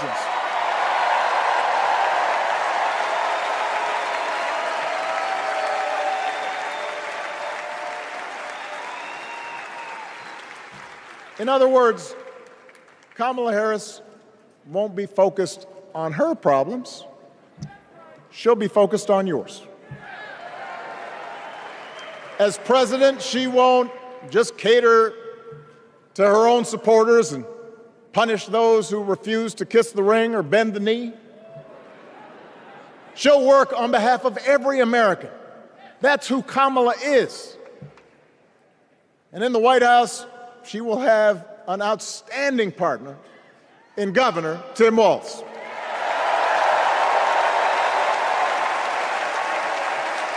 Let me tell you something. Let me tell you something. I love this guy.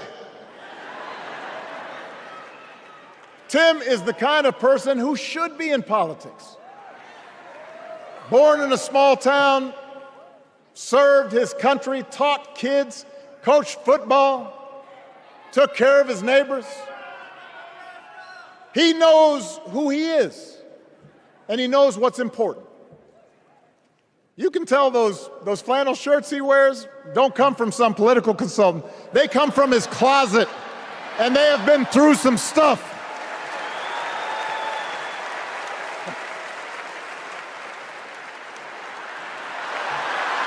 They have been through some stuff. That's right.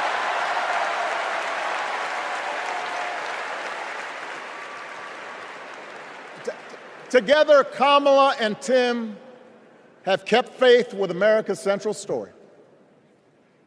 A story that says we are all created equal. All of us endowed with certain inalienable rights, that everyone deserves a chance, that even when we don't agree with each other, we can find a way to live with each other.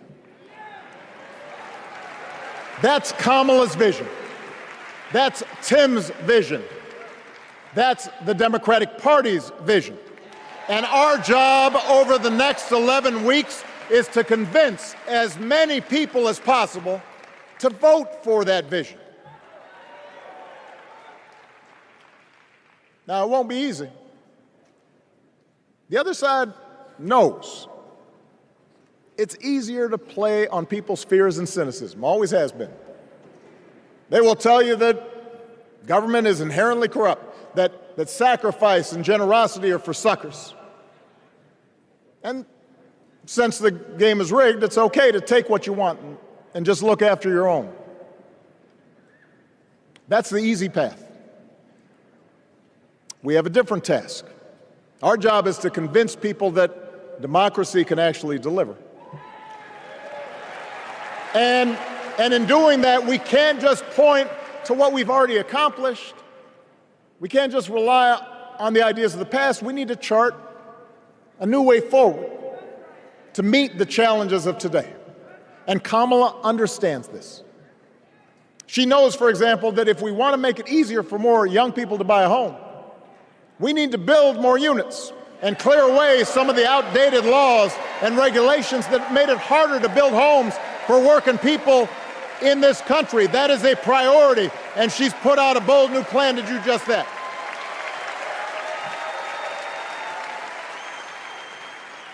On health care, we should all be proud of the enormous progress that we've made through the Affordable Care Act, providing millions of people access to affordable coverage, protecting millions more from unscrupulous insurance practices. I noticed, by the way, that since it's become popular, they don't call it Obamacare no more.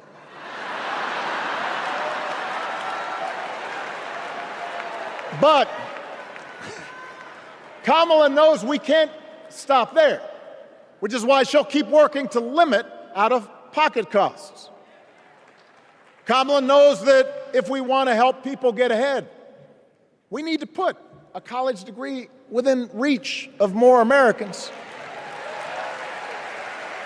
But she also knows college shouldn't be the only ticket to the middle class. We need to follow the lead of governors like Tim Walz, who said, if you've got the skills and the drive, you shouldn't need a degree to work for state government. And in this new economy, we need a president who actually cares about the millions of people all across this country who wake up every single day to do the essential, often thankless work, to care for our sick, to clean our streets, to deliver our packages. We need a president who will stand up for their right to bargain for better wages and working conditions. And Kamala will be that president.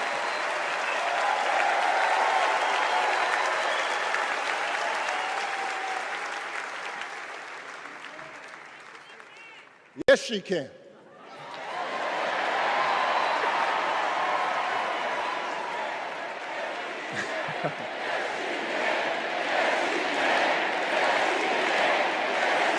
Yes, she can. A Harris-Walz administration can help us move past some of the tired old debates that keep stifling progress, because at their core, Kamala and Tim understand that when everybody gets a fair shot, we are all better off. They understand that when every child gets a good education, the whole economy gets stronger. When women are paid the same as men for doing the same job, all families benefit.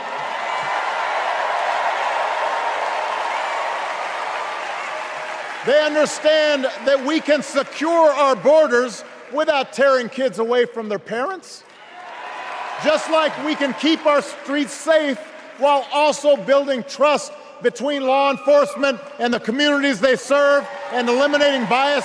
That will make it better for everybody.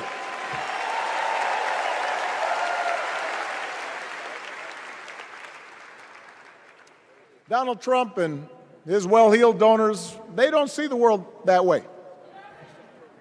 For them, one group's gains is necessarily another group's loss. For them, freedom means that the powerful can do pretty much what they please, whether it's fire workers trying to organize a union, or put poison in our rivers, or avoid paying taxes like everybody else has to do. Well, we have a broader idea of freedom. We believe in the freedom to provide for your family if you're willing to work hard. The freedom to breathe clean air and drink clean water and send your kids to school without worrying if they'll come home. We believe that true freedom gives each of us the right to make decisions about our own life, how we worship, what our family looks like, how many kids we have, who we marry. And we believe that freedom requires us to recognize that other people have the freedom to make choices that are different than ours. That's okay.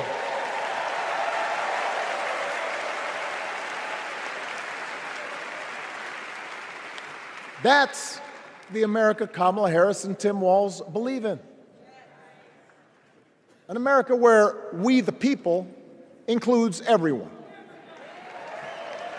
Because that's the only way this American experiment works. And despite what our politics might suggest, I think most Americans understand that. Democracy isn't just a bunch of abstract principles and dusty laws in some book somewhere. It's the values we live by. It's the way we treat each other, including those who don't look like us, or pray like us, or see the world exactly like we do.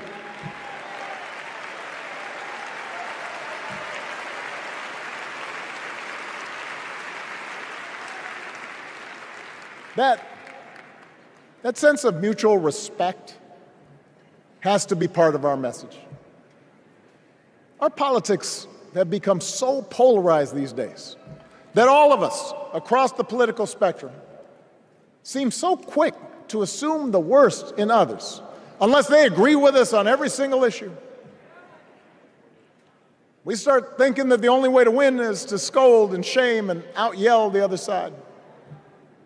And after a while, regular folks just tune out, or they don't bother to vote.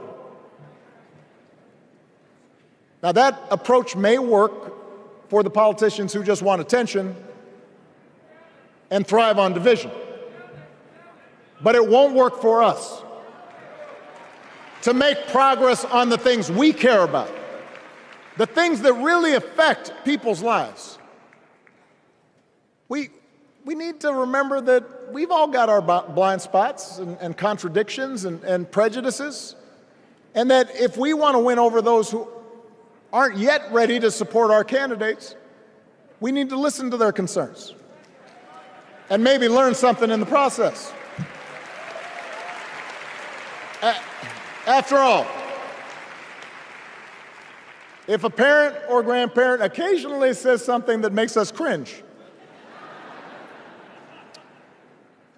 we don't automatically assume they're bad people. We recognize that the world is moving fast, that they need time and maybe a little encouragement to catch up. Our fellow citizens deserve the same grace we hope they'll extend to us.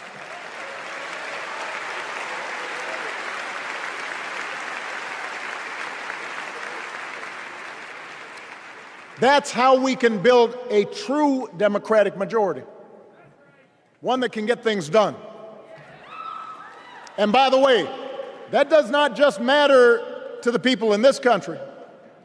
The rest of the world is watching to see if we can actually pull this off.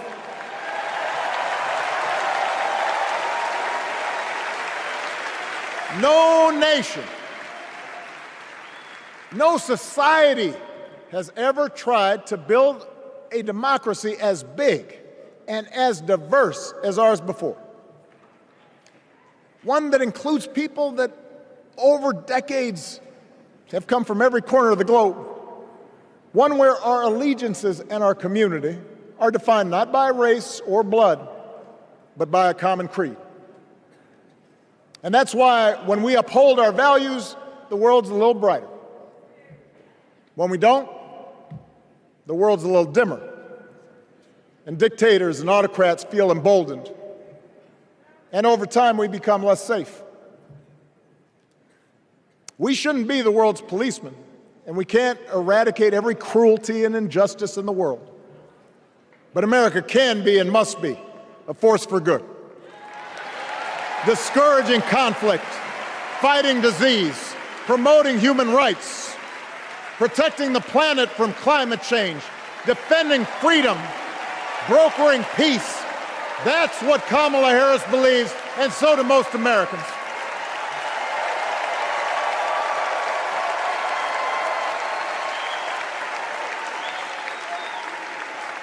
Now,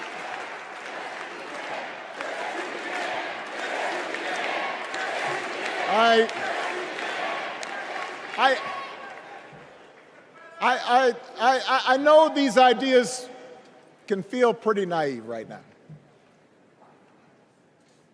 We live in a time of such confusion and rancor, with a culture that puts a premium on things that don't last. Money, fame, status, likes. We chase the approval of strangers on our phones. We build all manner of walls and fences around ourselves, and then we wonder why we feel so alone.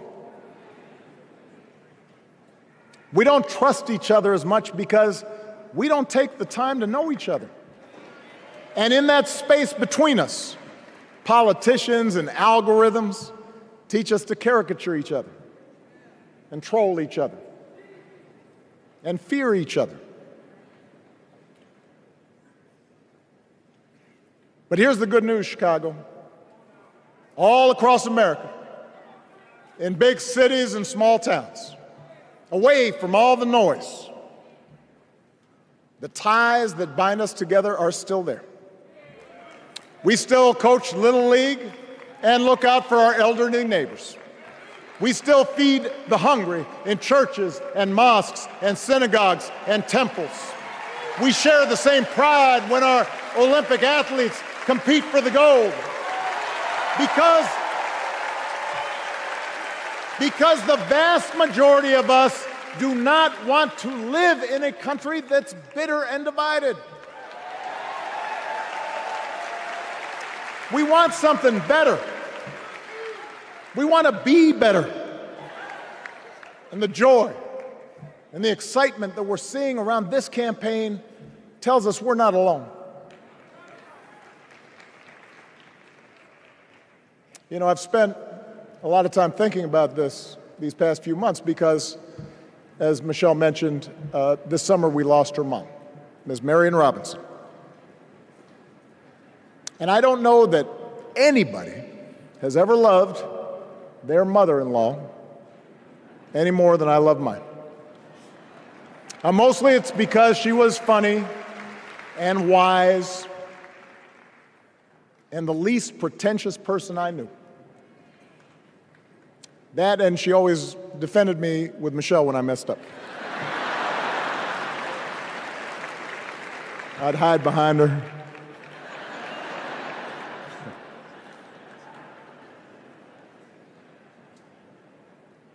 But I also think one of the reasons Mary and I became so close was she reminded me of my grandmother, the woman who helped raise me as a child. And on the surface, the two of them did not have a lot in common. One was a black woman from right here, south side of Chicago, right down the way. Went to Englewood High School. The other was a little old white lady born in a tiny town called Peru, Kansas. Now, I know there aren't that many people from Peru.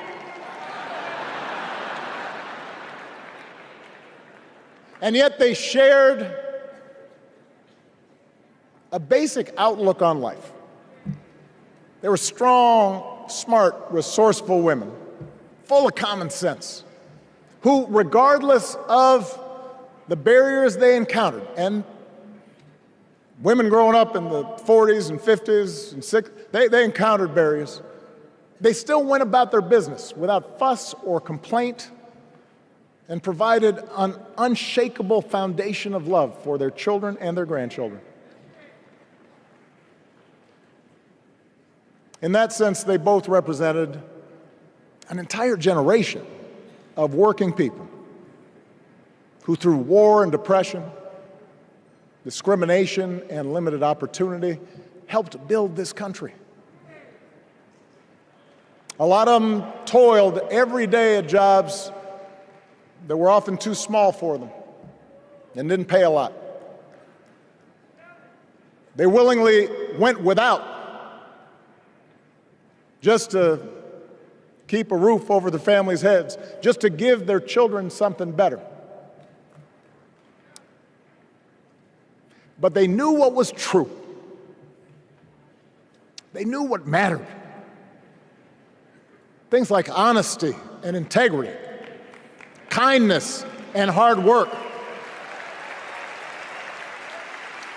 They weren't impressed with braggarts or bullies. They didn't think putting other people down lifted you up or made you strong. They didn't spend a lot of time obsessing about what they didn't have. Instead, they appreciated what they did. They found pleasure in simple things. A card game with friends, a good meal, and laughter around the kitchen table. Helping others. And most of all, seeing their children do things and go places that they would have never imagined for themselves.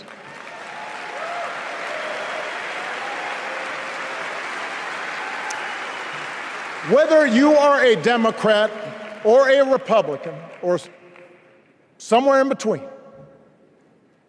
we have all had people like that in our lives. People like Kamala's parents, who crossed oceans because they believed in the promise of America. People like Tim's parents, who taught him about the importance of service. Good, hard-working people who weren't famous or powerful, but who managed in countless ways to leave this country just a little bit better than they found it. As much as any policy or program, I believe that's what we yearn for. A return to an America where we work together and look out for each other. A restoration of what Lincoln called, on the eve of Civil War, our bonds of affection. An America that taps what he called the better angels of our nature. That is what this election is about. And I believe that's why if we each do our part over the next 77 days, if we knock on doors, if we make phone calls, if we talk to our friends, if we listen to our neighbors,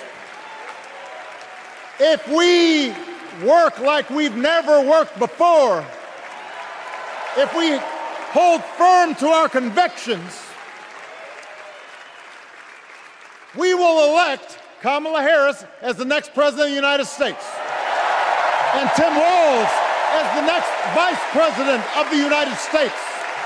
We will elect leaders up and down the ballot who will fight for the hopeful, forward-looking America we all believe in, and together we too will build a country that is more secure and more just, more equal, and more free.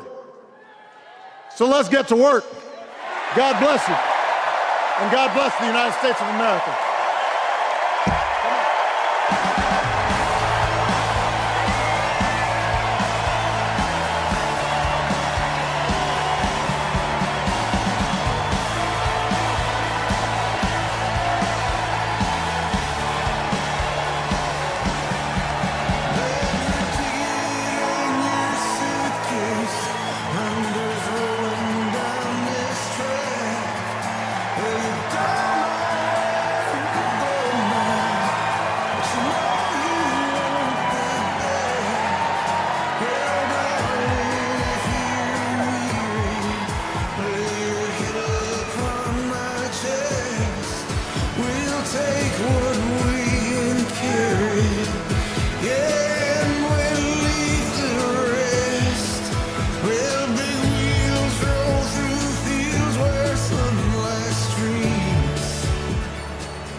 Please stand if you are able for this evening's benediction, offered by Bishop Samuel L. Green Sr. and His Eminence Archbishop Alpidophoros of the Greek Orthodox Archdiocese of America.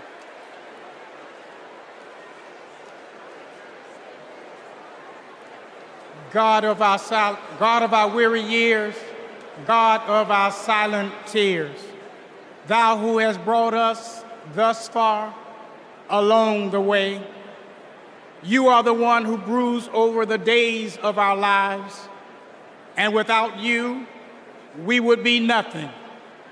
So we lift our hopes and hearts to Thee, and we pause tonight to say thank You.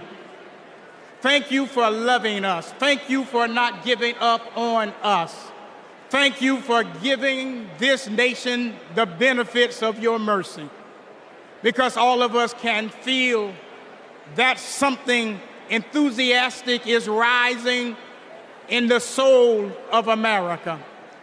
And all of us can tell that the tyranny of resentment has finally met its match. The candidacy of Kamala Harris has ignited an era of joy across America. Tonight, we thank You that even in the darkest of our pessimistic nights, love has not failed us, and hope has stood its ground. We who gather do so with audacity to believe that there will be compassion in America.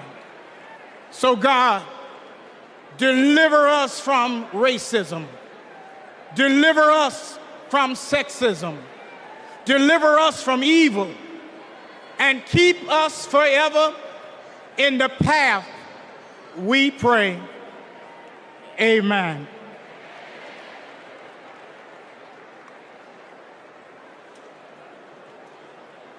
It is now time to pray to the Lord. Let us pray to the Lord. Eternal and ever-living God, source of goodness and grace, we come before You, seeking Your heavenly benediction upon this democratic national convention. Grant unto the nominee for President of these United States, Vice President Kamala Harris, and her running mate, Governor Tim Walz, to pursue the highest offices in the land with love, with hope, and with faith in our nation. Grant unto the delegates to engage with their fellow citizens in a spirit of joy and duty, always seeking the best for our country. We also ask special blessings upon President Joseph Biden, First Lady Jill Biden, and their family, for he has given a lifetime of service and of sacrifice to the American people, and has stood with nobility and integrity upon the international stage to lead in the best traditions of the United States. Finally, we ask that you protect and defend the armed forces who protect and defend us, so that in peace and security we may offer to you, the one true God, the praise that is in your due. Amen.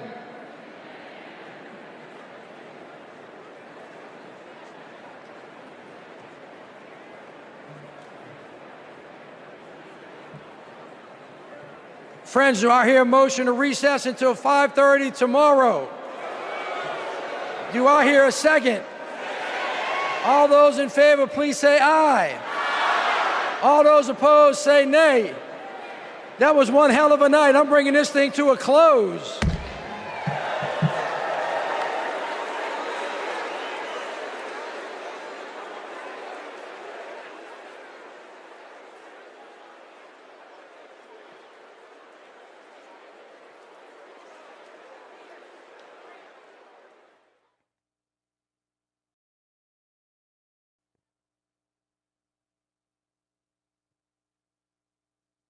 大家都说我变漂亮了，其实是气色好，肌肤保湿做得好，气色自然漂亮。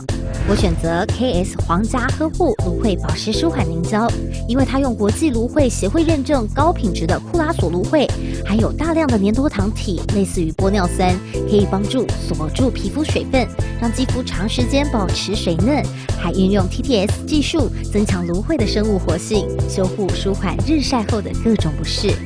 KS 皇家呵护芦荟保湿舒缓凝胶，帮助您随时拥有水润肌、好气色，呵护您，呵护全家人，专属你的 KS Royal Care。